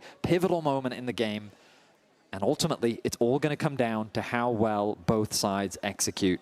As Hysterics mentioned, we're going to get a chrono break to before the fight. We don't exactly have a timestamp on when that is, but my expectation is that KOI, they're not going to change anything. They're going to make the play happen. They're going to try and force the fight, and they're immediately going to turn their attention to the Baron and put some serious pressure onto G2. Oh my god. Tolkien's just coughing it. Okay, bro, sorry. Bro, how many stink signs have we had in the audience? Like, Cadril smells, Tolkien apparently smells. Where's the BO? No one's got that bad BO. I've smelt them all, trust me. Everyone smells great. Excuse me? No, you know what I mean. Don't drive me into the pit. There's innocent. You're the one that dug the hole, bro. Right. Look, everyone smells great, okay? That's all I'm leaving it at. I don't do it on purpose, but if people smell, you can smell them. We got Yumi with a gun again. Needs to have a conversation with you after your previous comment. Okay. Bro, I'm not talking to that cat, okay? That cat needs to go. not just from the studio. That cat needs to go from the game. 2XK, new champion, Yumi. No. Yumi can be the next fighting game character. I don't need that. But you gigantify a giant cat with a book. But think about how broken that assist is going to be. Oh my god. In fact, she can only be played when you play the solo mode, the Juggernaut. Yeah. Oh, yeah. She's the assist. That's what. The combo was her just flying through the air. That's a lot of text. Hang on, paragraphs. Let's read. It's the "I'm sorry that happened" or "I'm really happy for you" response. Okay. Just to follow up on something we said earlier, maybe you do need glasses, Jake. No, but it's small writing. No, I don't wear your glasses. I think I'm going to hold on to my my pride for a little bit longer. Or eat some more carrots. I don't know what works. The world of contact lenses like me. Oh, yeah, that is a good idea. I mean, I'm 30, and at 30, you know, as I said to Vetty the other week, it gets a little bit harder. You know, Vetty, you tell me. Yeah, I mean, I'm 32. I do know. Oh, dear Lord. Sorry. It shocks me that I'm older than you. It does not for me. It does not. Sometimes I imagine, like, you know, you imagine what people do in their spare time at home, and I imagine you with a rocking chair knitting or something. I don't know. What? I mean, that is what I do. Is it actually? Really? I mean, I would also imagine, like, you know, what games you play at home. I imagine you sit there, but on a rocking chair. It's always on a rocking chair. I see. Even though I've been to your house and I know you don't own a rocking chair. Should we speak? Or should we just let him continue to monologue? So, like, Sorry. I've worked with Jake for a long time. Yeah. And oftentimes it's more about, like, understanding how much, like, leeway to give him, let him run free. And then when you need to, you call him back like the dog. I'm like, I see. I'm like, you know, in Berlin, people walk their dogs without leashes. But I'm not the dog that walks like, I'll sniff something over there. I'll go over there. We've learned enough about your sniffing behavior. Okay. I'll eat things as well, okay? So you're an Odo Omne streaming loss, is that what Yes, I am. Me and Odo, you know, I think we understand each other. I think it's been years of understanding each other. We just never met till this year. I see. You know, I was a big fan of him in you know, for many years for a big reason. I never knew why either. It's the same as Finn, actually. But I'm not sure where Finn fits into this conversation. I don't know if there's room for three of us. Now, Chrono Break is happening. If you're wondering why this conversation's happening... We are too. It's honestly, it's just another day in the office. Apparently the desk wants me to stop talking. Go ahead, Shox. My mic isn't even on. Well, it wasn't me, bro. But yeah, I know it always sucks when you come to the desk in the middle of a game. And I gotta say, so we will Chrono Break the fight. I'm still waiting to get like exact confirmation on the wording of what happened. But I think I can say definitively, if that no, we can't, because that's how that works. You cannot say definitively. But that looked like a fight, allegedly, where MKOI actually grasps the game back and possibly is set in a position where they can win it. I mean, it's past Baron spawn. You caught the AD carry. That's a hell of a moment in the game, particularly given, I think, the status of things. You know, I don't think the Gwen was necessarily working out the side lanes in the way that they wanted to. Fantastic flank there, though. This realistically should be a game-breaking play. Well, this was a good pick by MKOI, and I'm curious to see like how it will play out. But of course, it's a tough situation to be in. You never know. Like as you said, Shox, we need to get back on the official confirmation. But I mean, we're just waiting for that right now. Regardless, like I mean, you know, you got to roll with the punches. But it's always the question, when is it going to be rolled back to? And I think it's like you're working with theoretical information, because did this actually happen? It might not happen again. But for MKOI, they were on the back foot in that game, right? Everything they tried didn't work out the way they wanted, but it wasn't that bad. And this is actually somewhere where they saw the play and they acted immediately, GB. No, I agree. Like, Miroin's got top push and he's moving first. It's not being communicated fast enough by BB to the rest of them. They're getting caught by Bard ultimate. Caps is stuck on bot side right now. He's not in a position where he's TPing first. So yeah, it's a really awesome play. Yeah, sucks. I know. I don't know. Like, I don't know what to say. No, yeah, I'm still waiting for wording, just like you guys, indeed. Otherwise, you know, for G2, they're up on match point here. So, I mean, this isn't me saying you should never pause. I think you should always pause if something goes wrong. Absolutely, right? In fact, you're pretty much obligated to. You're obligated to pause. Realistically, if everyone follows those same rules where there is something which might affect the outcome of the game, you're obligated to. You have to at that point. It's not necessarily on the players. Yeah, and for the other team, it's always like, Finn, you've been in this position, right? Sometimes you may feel that, oh, this isn't ideal for us, obviously, but you got to roll with the punches. As a player right now, what's in your mind is you sit there in your chair, you relax, and you try to focus on what you can do. As a player, that's always what you're thinking about. You gotta stay optimistic, and you gotta just realize, okay, this is what we're doing. I'm sure the players right now, a million things are going through their head. They're thinking about, what about this play? What are we gonna do next? What happens if we corner break? What happens if we don't corner break? I think they're just gonna re-hone on what's happening, what they can do, what's in their hands, because that's what's most important, and it's paramount that they keep their focus, because I think that's what really, like, that's just what matters. Is the belief like back, even if you replay this play, like as MKOI, you know, oh, I actually exactly know how to get the momentum back in this game, or does that not track anymore because the game state completely changes? I mean, okay, so the hardest thing as a pro player when the game is paused is that you kind of forget about what's happening in the game a little bit. And right now, they were kind of in the fight. You can't talk also, right? Yeah, you cannot talk. You can only communicate when the ref allows you to communicate, and you're sitting there in your chair just waiting, keeping that focus laser sharp on what's happening on the map, what's going to happen in 1 minute, what happened 1 minute ago. So I just kudos to the players right now. Just shout out to them. I think they're doing a great job. Yeah. I don't actually know what to talk about without us having an update for everything. If I were going to give some praise to whatever's happened before this game, I would actually say that this is the game where I'm finally seeing Jojo show up. Like, this is the game where G2 keeps throwing punches at him and he keeps just negating them. Like, he keeps making sure that he's just absorbing all the pressure, like a sponge, actually, and the rest of MKOI is just allowed to actually do stuff. Now, unfortunately, of course, G2 has been running this game, but it's just talking about players I needed to step up, and I think in this game 3, I'm seeing Jojo step up. I mean, also, to give credit to MKOI, to Movistar KOI generally, I usually feel like when I'm watching a game that Movistar KOI is in, even if they are behind, they rarely just lose, right? They always look for a window of opportunity to put it back in their favor. And I think I know it gets memed on that I said they have good instincts and they have a clutch factor, but it is something you cannot teach. And they definitely do have it. No, and that's a great point. There are some things that you can't teach in League of Legends between 5 people and the chemistry between them. One of my favorite things about MKOI is that they are a very creative team. They have great chemistry between them. And that's why, we had that quote up a little bit earlier from Super saying that, in the past, MKOI were a team which not many people expected much of them. I'm completely on the other train of that now. I expect great things from this team because they have some of those intangibles about how creative they can be. Let's talk about this a little because, of course, we don't know what's going to happen in this game, and they're still down 0-2 versus G2, even though like game 2, man, don't remind me. But for me, it has changed a little bit because I was definitely one of the, I don't want to say naysayers, but one of the people that them coming into that spring final, right? As you do, and people will say, because you're all biased to G2. Well, if a team has won that many titles with those players, unfortunately, you're going to give him the right of way in that, and I was proven wrong. And I've had an air of a feeling of, I think they're going to do really well. I think they're going to go back to those finals, GB. No, absolutely. I mean, I do agree. I think that they're by far the top 2 team that's in our league, and I think it's between these 2 teams that we're watching right now. Now, back in spring, I will say most of us was on G2 because they obviously won that upper bracket, but there was one person who wasn't, who actually thought that no matter what, MKOI is taking this final. And as a matter of fact, that person is sitting right next to me. That was Finn. It's true. Who has been picking them up since spring, and he's been the believer even today. Finn, what did you know that we didn't know? I mean, to me, what really impressed me with KOI is their clutchness. And as a player, I can really appreciate clutchness because you can't really teach that. Either you have it or you don't. And I feel like the fact that MKOI, whenever they get put in difficult positions, they always find a way to claw back in the game. They find the crucial plays, the crucial timings to maneuver on the map and find these just impeccable timings to kind of claw their way back into the game. Yeah, I think it was a great opening by them. Yeah. And even with all of that, G2 have smashed MKOI in a lot of parts of the series too. The last game was a little bit of luck on their side. I think that they managed to clutch things out themselves in that late game too. But hey, luck think, is created. Yeah, that is true. What was the thing is that the harder I work, the luckier I get. The luckier I get. Or enemy ADC jumps into my shockwave. Jungle gap.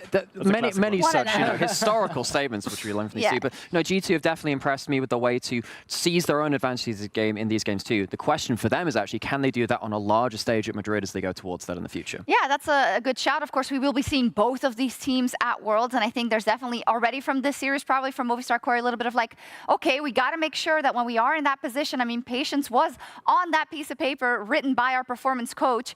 We cannot be overzealous, especially not versus this is G2, and I don't want to dunk on G2, but like we're talking about the best teams in the world when we go to the World Championship, right? And the LTA, of course. But I feel like we're also asking a lot for players that are so young. Like when we're going up against some of these Eastern teams now, yes, they've had rookies come in, but these are like players that's been there for a long time now who's dominated the international scene. I, for one, can understand why in international performances you're not always feeling great as an EU fan, but I do want to offer a perspective of hope instead, where you're seeing that these players haven't actually, in the grand scheme of things, played for that big of a time, long of a time, right? And I think when I'm watching some of the players that's coming into European League of Legends, from MKOI, for example, when I'm watching Skewman, when I've been watching Naknako and some of the Vitality boys, like I feel like the future of EU, it's getting there. Oh. But I just, I understand. I do feel like you can allow yourself to be hopeful, but I also understand why in the moment you can feel disappointed. Okay. I have an official message from QC that I can read to everybody, right? Yes. Okay. So the monitors gave an automatic standby message before the fight started. G2 requested a chrono break. We assessed the situation impacted the team fight severely and accepted the chrono break request. We chrono break the game to 26-14, which is the most recent dead ball state of the game. Here we go. Casters? Yeah. A flash and ghost away. The fight has actually started. Mirwin gets pincered in. Broken Blade's also low. Jojo gets here with his root as well. Weird being thrown back in, Kill him. Okay, nice. Oh, thank God. Next. Now, Han Summer did come back, and this time he got the flash and ghost away. And while he survives, 2 of G2 are dead, and MKOI are going to start the Baron regardless. And Betty, you were right. MKOI still managed to force that fight. They still managed to get the picks that they want. And this Baron is going to be huge for them in being able to control the game. But we're going to hop into the replay to see what happens. This is what happened off the reset. So, the initiation comes through, Hansama gets targeted down, he ults very early this time round, and then flashes away. But Labrov becomes the target. Broken Blade tries to assist Labrov, tries to get him to safety, but Jojo arriving to the fight is the key difference maker to the previous fight. His ulti generates a massive numbers advantage on the top side, they chase them down, and they convert it into 2 kills, making the Baron secure that much easier. And so we come back to it, and even though, again, we had that pause and we had that chrono break, the game is exactly where we'd expect it to be. The fight went well, and damn sure it went well for MKOI. 3K gold lead, and just to take track, there is still sole point hit for G2, but in 45 seconds, MKOI now with the Baron have standing gold to take care of business. And they're about to set up entirely on this bottom side. Humon's going to spot out everyone. He's found Flag and Drag, he flashes away from. There's the needlework. Mirwin has 2 more, and he's going to send 1 into Caps, and eventually, Caps goes down to half HP. Sky Splitter on the way, but the Baron's still doing work as True Shot Barrage stops Caps. He has to back away, and MKOI are still sieging this turret. This is about to be a 4K gold lead. Jojo's also on mid. So not just Dragon Denial, but the game firmly in the hands of MKOI again. Look at mid. Way dead to Jojo. PP flank, G2 want to find something here under Jojo, flashes in for the Realm Warp, Flag and Drag, Honda Caps, he just burned his flash, he's stuck in the Thunderdome, and Super will take him down. Skewmon out with the ulti as well as MKOI with Baron. And those death timers, the base is in tatters. Caps went for the flank, but with Hansama getting caught, he was completely isolated. And now it's G2 scrambling to save their base, but MKOI, they're on a demolition tear. 35 seconds, 25 on the 80 carry. Hansama not there, and this defense is going to be hard with the range from Super, especially Skewmon trying his best, but one Nexus turret falls immediately to keep this series going, to keep the chance of going straight to the grand finals. MKOI in game 3 with a bare Nexus. They waited a long time for this, but the Nexus falls, and MKOI keep the series alive. They quickly convert the fight into a game victory, closing things out so efficiently. A nice Baron, nice play. KOI find the game in the best of 5. We're going to game 4, and MKOI are finally on the board.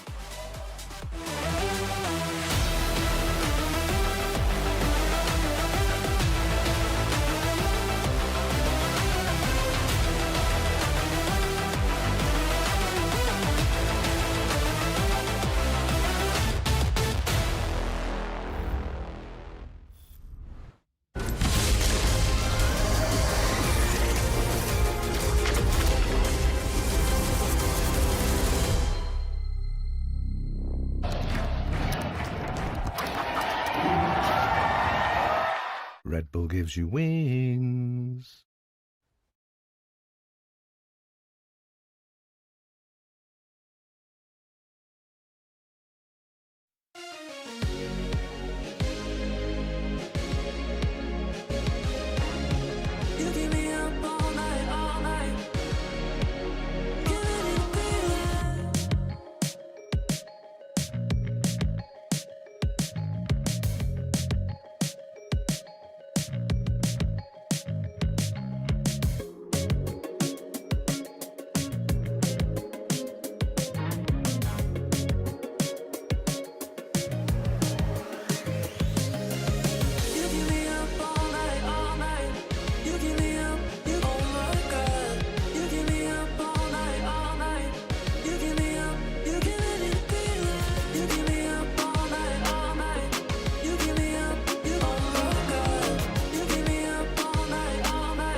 Welcome back, everybody. It's 2-1 for MKOI. If you heard the hot mic, no, you didn't.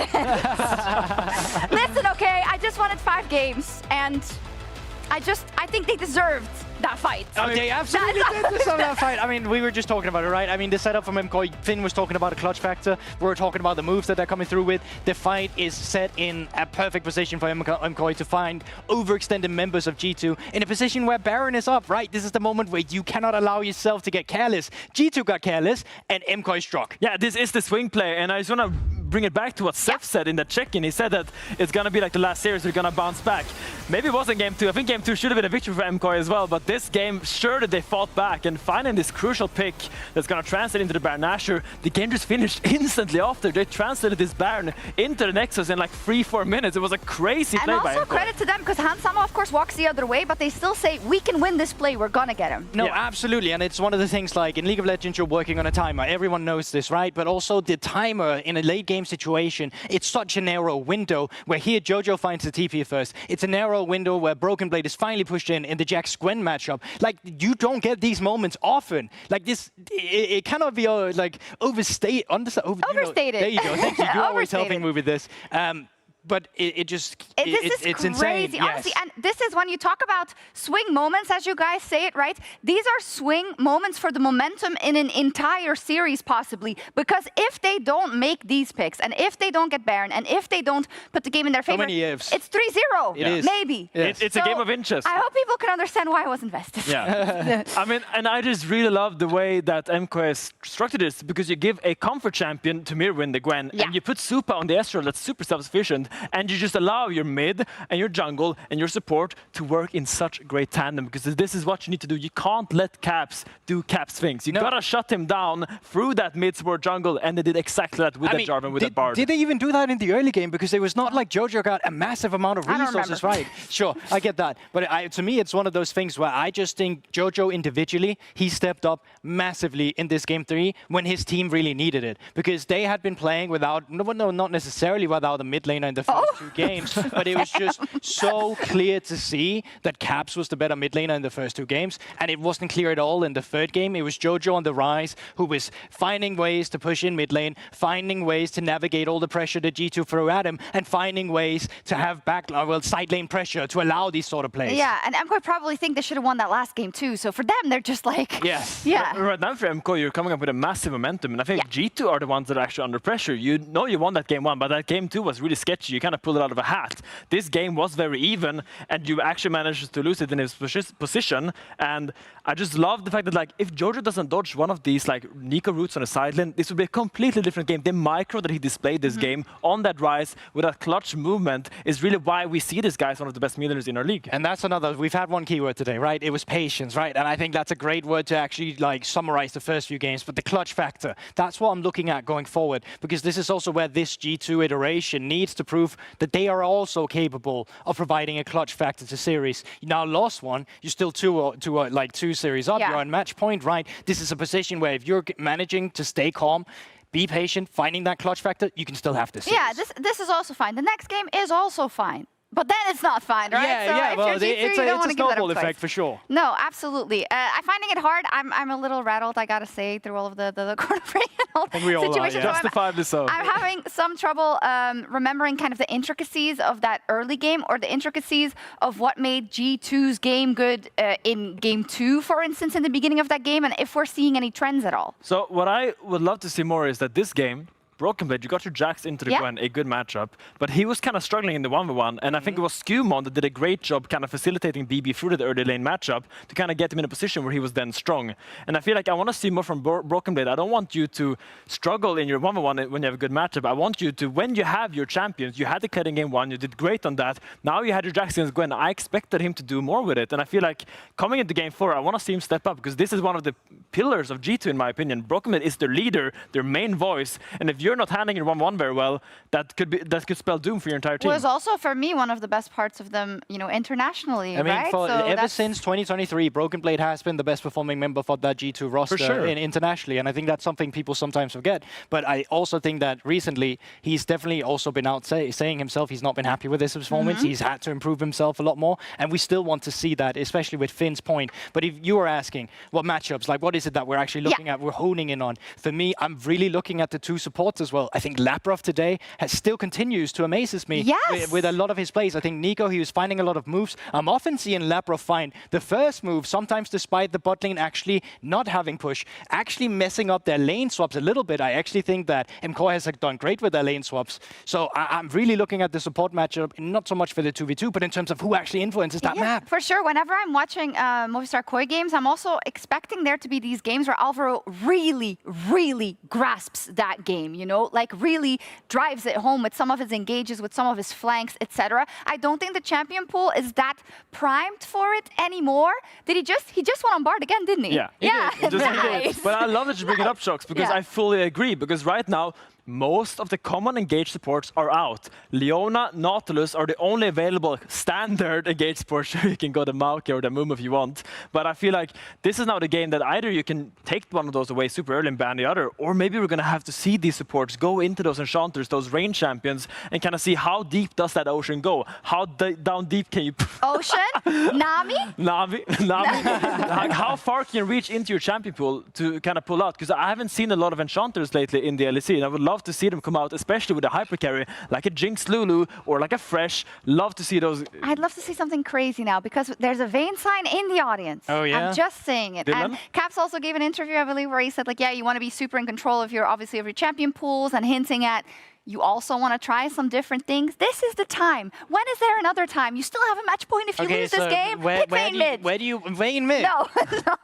Galio's already out. Yeah, Galio's already out. I'm not sure we're doing this. That's true. It was extremely situational. I'm also looking at that jungle pool, right? So there's a lot that's been trimmed out, but also you want engage. We still have Vi. We still have your favorite Sejuani. These are picks that you can also start looking at. The Maoke you mentioned for support. So there's certainly still pillars. Yeah. But my analysts obviously don't know what they're talking about. Right. So let's kick it over to the girls, because Lore is standing by with Kitty. Hell yeah.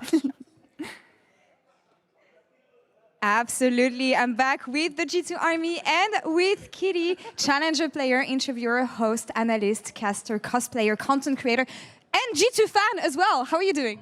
I'm good. Thank you for having me on the broadcast. I was promised it was supposed to be a 3-0 day, though. Well, I mean, it was supposed to be a 3-0 day when you look at the other regions, but some people are saying that it should be 2-0, 2-1 MKOI right now. Do you agree?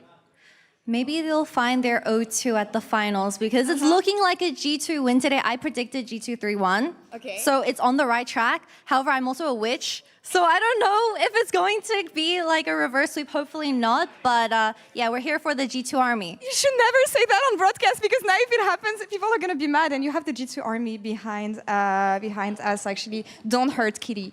The guys were talking about the champions that we could see, given that it's G2. They always play weird stuff. What do you think is a champion that you could play right now? I have a crush on a champion right now. Right. And it's slowly coming back into meta. So I'm a big fan of Lissandra. And we've been seeing it, like BDD played it, and we're getting it in the LPL. So I'm looking forward to either team playing Lissandra, because I think Lissandra might be the better TF. All right. A girl has a dream, guys. Make it happen. G2, please. Kitty, thank you so much. It's a great joy having you here. And casters, over to you for game 4. Maybe game 5. We'll see. Okay, interesting insight from another Australian. Thank you, Kitty. Again, 24 hours. Big flight. Okay. It's just, you never get over it, no matter how many times you do it. A Lissandra pick. Oh, the BDD inside. Man, I would love to see a Zoe as well. I'm going to throw that out there. Let's just go down the champion pool. It's game 4. The pick ban, G2 on blue, and Rubble's already gone with Ambessa. Remember that Sion's not available there, so top lane has shrunk massively. They literally pinched Muin's top lane pool. You think that virus is for super? You'd be wrong. Yeah, true, that actually. That is, in fact, a Muin Taliban. The Morgana going to come through once again. So Sejuani, a premier jungler, available for the taking. But you got to remember, you get later into these drafts, and Yunara is able to slip through the draft. And of course, G2 is not going to waste any time in picking that champion up. I'm also thinking about in the jungle position, Lee Sin, Viego, Vi, all these kind of skirmish-heavy engaged junglers. Oh, and quickly, MKOI are going to grab themselves that along with all buttons. I'm surprised to see the Yunara slip through, because a lot of the answers that we generally see in that bottom side into her are kind of gone. Like, oftentimes you'll see things like the Corki to try and match up into her, but unless they're trying something funky, I'm curious what Super wants to try and bring out as an answer into this. And also, what do you pair alongside it? Because Enchant is into a hook champion, not ideal, but the Renata, bit of an old school answer into the Nautilus. I've always wondered where the Renata has gone from the meta. I feel like she's such a great disengaged champion alongside the Braum, but in the meta it feels like many favor the Braum over the Renata, but it looks like now with the pool so pinched, she's going to make a resurgence. Yeah, especially good answer into the Nautilus where you can get the handshake on the disengage and onto the Vi with the hostile takeover. Cassante in the top side for Broken Blade as well. So G2 very much setting up as a anti-dive composition and protect the Yunara style. So what do you over the Teemo? Never. Are we going to pick top here or match 80 carry? Okay. Ooh, in the ladder and yeah, a bit of range now as well, already on that I point. do love Jinx late in a series. I feel like that she's just, especially when the tension really mounts and the pressure is on, I feel like that while you just leave a Jinx to sit back and farm, she just needs one kill in a fight and all of a sudden she starts to snowball out of control. It's also, when you look at G2, they've kind of now started to set themselves up, as we said, that like anti-dive, protect the Yunara style, but now opting in towards the Jinx, you do actually have good range in your composition, and you can try and play out the fights a little bit slower, try and land some of that poke with the Jinx and then try and play into it. So I'm wondering what the next couple of rotations could be. I like what G2 are kind of looking at. It's like, get rid of the Aurora for Mirwin, get rid of these things that can bully the Cassante in the top side, maybe even a Jace as well, and just deny some of these things that can play at range and poke you on MKOI side. You know, we talk about the G2 pocket picks, but it was JoJo that brought out the Kassadin, kind of out of nowhere in spring, and they even commented afterwards, oh, we didn't even scrim with it, I just thought it was a Kassadin angle, so I went for it. And I'm curious as to whether or not he's got something prepared for today, or perhaps he just finds something that feels good in the composition. Skarner going to be the other one removed. So I wonder if Scuman, like, he's a big Viego player. I don't know if it's necessarily the best pick here, but just considering some options when you get later into a series, comfort tends to take priority over what necessarily is the best, especially with your limited options. Curious what direction they end up going. Is the Victor going to be the final ban for G2? No more bans available for either side. A bit of disengage. EU Tree is also up and available, I will say. We haven't seen a Maokai yet today. It's actually banned. No, it's banned. And the Poppy. What the hell is going in jungle for G2? I was so confident. But that's because the priority on jungle bans has been really good. Remembering that Morgana is a pocket pick. That is a flex. Aatrox into a tank matchup is going to be the focus here for MKOI. It's going to be Gnar instead. There's a good amount of setup. This is just a good, well-rounded comp so far. Yep. Very balanced on the side of Koi, and they can give JoJo counter pick. Remember, his Yone is up. I don't think they'll go for it, simply because of the lack of AP that would be available. Is it a Nunu angle? Oh, for Skumon. Yeah. You're actually not wrong. It is his pocket pick. It is his pocket pick. He's got decent engage. It's got decent heal if you want to try and play for it as well. Good AP into the mix. Yeah. It's and an AD mid. Oh my God, is it time for Nunu? What AP, or is it just going to be Brand, or is it going to be Lilia? I completely forgot about all the AP junglers. Oh my God. Wait, let's hold. Let's believe. Let's just pretend. Okay. So all right. More disengage, more peel as well. It feels like that they're just, well, I mean, it's a double AD carry composition. It's all about playing front to back, playing to protect your AD carries. Cap specifically loves to play Tristana as a side laner, and she is very good at doing the job with a fast wave current and a lot of defense. It's also a difficult champion that doesn't have many weak matchups. So I'm curious as to what JoJo is looking at. They need some AP. And I mean, Ziggs would provide that AP, a lot of safety, and also just some pretty good siege from the side of MKOI. I'm thinking about how this comp all comes together. You've got that Vi going in, you've got the Nautilus follow-up, and then with the Gnar and the Ziggs providing good teamfight value, it does really feel like Super is set up with the pieces around him to be a hyper carry in this game. Yeah, I really like what MKOI have. It's a lot of non-committal poke that you can just try and play for, see if you land some damage, and there's very little kind of hard engage on G2's side. So you can just land a couple of Ziggs bombs, see what you hit, and then slowly but surely start to take your space. And when you find that moment of, okay, we've done enough damage, I think we can win an all-out fight, then you've got these go buttons in the Vi and the Nautilus. So I think patience can be the name of the game here for MKOI, just playing off of this long-range duo that they have in the mid and AD carry. Well, I hope so, because for MKOI, it's the climb that's begun. It has been a long, tough series for them, but they're finally on the board. They are facing down the potential of starting a reverse sweep. Only twice in their history has it happened before. In 2023 Spring Finals versus BDS, which Lebrov was on that roster. And 2021 Spring Finals versus Rogue, where Hans was on that roster. Coincidence? I think not. Can the fish swim upstream? KOI have demonstrated in this series that they can get the better of G2. We'll see if they can continue the reverse sweep or whether G2 will shut them down right here. We're getting late into this series. We're getting to see some pretty interesting picks. A return to Tristana for Caps. Yeah. A champion that he became synonymous with when it was meta. It felt like that you couldn't CC him because his buffer timing on the W was just always perfect. Like, it felt like that no matter what the CC was, he always found a way to avoid getting hit by it simply due to the timing of that buffer. Yeah, she's kind of annoying. I feel like Tristana is like one of the most annoying champions because it feels like you can interrupt her rocket jump. But then if she does it at that, what, 0.5 second margin, what a pain it is to actually press any CC on it. Okay, Mr. Funny name. I probably shouldn't say your name. It sounds like something naughty. Now, Caps on Tristana in this game is part of the double 80 carries we talked about with Hansama, but Skewmond, sole AP in the comp. Hard to itemize against it. I mean, this is a power of it, and you look at that draft on the other side. Like, do you itemize against double 80 carry? Of course you do. You know, you're going to itemize against AP jungler? No. I've got a Ziggs, I've got a Jinx. So for MKOI, it might be difficult if Skewmon gets ahead of the game. What do you reckon, gents? I think it can be difficult for anyone who gets ahead of both sides. Barrier burnt already behind Sam in the trade as they go pretty aggressive to get to level 1. Both sides have insane turret taking potential and also the ability to just run you down if like Yunara is able to chase you down, especially with the speed up from the bailout onto Hansama. It's just a lot of it then comes down to like how does Elyoya interact with the lanes to try and get these early leads and win out. And I think that's where it becomes a little bit easier with the Vi to try and set up plays. Rocket jump with explosive charge as well. Reset incoming for Caps. He gets good chunk and rocket jumps his way out instead of continuing the engage. My goodness. Again, I love watching these two mid laners fight up against one another just because they test the absolute limits. Again, you just look at the HP bars on the left and right side of your screen, and it's the mid laners that find themselves both insanely low.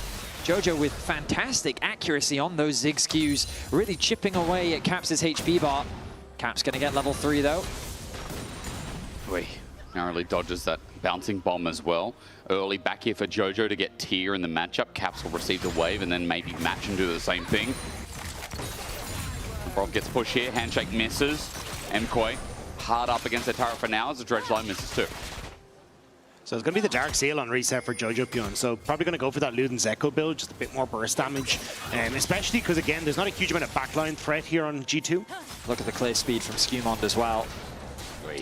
Elyoya was on Gromp once Skewmond had already cleared through his jungle. He's now looking to contest the blue buff. He has Smite available. Grasping Thorns would be nice here, waiting for it. Smite is done.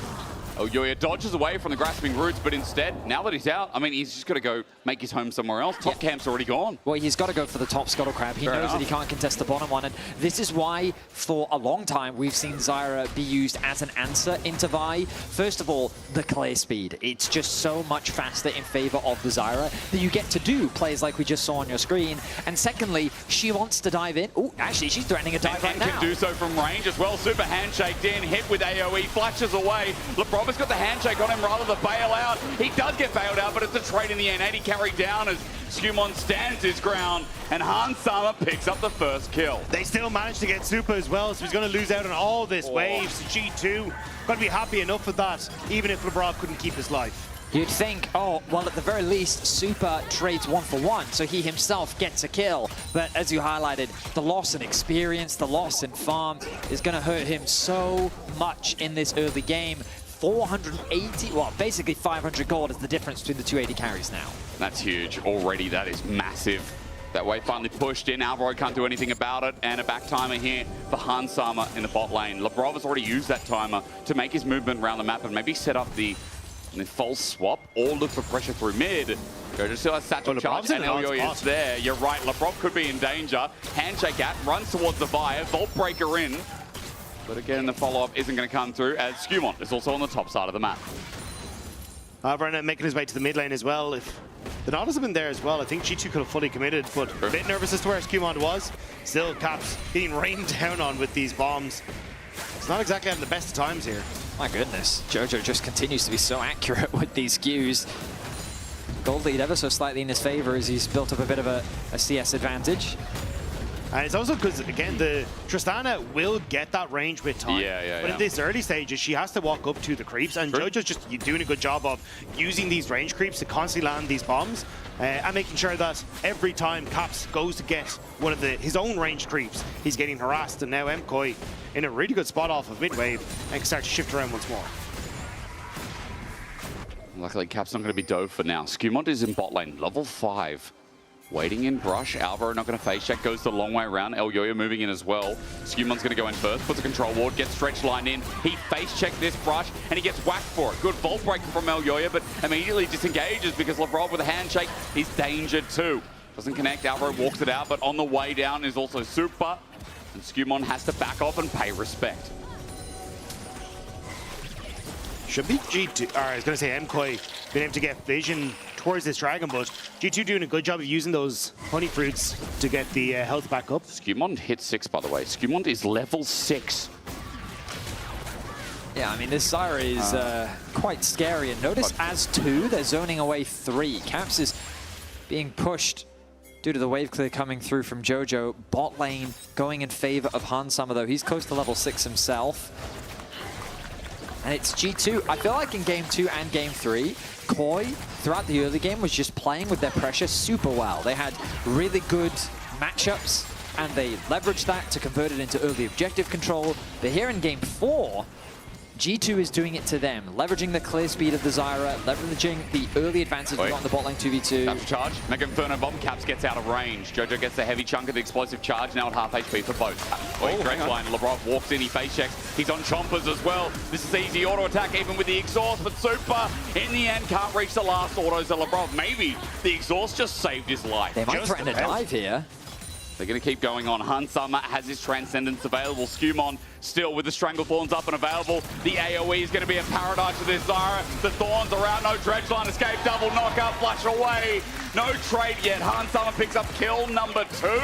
And with plates going down, that is an 800 gold lead just about for Yunara. G2 are completely taking over on this bottom side. It was a risk from MKOI to leave open the Yunara, but G2 are putting so many resources into Hans Sama, and it's looking like it might pay off. All in again, no mana on Jojo Good. There is a reset here from Caps, but he's not going to take it once again. Buster shot held on to here, but things are getting a little bit sticky in the mid lane. Once again, Miwin is close to getting knocked back and altered for death, but the Broken Blade also ran out of mana. Elyoya was doing what he could to get something back. We can see how quickly Skumon is clearing through the jungle, even stealing camps whenever he has an opportunity. Rocket jumps in with a Nautilus. He buster shots, explosive charge. Jojo not dead. Caps was close to pumping him with a Nautilus in his face. These two mid laners just at the very edge, the Jinx Rockets. The Jinx Rocket just barely. Ow! So close, almost hits onto Caps. He has to flash, actually. We didn't quite catch it on camera, but he ends up flashing away to safety. While all that was happening, the grubs are secured by Skumon, who is just running rampant through the jungle. Jojo has come back with his TP. He's going to satchel charge return of this TP from Caps as well. It doesn't actually get the timing down of it regardless, as Broken Blade now sitting here against Super and Alvaro. Hansama doing the same against Mirwin.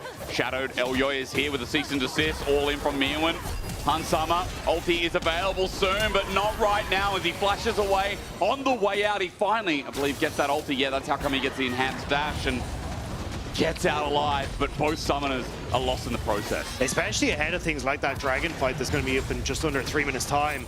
Not having that flash can be crucial, especially if Mirwin may actually look for a bit more. Once in with the ulti, flashes in, last breath of the ult, gets it! That becomes a solo kill. Mirwin does die in the end, it's a trade. But at least these minions are denied. Well played, but we have to turn our attention to bot lane because the action doesn't slow down. Oh, hang on a minute, getting Super caught out, the ulti burned out, the roots are grasped and Super's dead again. The Thorns have strangled one life now, helping for another. It's good dodging from Alvaro, but eventually he will die as G2's jungler is just everywhere. A gank up top, not getting a kill ain't good enough when Skumond is 2-0-2 and running the rift. Mirwin punishes Hansama for staying isolated on the top side of the map. But given that they knew Elyoya was on the top lane, they knew that they could make a play on the bot side. They punish both Super and Alvaro. G2 get 2 kills off the back of it as well. And we'll look back. So you'll think that Hansama could actually get the kill onto Mirwin. You might be wondering why doesn't he try, and it's because of that rage bar. He knows that so much HP is going to come back in favor the longer he stays in that fight, so he has to flash away. But now he's overstayed, and Mirwin sees an opportunity to punish and get a kill. He thought that maybe Lebrov could get there in time, but Lebrov actually going for the aggressive move here means that he isn't underneath the tower as Mirwin goes for it. It ends up trading 1-for-1, but again, it's all that CS and experience is lost with that massive wave that isn't going to Hansama. He's still fine. He's still fine. 800 gold there and ahead in XP, but still would have been nice to hold on to that. Cheeky little Raptor stolen from Skumond, if only 1 for 8 gold, but the Liandry Zyra is in the enemy jungle. The fear right now as Skumond is half a level ahead of Elyoya, and props to Elyoya. I think keeping up in this game with the early start that Skumond had is really good, but it is getting worse, and with 1 item, Skumond can just do that from over the wall. The full Krug's taken, at least the small one should be received by Elyoya. The difference is, in order for Elyoya to keep up, he has to invest all of his time focusing on clearing camps. Whereas Skumond is so fast, he's clearing camps, he's got enough time to read the newspaper, he's taking a sip of his coffee, he's taking your grubs, he's taking your dragon. You get a train to Beijing in that time, like you're telling us yesterday. That's what I mean. He's just moving so quickly that it's difficult for Elyoya to keep up, and we're really not feeling Elyoya's impact on the map. Of course, he did just assist with that top lane kill. He didn't get a literal assist for it, but it was that involvement thanks to him and Mirwin where they were able to get that kill on the Hans. A lot of pressure on this top side though. Lebrov starting to clear out some vision, and with this wave being crashed in, Mirwin very far away from Mega Gnar. But Hansama's ulti, he's got the range in. Mirwin's getting Arclight ruined as well. It might just be a hell of a solo kill, but Skumond pops the ulti for the final tick of damage. Top is now over, and Hansama once again is getting full access to plating. Yes, first dragon for MKOI, but I am very worried that this Yunara, thank you for the correction, second dragon of the game, but first for MKOI. When this Yunara is getting everything in the game, Broken Blade can't do anything but stop Jojo as he gets plates himself, but guys, 2k gold lead for G2. Yeah, it is a trade for Dragon, as you say. Broken Blade going aggressive on the bottom side to stop him being done. Perhaps good sidestep. And just going to keep up the pressure on this mid wave, as you can also see Lebrov trying to push Elyoya off of these jungle camps. Broken Blade, he's going to ult out as well. He's not yielding yet. And on to Jojo, Pure, all the damage connecting, tries to kite it away. Satchel comes up, but he's dead. Solo kill by the top father. And top turret going down at the same time. It is a disaster for the Koi. Koi is crumbling across the rift. This investment into the bot lane by Skumond is paying off massively. Broken Blade finds himself a solo kill. The top lane is just falling apart. Ran into a Nautilus, and with the help of Renata, bailout for Caps if he does die here, and die he does. All right, maybe jumping on Nautilus was a bit too much. Elyoya probably laughing as kill rightly goes over to Super. A much needed kill.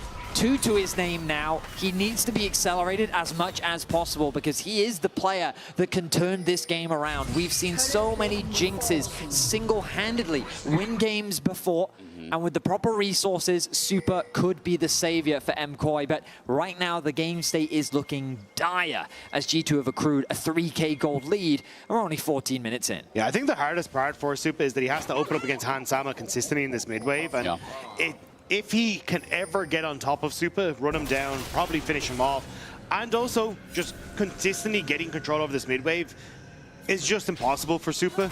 And now you got Dragons that are coming up, you got Rift Tower that's about to spawn in a minute's time.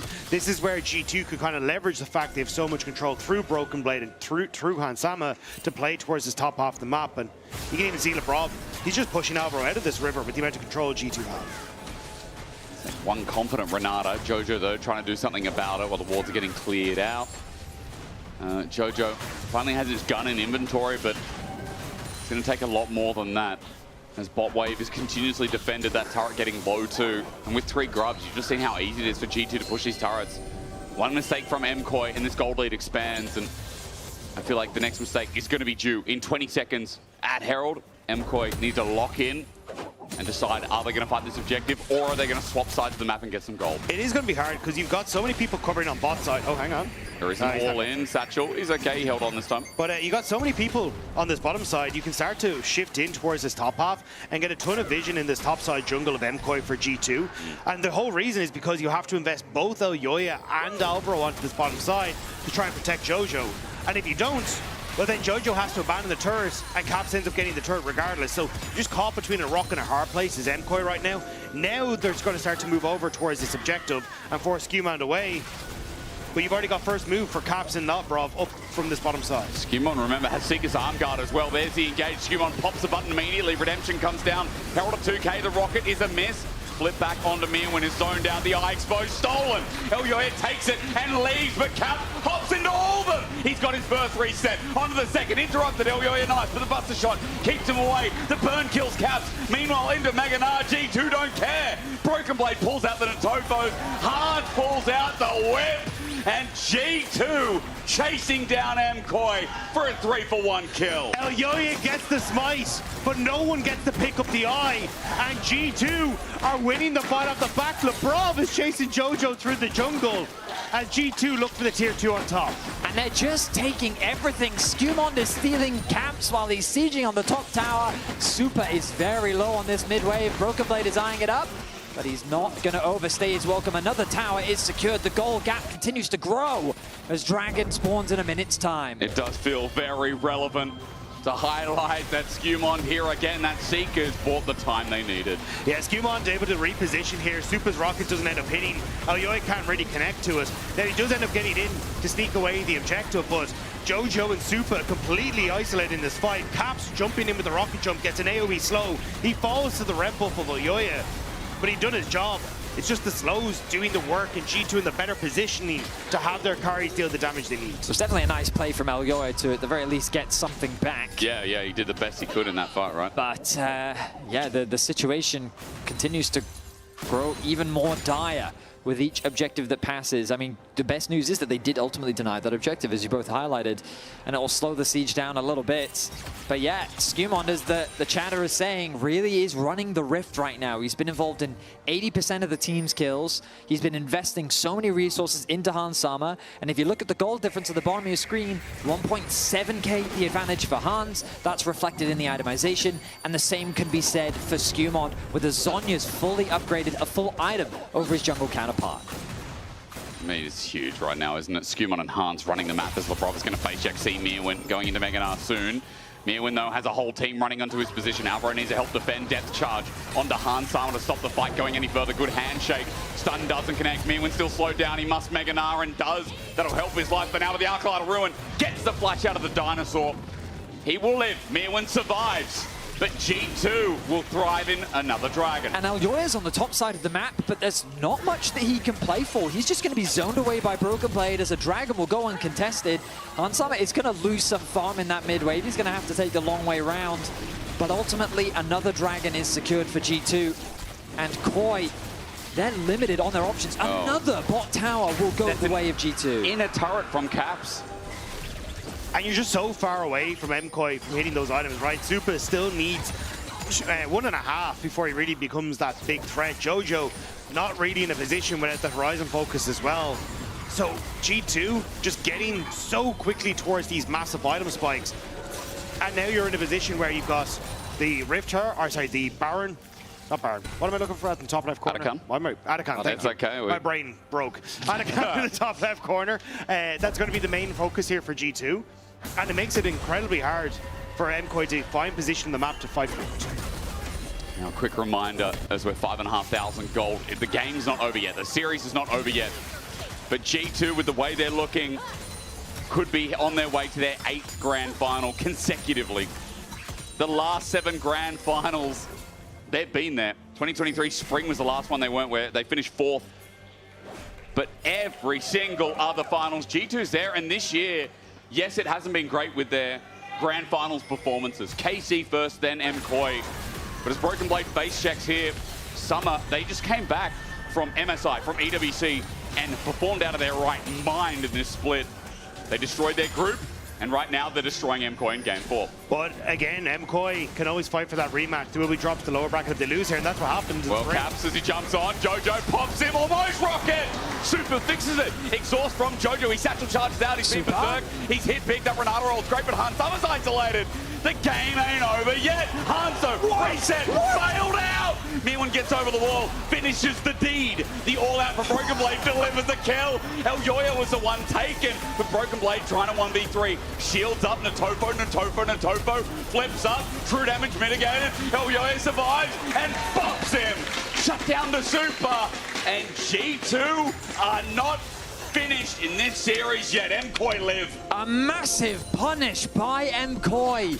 G2 overstepped their bounds, and MKOI find a fantastic fight. Super played that beautifully.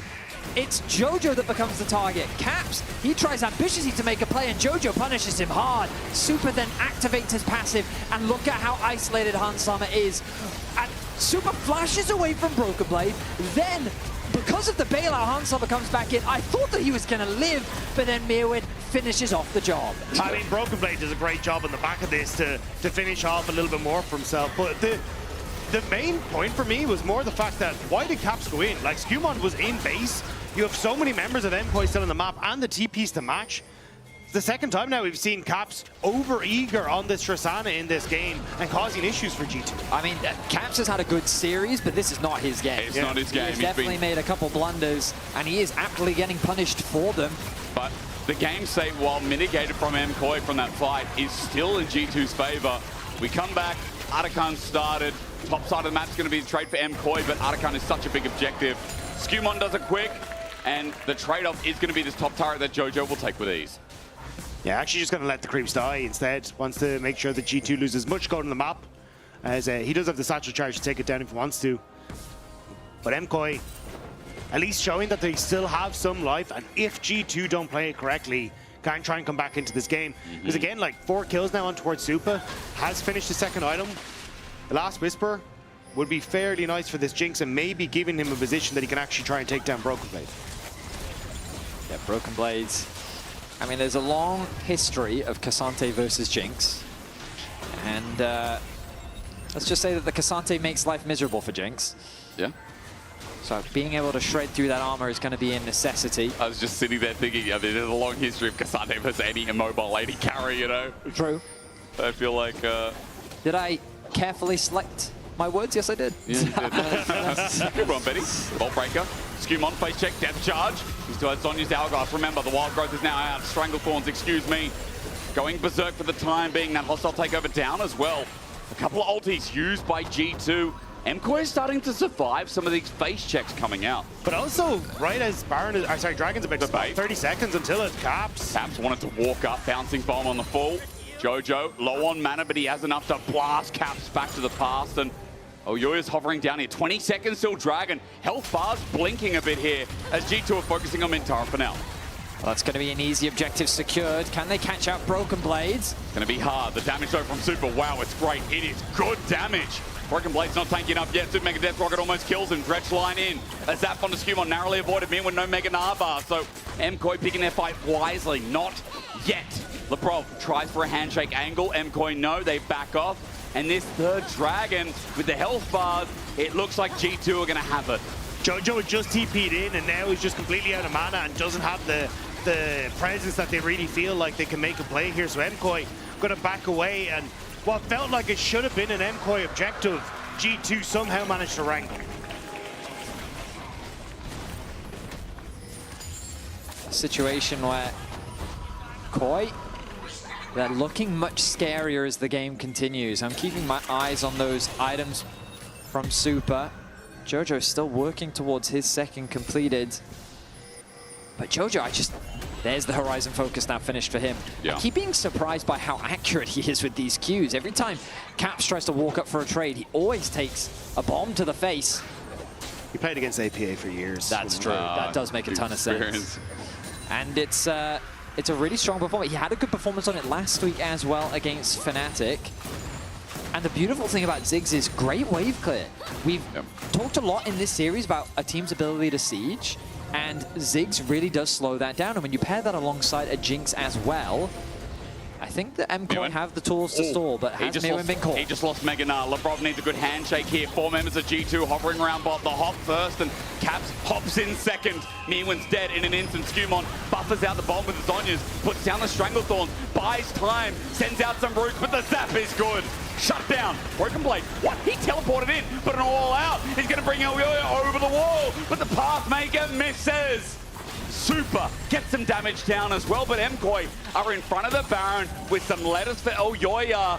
It's up, sitting there. MKOI double down. They think, hey, G2 need to phase check, and still in the all-out. Broken Blade almost dead, but what a takeover! Caps bust a shot onto Jojo next. A rocket jump with the range, and Caps finally comes alive in this 4th game. But Lebrov sold me that fight as Hans Sama hits the nail of the Arclight of Ruin. A very scary situation as Skumon loses his life. MKOI threatened the Baron, but then Lebrov with the incredible Renata ultimate completely changes the dynamics of the fight.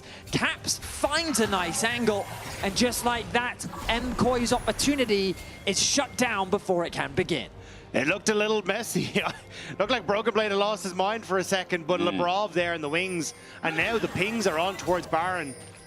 MKOI, no Jojo, no Super, and this thing will melt with Yunara damage. But Super's going to have ulti. He's got an ulti to send out. Super, the hero of MKOI. 7k, a mega death rocket they need vision for. At 4, it's coming in a little bit early, and it's blocked. Broken Blade at the edge of the wall, and Baron goes down to G2. G2 now with Baron, 2 minutes until that soul. They should be able to keep this pressure up to start to threaten this tier 2 in the mid lane. And if MKOI are stuck in their base defending Baron minions, it's very difficult to get access to the map to try and look at a dragon. MKOI, I'm thinking about what options they have at this point in the game. Vi is a very good champion at finding picks, but as long as Zyra and Renata are around, those disengaged champions are so good at stopping that. Lebrov. Maybe they found a pick here. Mewin needs to go into Mega Gnar though. Going to get these autos off and get that bar a little bit more yellow as G2 still hovering around a minute 30. Dragon's up, and it will be their soul. It feels like a defining point. And yes, Ocean Soul is not as strong as maybe some of the older souls in the game, but when I see this kind of front to back that has a double AD carrying a Cassante, it ain't the worst either. The problem is though, if G2 are able to continue this pressure on the top side of Caps, he can very quickly take a tower thanks to this Baron buff, and Jojo can't really clear out the waves, so that's 1 point of pressure. You've got Hans Sama that can continuously shove in these mid waves as well, alongside Broken Blade, and Super, you can see how long it takes him for clearing these waves as well. Difficult to hold on to towers. G2 have so many ways to try and play this out. Now, I will say, it has been a little while and they haven't really gotten much. So maybe MKOI might actually be able to keep these waves away from their base, which would be massive for this Dragon contest.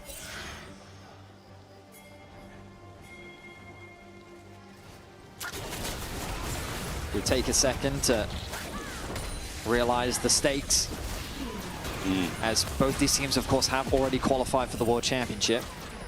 Both of these teams already have a spot in Madrid, but right now they're fighting for a spot in the finals. Oh, yeah. Guaranteed best of 5 to fight for that title. Lebrov has found an angle. Maybe he's found a knot onto Super. Minion waves in the way, but again, a hostile takeover finds one man, an important one. Jojo is down. Hans Sama, as he picks up that kill, didn't have to expend anything, or rather, excuse me, his ulti was burnt, but regardless, G2 have now opened up mid with it as well, and this Baron is finally going to start doing some damage. A lot of the wave clear that KOI rely on has now been taken care of. The traps will be thrown down, but that's little to dissuade G2 as they secure their first inhibitor tower of the game. And Alvaro's lucky he doesn't die with it as well. They could have opened G2 to try and end the game at that as well. MKOI with a new target. Meganar is running at half the Fury now, or rather half the timer, excuse me, as next wave is pushing in through bot. G2, their siege continues. This would lead into double inhibitor down just before their soul is about to come up, and as it sits there waiting at 8,000 gold.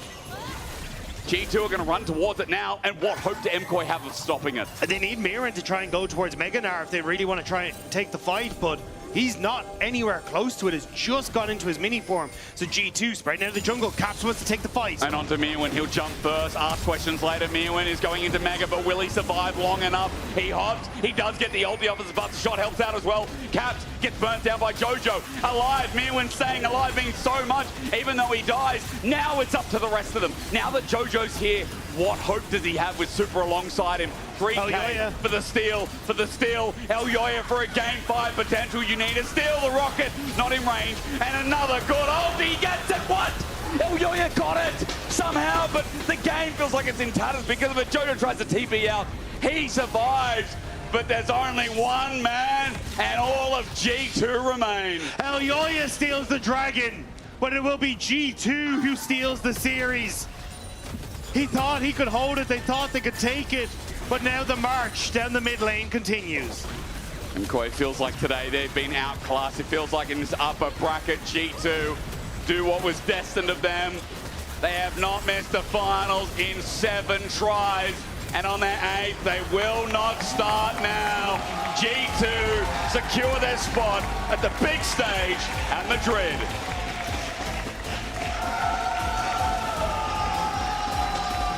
Game 2, they were able to punish the mistakes of KOI. Game 3, they fell short as KOI seemed to have found their confidence and decision-making. But here in Game 4, G2 never gave them room to breathe. Skumon was a monster, shutting down the bot lane, running rampant on the map. And it ends up being a 21 kills to 9, a 30-minute victory. G2 once again, for the 3rd time this year, make it to a final. Your player of the series, Skumon, Caps, or Hansama, you can vote now. The biggest question is, does it end there, this split? Does G2 end at Summer Finals, or can they finally get their first championship in 2025? It has been an up and down year. It's been a bit topsy-turvy, and I'm saying that of a team that always makes finals, but regardless, the fact that we have these high expectations for them to be champions and they haven't hit it yet, now might finally be the time. And that's the thing. They've been to finals twice already, and they failed at the final hurdle. And for an organization like this, where winning a title is just almost the bare minimum within a year, they haven't been able to achieve their goals. And so for a team like KOI, who showed some awesome stuff today, for a team like KC, Fnatic, that is sitting there lying in wait, GX that have found ways to surprise so many times. There are many teams here in the LEC that are eyeing that spot in the final, and they know that that title is not out of their hands just yet. But in spring, we were here. Like G2 beat MKOI in the upper bracket 3-1, the exact same score we see today, and then they went on to beat them in the finals, right? So it's not do or done for MKOI here, and I think the thing that I need to see now for G2 moving into that finals is these newer pieces starting to step up in these high pressure situations. But we'll have to wait and see if that's going to be the case. And G2 first team locked into finals and, you know, locked into the big stage at Madrid. We're going to throw it over to Skumon on stage, who's celebrating the victory with Law.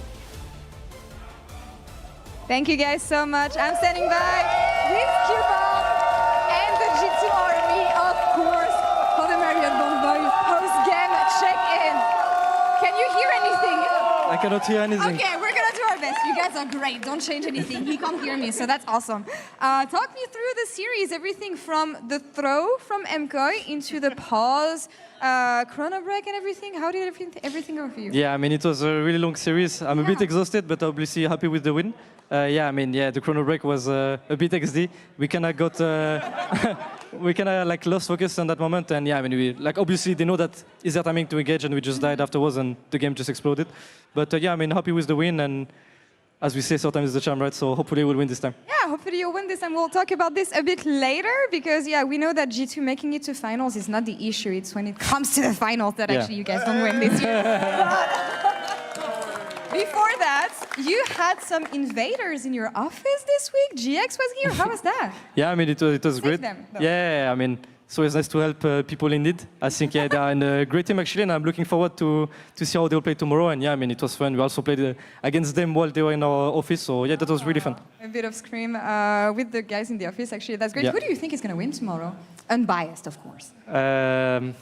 If it's like Gen GX from the scrims, I think they will win. Okay. If they play a bit worse than in scrims, maybe Fnatic, but I would say GX favorites probably. All right, Gen GX for the win. We'll see them tomorrow, of course. Talking about G2's prep here, you guys beat KC last week. You're actually overcoming your demons before finals. KC from Winter, MKOI from Spring. How do you rate the progress of G2 now that you're actually in finals?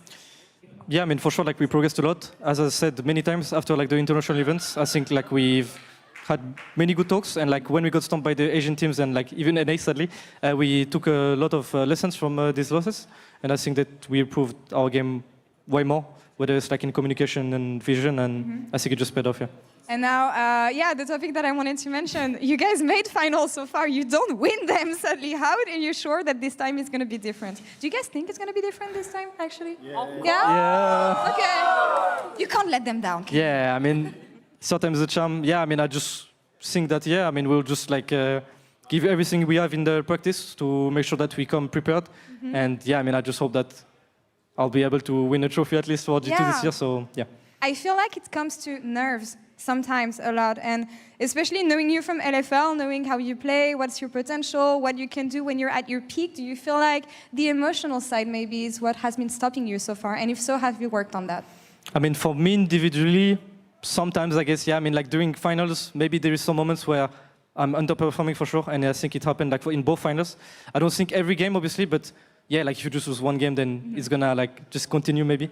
And yeah, I mean, I just think that I will be ready this time, and yeah, I'll just give my best. Now, Madrid next week, grand finals. That is expected for G2, of course, but I feel like the last time you were on a big stage like this was maybe at the KC event earlier this year, the road trip, or the LFL finals that you guys did. Yeah, I mean, that's pretty exciting. It's going to be much different, Skimon. For sure.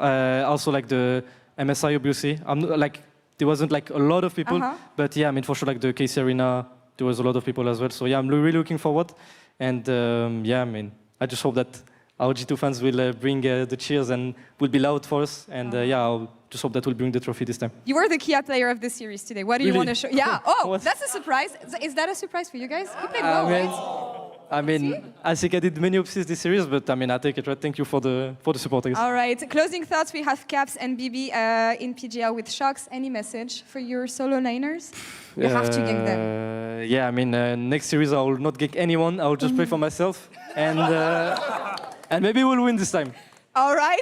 Yeah, let's change the tactic. Actually, merci beaucoup. Thank you so much, Skimon, for the interview. Thank you so much for the G2 Army as well. And that's all for us here. Shocks, over to you with the rest of the G2 boys. Thank you. Thank you. Thank you very much. Also, everybody who's there behind G2, you can come over because PGL is right here in the fan zone, as I've got Nymira here with me and Broken Blade and Caps. So let me start with that. Skimon said, next time I'm just going to play for myself. He's not going to gank you anymore. What do you think of that, Yusu? Well, last two finals didn't go that well, so maybe we should keep up the winning strategies. Yeah, I agree. I mean, you know what they say, third time's the charm? Yes. So this year we're using that motto. Do you also use like, is it called manifesting? Manifesting? Visualization. I like to say law of attraction. I know it from my very good friend Gius. Yeah. Yeah. The law of attraction? It's right there. Does it attract you? Yeah, I mean, he can probably tell you a lot about it. Okay, I will ask him. Or not, actually. Let's talk about the series a little bit.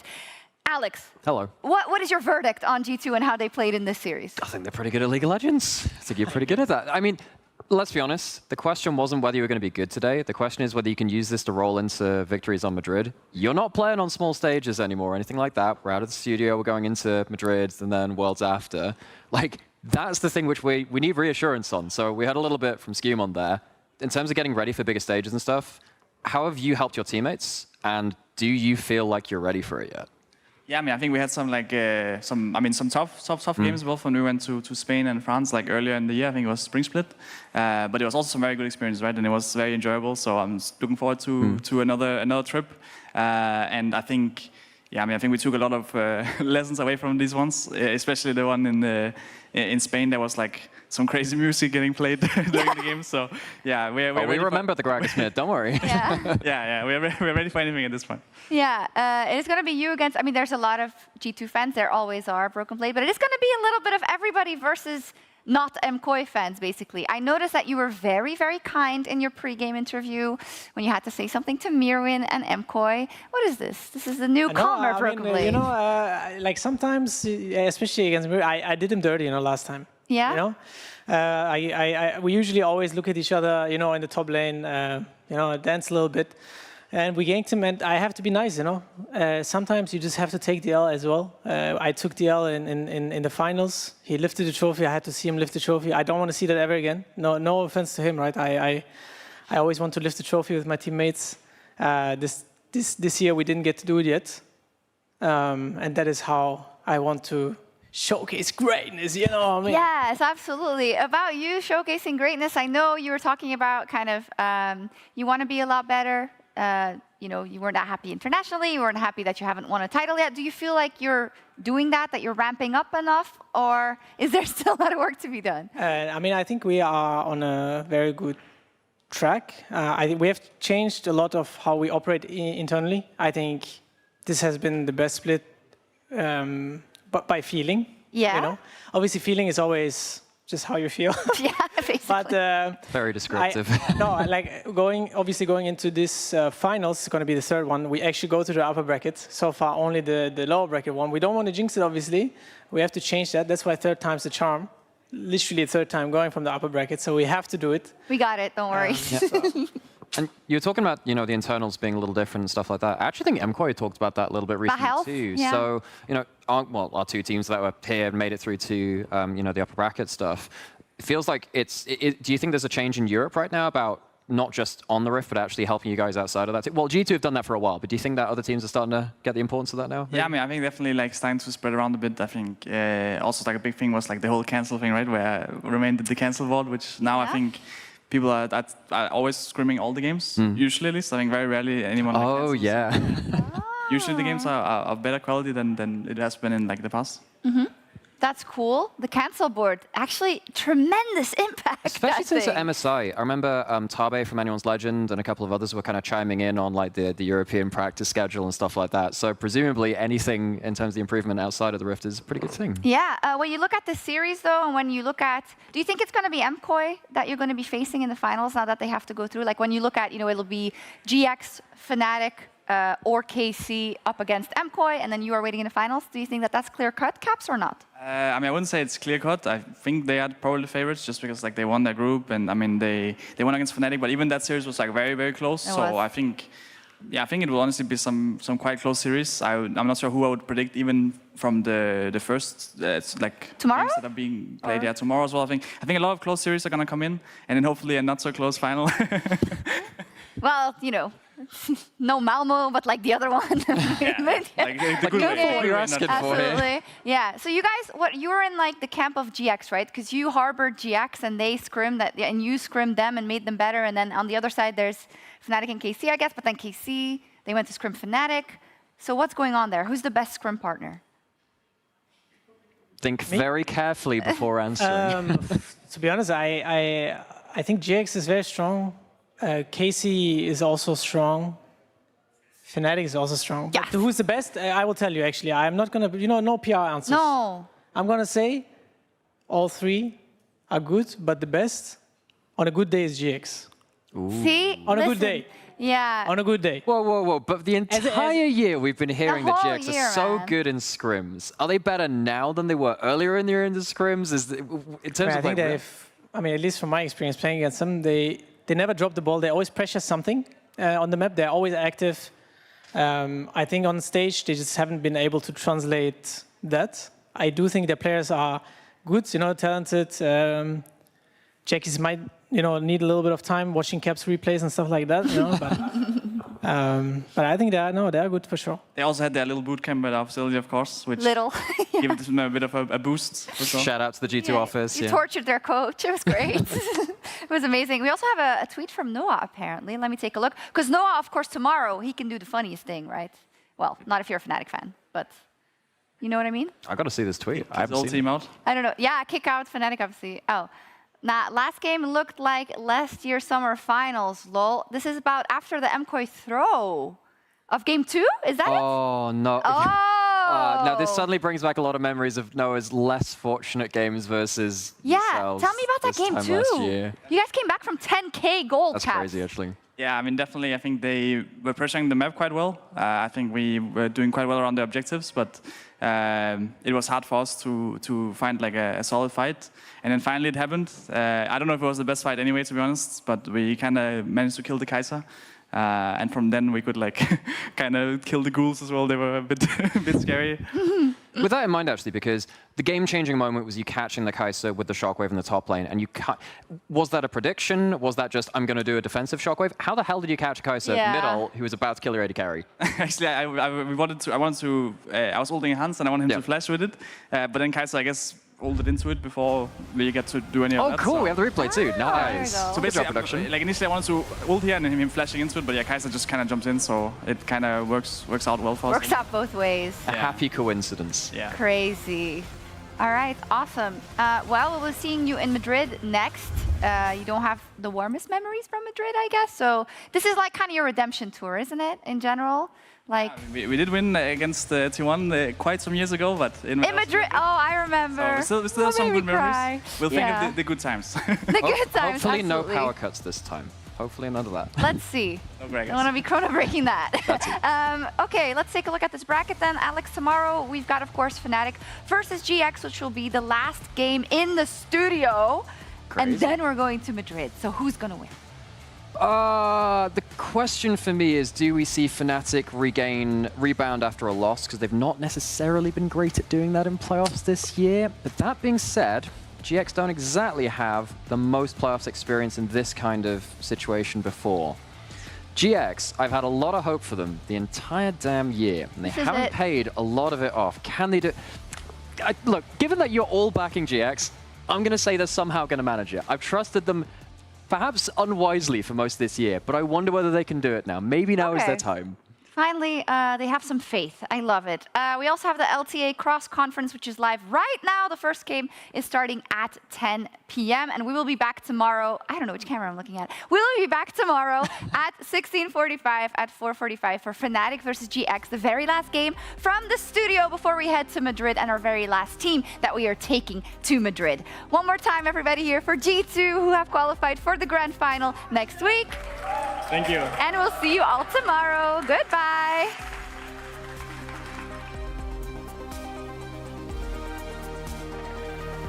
What's the chance to win today if I play with my left hand on the mouse?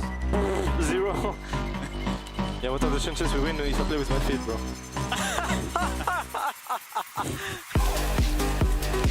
Looks good. Decent. Looks really good. I'll say it. Yeah. I'll go. Yeah, I mean, I'll flash. Nice.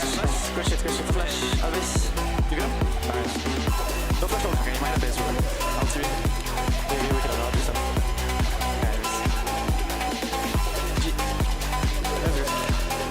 Started because it was a B1 remix. Ooh, Jojo. Let's ignore that. No, Jojo. No. Even though he's got a rain of anger, it's Merwin bringing down the shovel. One more last right. No to your father, bro. I'm dipping, alright? He's trolling. Nice. Looking guys, nice, no? Carries. We win this. Nice. Go mid, that's it. Nice, guys. Nice comeback. Nice, guys, no way. The snip's out, the Broken Blade has his number. Scumon's coming in just in case to bring the storm down. First blood over to G2. Slam dunk for Scumon. W. Nice. Let's go, baby. Nice. Oh, shoot. What did you shoot? I'll go. Guys, let's go, baby.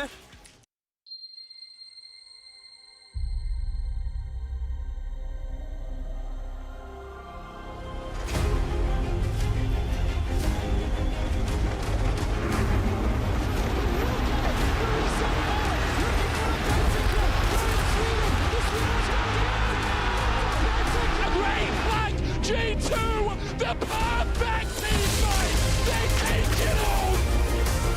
Here comes the Crow Storm. It's not back. It's the Coma Putin. What is people? My God. Claps. Everybody. You know the story. You know the legend.